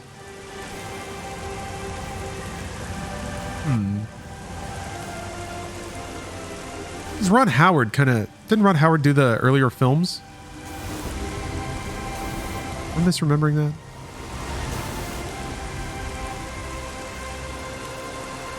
Those films had like a really warm kind of fantasy storybook quality to it. And then, yeah, the third film was pretty like dark, lived in, gritty. And then I don't know. I guess in terms of aesthetic, wait, where am I going? I don't know, I'm just not a magic guy most of the time. Give me space. A space guy. Surprised you hate Harry Potter. Yeah, that's what I'm saying. Can't stand it. In fact, so bitter and vile is my hatred that I will smash copies of the game. I'll buy it and smash it. You've made me do it.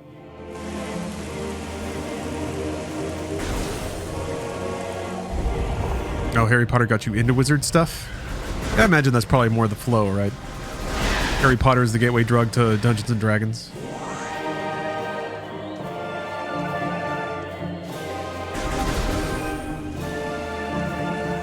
Sorry everyone, stream's canceled. I'm gonna go to Walmart. smash copies of Harry Potter and cackle. That way other people can't play them. Wait, who? But that means I have to buy them. No. I break them on the store shelves and I run away. Wait a minute. Does that mean the store would buy more copies? Probably. Ugh. Ethics are getting messy here. Wait, you're a bad baby wizard? You're not role-playing in chat, are you? Do your kinky stuff somewhere else. Baby wizards. I don't need baby wizards around here. I got enough problems. Oh no! See? See? See what I have to deal with? Audio. Yes, there are many alternate control options. Quite a few. It's got like a Wii style pointer control system. It's got a few different options for lock on and independent camera aim. The method I'm using is just dual stick with also Breath of the Wild style or Splatoon style motion controls. So it feels good. It feels like it's tethered pretty tightly to my hands and what I'm doing.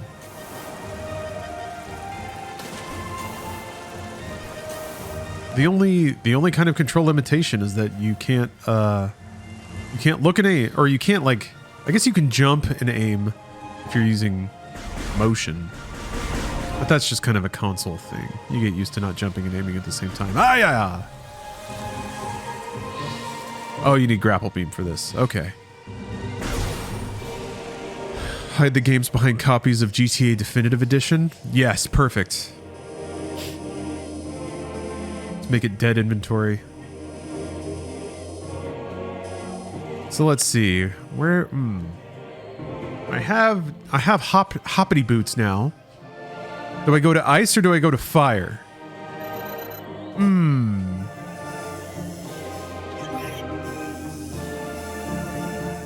Or plant. I could go to plant. That looks like a thing I need to high jump for. Oh no, it's wave beam.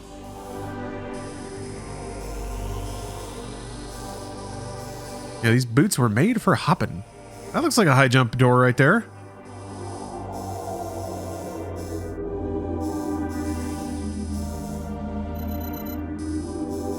Well, I guess I can like do a little tour. See what places I haven't been. I guess I haven't gotten the map here yet. These boots were made for hopping. So I'm gonna hippity hop. Oh, there's the thing right there.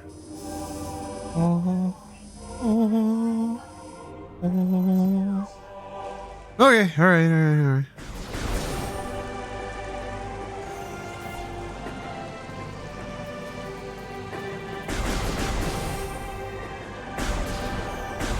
Wait a minute. Oh, okay. Ow. More carrots. It's really hot. It's really hot. Hot. Oh, Lessel. Oh, it was a while ago. I already thanked you, but thank you again. I just read your message. I'm a little scattered right now.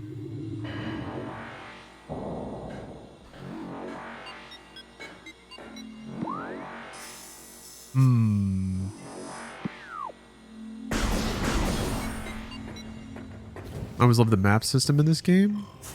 I feel like it... Ooh, that was weird. I feel like the only reason people didn't rip it off is because it's not that easy or something.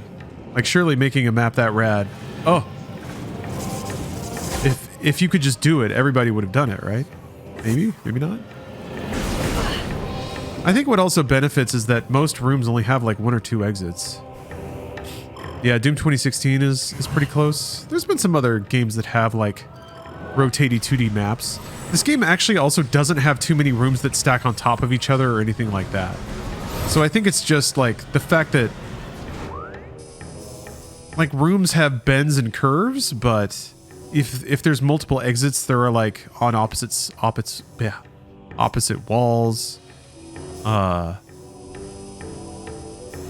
Things flow through pretty normally.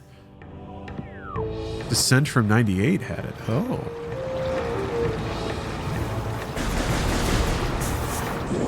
So wait a minute. Am I going somewhere here? Or am I just going to an elevator? Maybe I go back to Fendrana.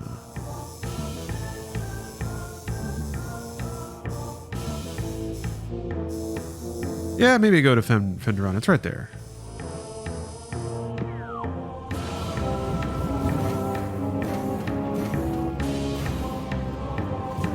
Yeah, more when Prime came out. A lot of games didn't necessitate it at the time, I didn't think. Oh, there's no reason to be over here.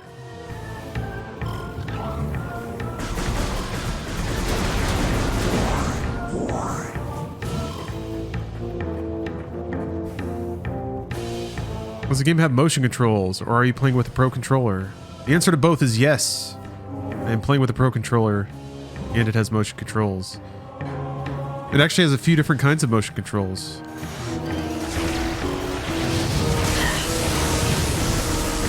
You can do like Wii Remote pointer style too.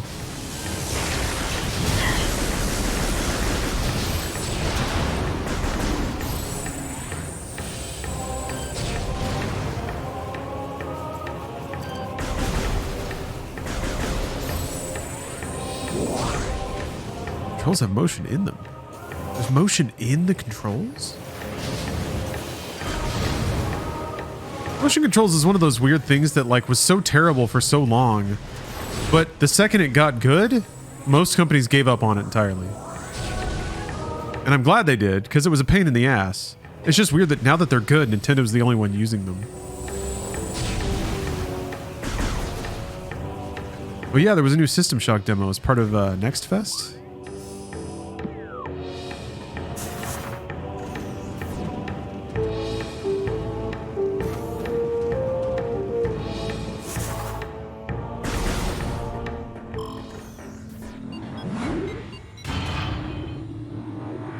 Breath of the Wild changed my mind about motion controls.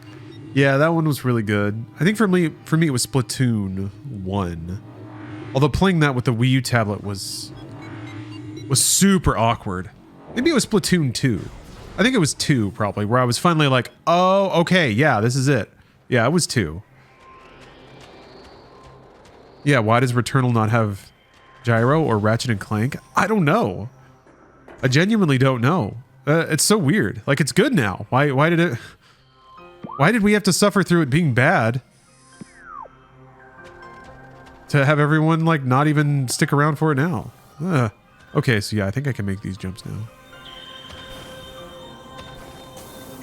Maybe not.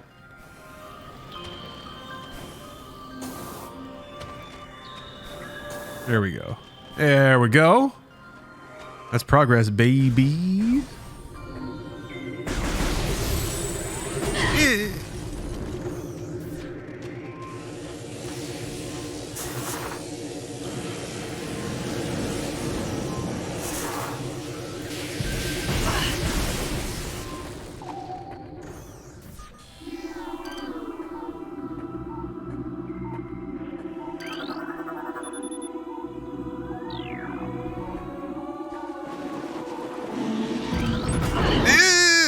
Damn it.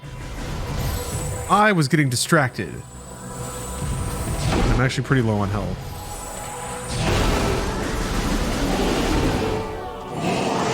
I never like popping those dudes' shells because it actually looks like it's really cozy in there.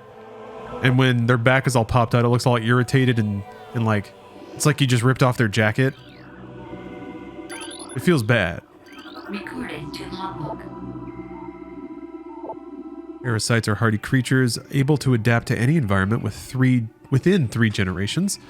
The ice parasite is a prime example, having adjusted to a frigid climate. This vermin now thrives in it. Omnivorous, it can exist in areas hostile to most life forms.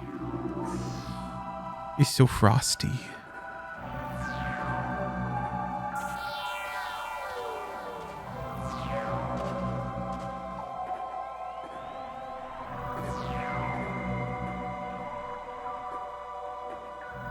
Yeah. There needs to be an ice visor. It just freezes over your visor and you get to look at everything with ice goggles.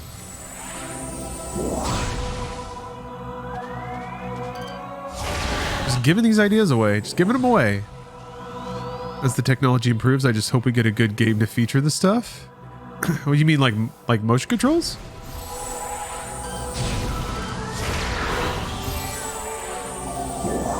There's that Samba de Amigo port. I don't know. I feel like Splatoon does a pretty good job of working them into what,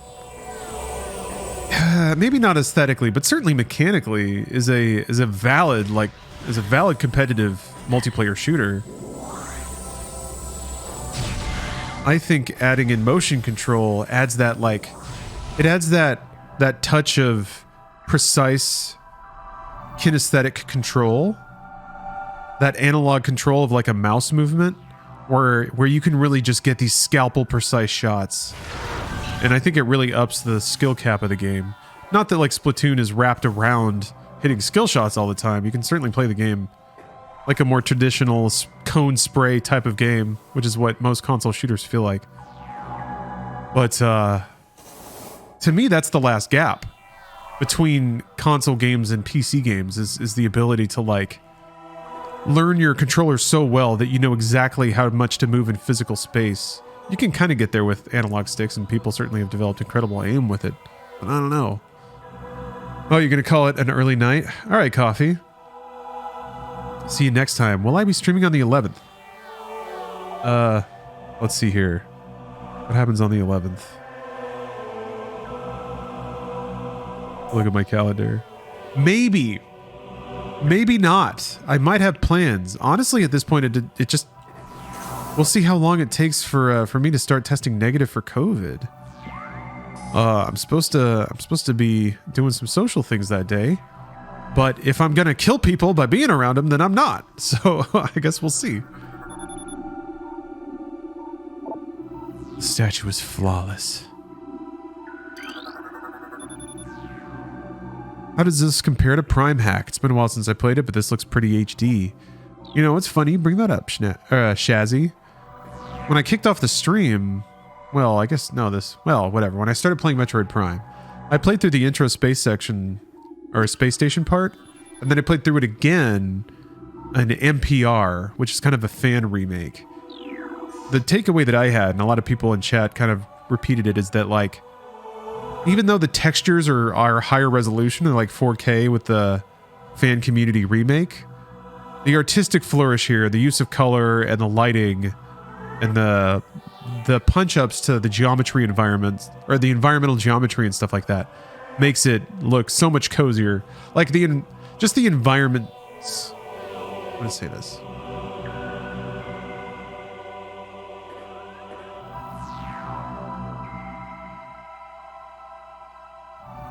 The space feels so much more physical in the remaster from Retro. You know, the community remaster looks good. It looks like an up-resed version of Prime. But I think you see a lot more like kind of crispy recycled textures, a lot more like visual conformity in terms of the shapes and lines used in individual scenes.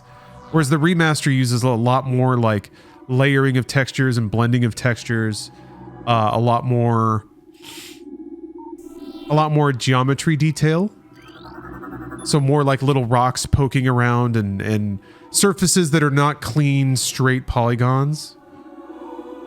And it's a pretty fundamental visual refresh, and it's all quite good. So I think that's the as best as I could summarize it. Hey, Steph. I'm gonna blow it up. I can't believe there's not a secret there. Should love rocks pointing around? It's the best, right? Name one thing better than rocks pointing in different directions. Seek my twin within this room.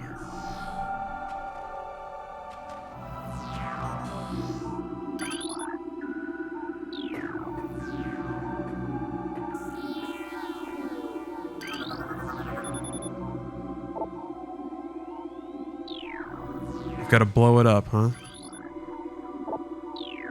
Brimstone? Is that... There it is. Huh.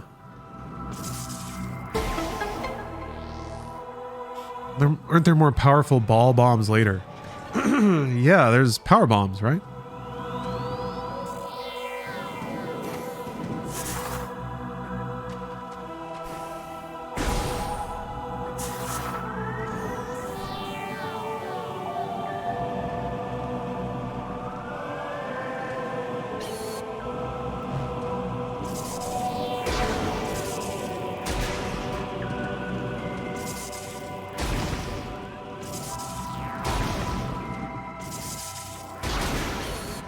Activate ball power.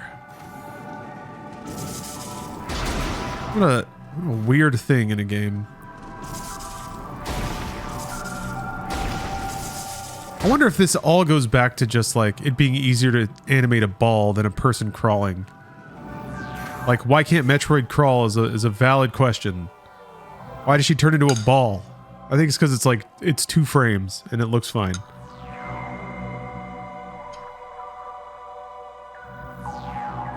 I'm so fascinated by that stuff. Excuse me. And I feel like it probably happens in games more than other mediums, where like entire aspects of a story or a character are entirely around medium restraints. Yeah, a holdover from Metroid 1. Oh yeah, Metroid does crawl in Zero Mission. That's true. Oh wait, beam.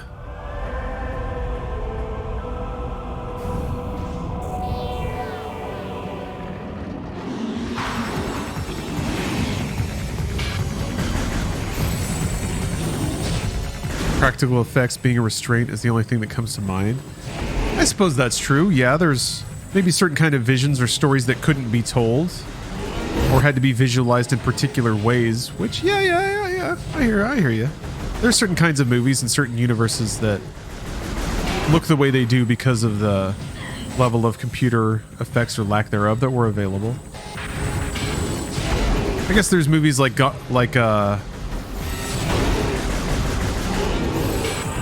well, I guess this happened after the fact, but movies like Wizard of Oz that explicitly use color. Avatar being in 3D, although that's not really kind of pinned to its existence.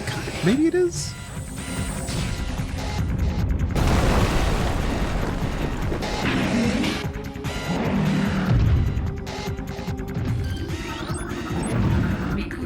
New creatures. Sheegoth, supreme predator of the Phendrana drifts. Sheegoths are invulnerable to most beam weapons. The crystals on their back absorb energy which they can fire at prey. Sheegoths have poor stamina. They hyperventilate after using their breath attack, making their mouth area vulnerable. The soft underbelly of a Sheegoth is susceptible to concussive blasts. In battle, they expel blasts of frigid gas to ensnare their targets. They're also fond of ramming and trampling their hapless prey. Oh, I got rammed and trampled. I feel so hapless.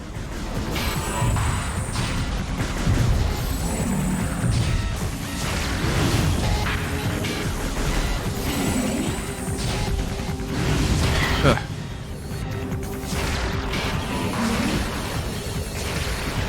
Actually pretty low on health.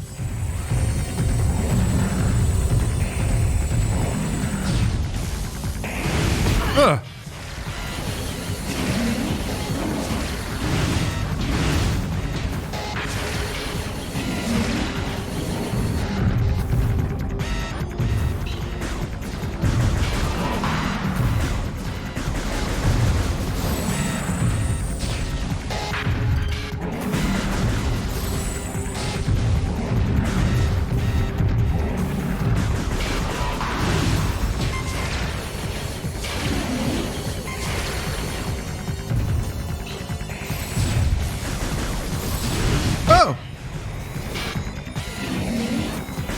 Crap.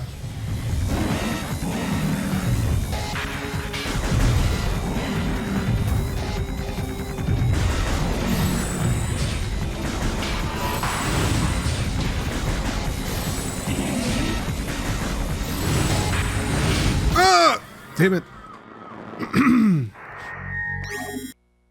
Wait, where was my last save?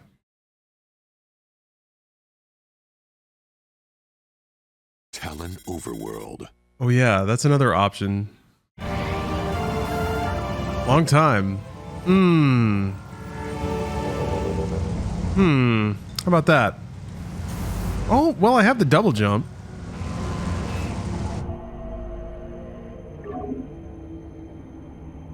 I'm just pretty far away.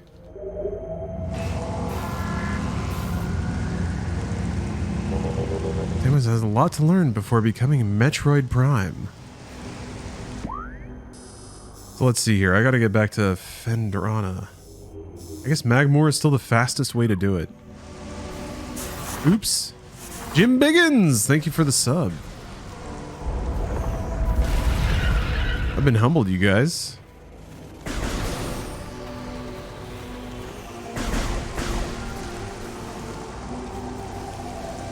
That's the remaster.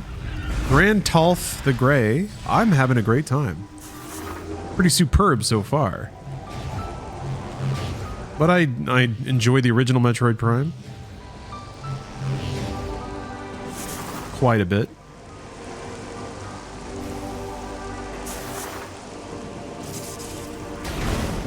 Oop.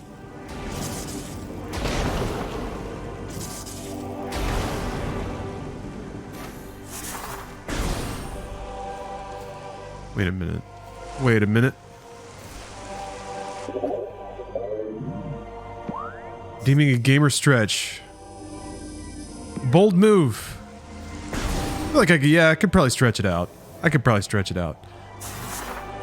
That death put some psychic damage in me. And the only way to get it out is to do a deep squat. To really open up the hips and let everything hang. You gotta get a good dangle in times like these. So I'm gonna get over there. I'm gonna get off camera a little bit, lest I give everyone a show. And I'm gonna pop it down low. Open up those hips. Usually I get a good pop or two when I settle into it. Wait, I should get to Fendrana first. I'm gonna get to Wait, I'm in the wrong spot. Oh, that's fine. This still connects through. I think? No, it's Magmoor. Damn it. Ay. Well, I took the wrong elevator. Actually, these beats are all right.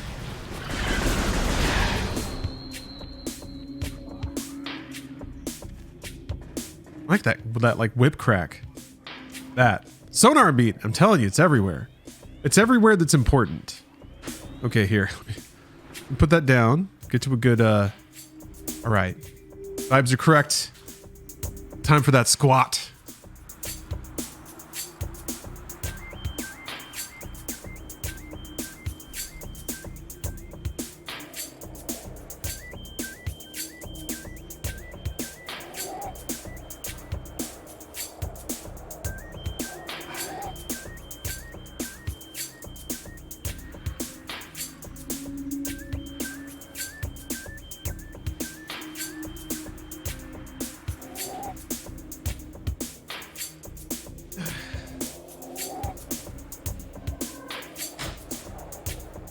Oh. Solid dangle. That was so loud. Something opened up there. Driztoid. Diztroid. Oh, I get it. Diztroid, yeah. Hey, Shadow Drop. I'm enjoying that Shadow Drop right now. Also, a couple of things popped, so that's good.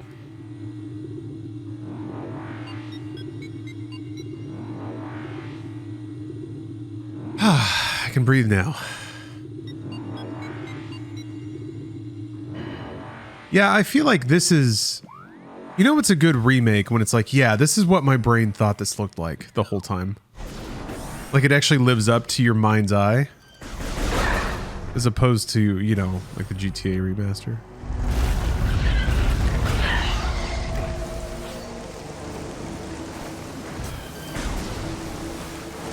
Sometimes I wonder what my neighbors think.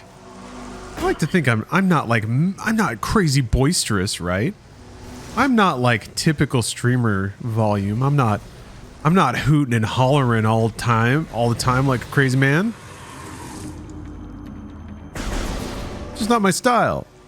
That's okay. Doesn't have to be. But I don't know. Don't have that trademark streamer scream. Sometimes I do. I think I yelp a lot when I'm playing multiplayer games. They never mentioned anything? No. My neighbors are pretty chill. I wave at them, say hi, they say hi back. That's pretty much it. They put up a fence once and we chatted a little bit. I'm it. My neighborhood is really peaceful. I'm very grateful for that.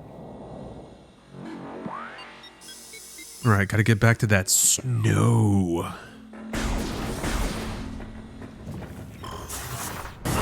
I did it again, man.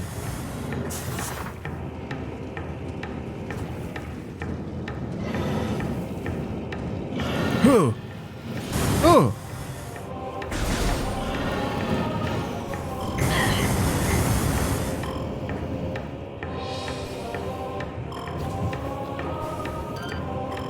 Just realized with the Game Boy and Game Boy Advance apps on Switch now, every canon 2D Metroid will be playable on Switch.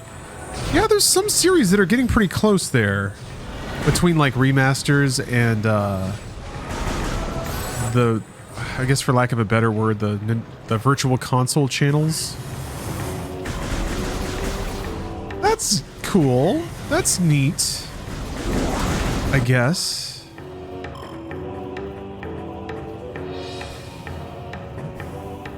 What? We're all thinking, why don't they just add Super Mario RPG? I don't get it. God damn. I kind of understood it when it was virtual console. But I was like, okay, we can dribble these games out. All right, I get them. Okay, this sucks, but dribble it. Fine, give me the dribbles. But like, I feel like adding nostalgia bait to all of their channels, they have so much. Maybe it's not as simple as it was adding virtual console games, but they found a way to add tons and tons and tons of virtual console games over the years. And I feel like they added virtual console stuff way faster than they've added games to their Nintendo Switch Online channels. So what the heck gives? What the heck gives? They talked about wanting to like convert subs and shit. All I can figure is that now game publishers realize that their legacy catalog is worth more as collections than it is licensing it out to Nintendo for like digital distribution or something. I don't know. It's annoying. I think I want to go there, yeah. Nintendo wants more people. Like, I feel like there's so many nostalgia bucks that they're sitting on. Like, I often understand why they don't over monetize and over release. Like, as much as they're accused of cashing in on nostalgia, they could be way worse if they really wanted to. So I think they're actually pretty restrained when it comes to flexing their back catalog. But like, getting free monthly money is the whole game. That's all of it. If Nintendo Switch Online seems like it's exactly the money opportunity they've been waiting for, which is free monthly money for access to their catalog. That's it. It doesn't get more perfect than that. And somehow they have the setup, they have the platform, and there's just not like it seems like they're not doing the easiest step, which is just flooding that shit with remember this, remember that. Maybe they have market data that just shows like it's like maybe it's diminishing returns after like 20 games, nobody cares anymore. I don't know. It's weird, man. Shit's baffling. Oh yeah. Don't flood the market. It's their own market. There's no. And the only result of a flood would be a ton of people sign up to Nintendo Switch Online and then cancel after a month because they like get the nostalgia itch scratched and they're done with it. Oh yeah. God. Never mind. I gotta back out and get some health. I'm not getting tricked here again. Save point right here. I don't know if save points heal you. Choice paralysis? I guess. it's just like there's so many folks who seem to like really get off to loading up their Steam decks with every emulator ever made. If Nintendo provided that through the Switch in an official capacity, it's not necessarily that they'd convert the Steam Deck owners. That's not really the point. I think it's more that like there's a lot of Switch owners who would be converted into being like smug overlords of vast retro libraries if that were a more firmed up offering. I guess they are adding like they added Game Boy Advance kind of and Game Boy.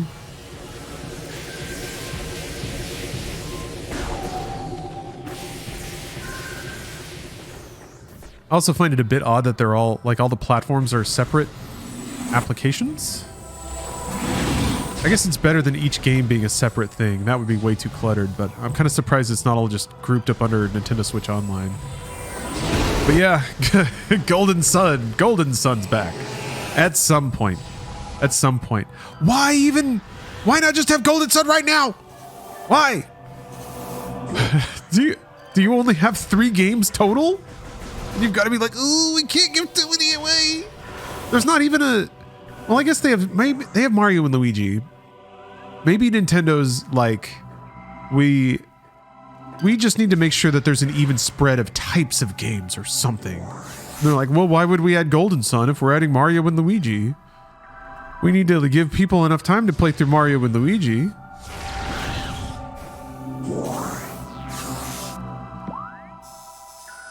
I don't know, man. I don't understand this.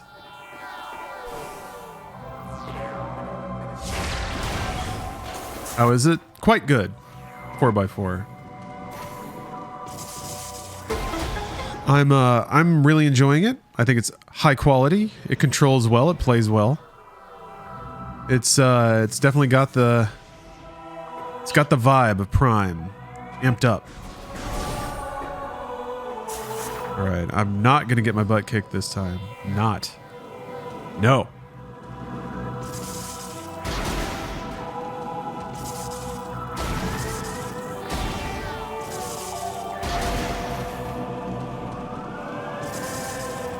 Did you save this time? I did. But it's immaterial since I will not die.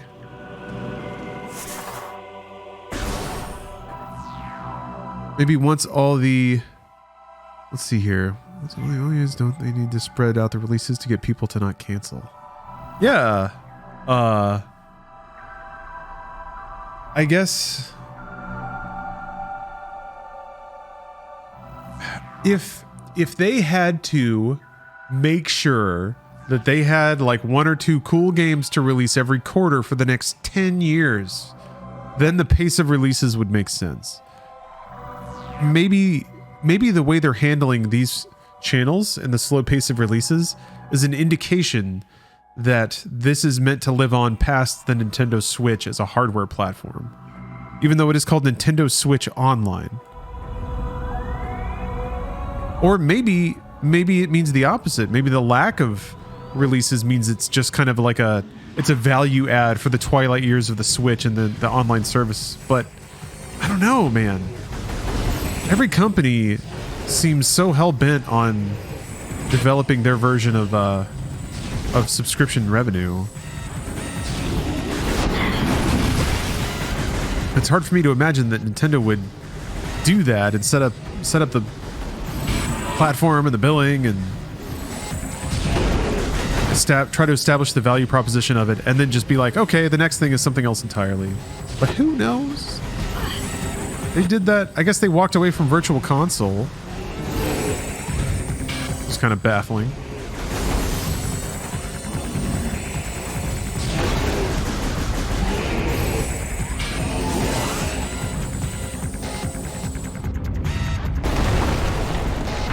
Add as much possible value to the latest product to make the transition to the next generation smoother. Yeah, I mean, presuming that the next generation will have content overlap. It's kind of hard for us to imagine. Oh, I need to scan. Kind of hard to imagine Nintendo hitting the reset button on their software, like that whatever's next may not be backwards compatible. That's hard to imagine given the amount of Switches they've sold and the amount of Switch software they've sold. They certainly didn't walk away from the Wii entirely.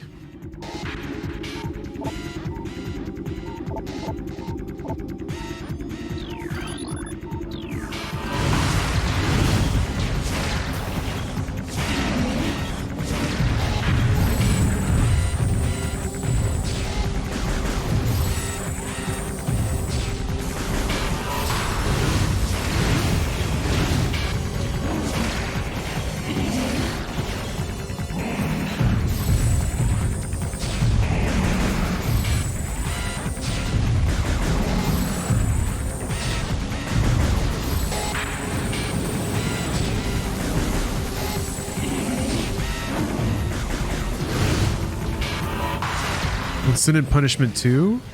Is that the one for Wii? Star Successor? Ooh. I remember buying that and redeeming the Nintendo points. Because I really wanted it. I think that was how I got the Hanafuda card set.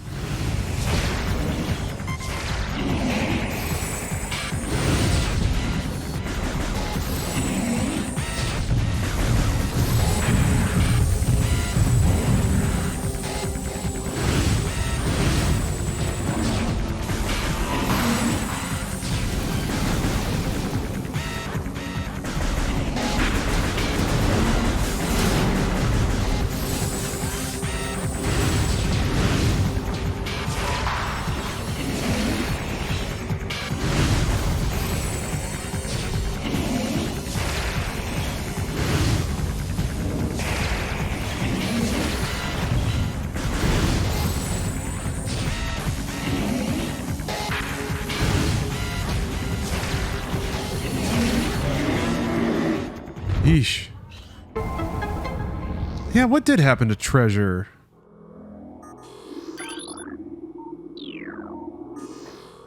Treasure had a pretty legendary streak. Recorded to logbook.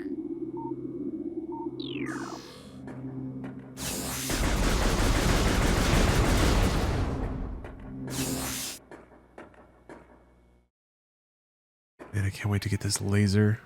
What did Treasure make? Gunstar Heroes, Bangayo, Radiant Silver Gun, Ikaruga, Mischief Makers.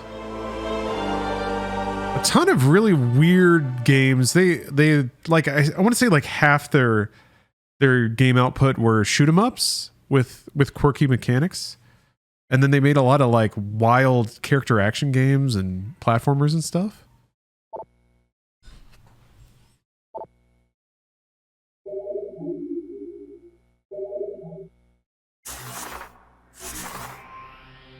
There we go. Yeah. Gunstar Heroes. Yeah. That looks real pretty.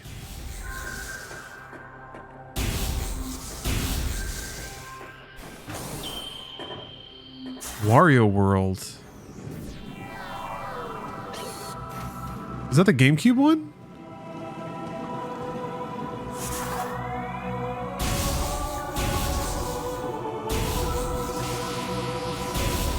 Only slight bummer is that it doesn't cast like purple light.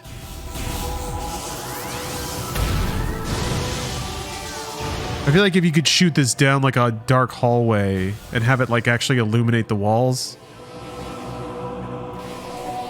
Gotta keep that Switch frame rate up though. That would be cool, right? Given how dark some of these hallways are. Really tempting to imagine the light show.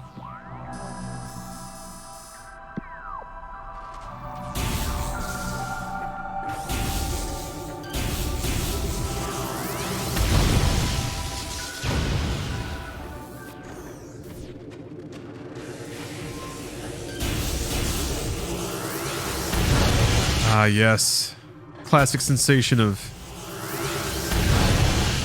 having annoying problems now be trivialized. Once again, limitations defining our experience, but then again, so many great things come out of the ingenuitive process. Absolutely. Perceiving that and appreciating all the incredibly intelligent design decisions that people make under, or as the result of restrictions or restraints. It's one of my favorite things about games. For so long, games lived with, and a lot of times because of their restraints, it was like, there was always a concept, and then that had to marry with the realities of what the platform could actually reliably do. And in that middle, you would find some new things that worked and maybe not.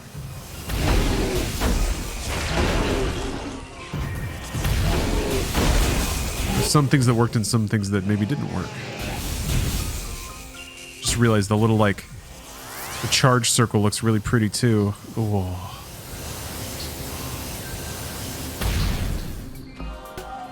Although it's interesting nowadays, it feels like technical restraint is not quite the thing so much. It's more the intersection of, it's like logistical restraints. It's budget, time, money, how well you can coordinate teams of varying sizes. Now it's just the ridiculous task of getting a bunch of teams to all produce cohesive content that interlocks together at all the same time and produces something that has greater value for all of the things that get bolted together to create an experience. Technically, that is a technical restraint. Yeah, I suppose. Until you can invent time dilation or something like that. How's the remaster? Crimson Gex. I think it's awesome. I really, really like it so far. But I liked Prime, but I think it's a pretty high quality remaster. I think environments look really, really good. That's kind of why I'm here. The enemies kind of have more polygons. Yeah, I guess. Oh, yeah. Maybe make them go bananas.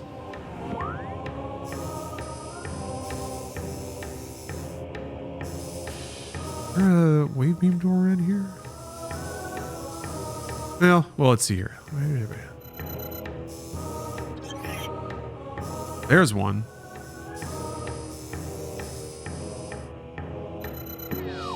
I never did play Kid Icarus Uprising. But that's one of those games where everybody who played it said it was awesome.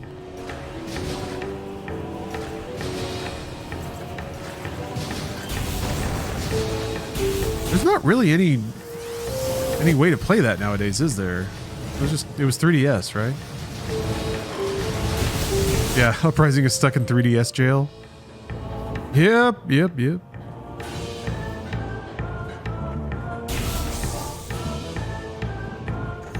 I guess we'll have to wait until the next Direct for them to announce Kid Icarus Uprising Switch Remaster.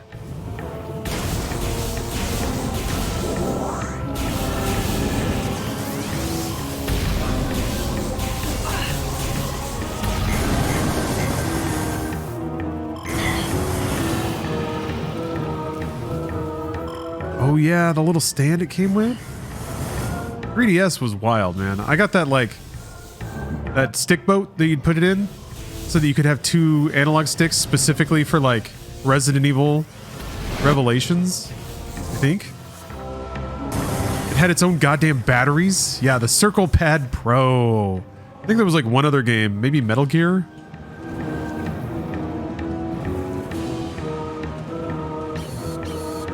They even made one for the XL before the new consoles. Yeah. They made it extra thick. I actually kind of liked the girth.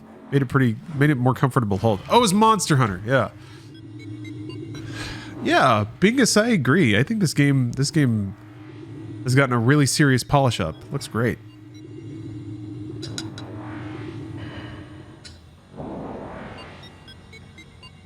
Yeah, you want to wrap your hands around some girth.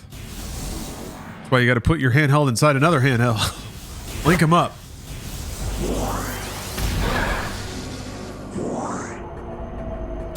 I'm all about that face. As soon as you forget about it, it happens again. Yeah. Oh, the 3DS with a little nib stick. Yeah, the new 3DS. And the little nubbin. The 3DS clitoris. Wait, I thought there was a wave door here? Or maybe it was Choza Ruins West. Oh, it was. I think. Oh boy, I was way off. Where the heck was... What was I looking at? Wait a minute. Wait a minute.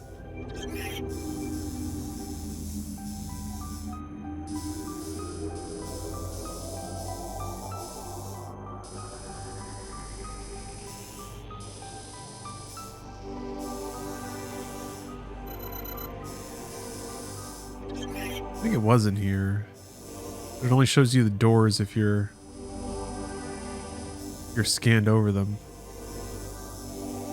Or if you're scanned over the room, rather. Okay. Well, if that's an Overworld North. Hope that's the same elevator. Okay. Let's go that way. Done that underwater part yet? I don't think so. Underwater part. Oh, because there's like water you can go into after you kill the poison plant, I think. I don't remember. I'll figure it out.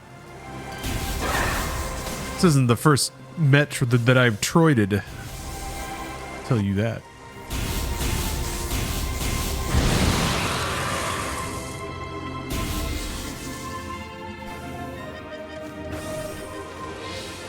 The 3DS was pretty neat. I don't know. It was fun playing Zelda and Metal Gear that way.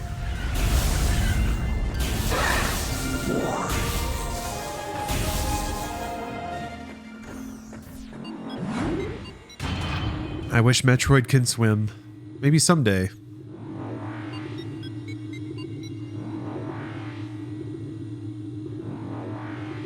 Maybe someday Metroid will swim.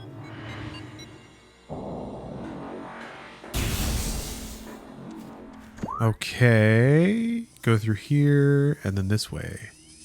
To that. That looks like an important room. Hello, Agent Tough Juice. All right, here's the idea. Here's the plan. I'm gonna go check out this big ominous room. And then after whatever's in there, then I think I'll have to hang up the stream for today. But fear not, I will return in the future. I want to get back to finishing the Dead Space remake. Gotta finish up Yakuza 0. Got a lot of slot car racing to do.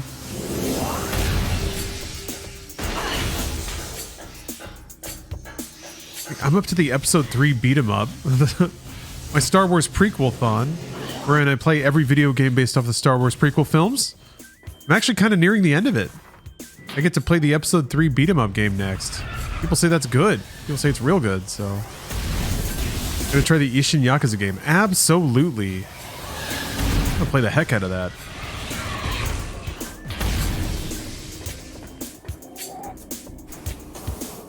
Oh, need Spider Ball to get in there. Well, okay. I guess that's it then. Well, unfortunately, remain a mystery for the time being. Yeah, Rahul's an Ishin. Can't wait to get Rahul's trading card. I'm not quite sure what that layer of the game is. Is there like, there's like a trading card game or something?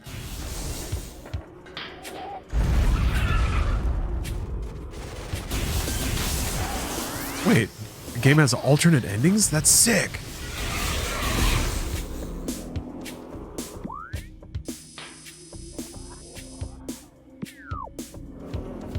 Wait. Yes. Or at least I get my item getting satisfaction.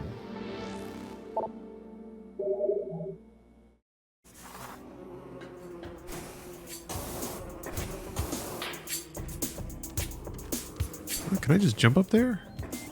Can I just jump? No. Okay, you gotta go from the other side. Maybe I could do that now. Also, yeah, I agree. The music here is so good. Nice break beats.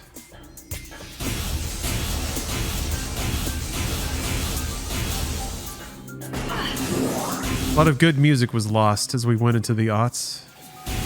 Things looked so good at the end of the 90s.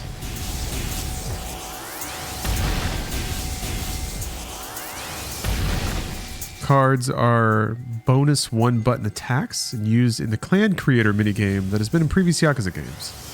Oh, okay. I can summon the essence of Rahul Kohli whenever I want.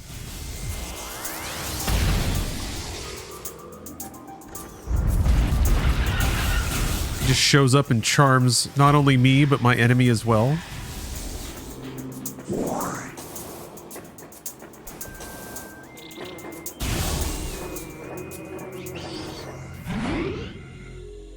Okay, awesome. Deeply satisfying remake. And thank you for watching. Like I said, I'll be back streaming tomorrow. I'm not sure with what. I might be starting Breath of Fire 2. But yeah, still want to finish up Yakuza 0, Dead Space Remake. I want to get back to playing Forspoken. And I want to play an FMV game. Maybe I should play Hell, a cyberpunk adventure. I want to play something old and campy. I'll figure it out. I'll find something good. A good Lawrence selection. But thank you all again for watching. We'll raid over somewhere fun. Yeah, appreciate it. I always enjoy sharing games, especially games that I love like Metroid Prime. I appreciate hearing from everyone in chat too. So thank you again for watching. Catch you next time, everybody. Bye-bye. Thank you for your attention.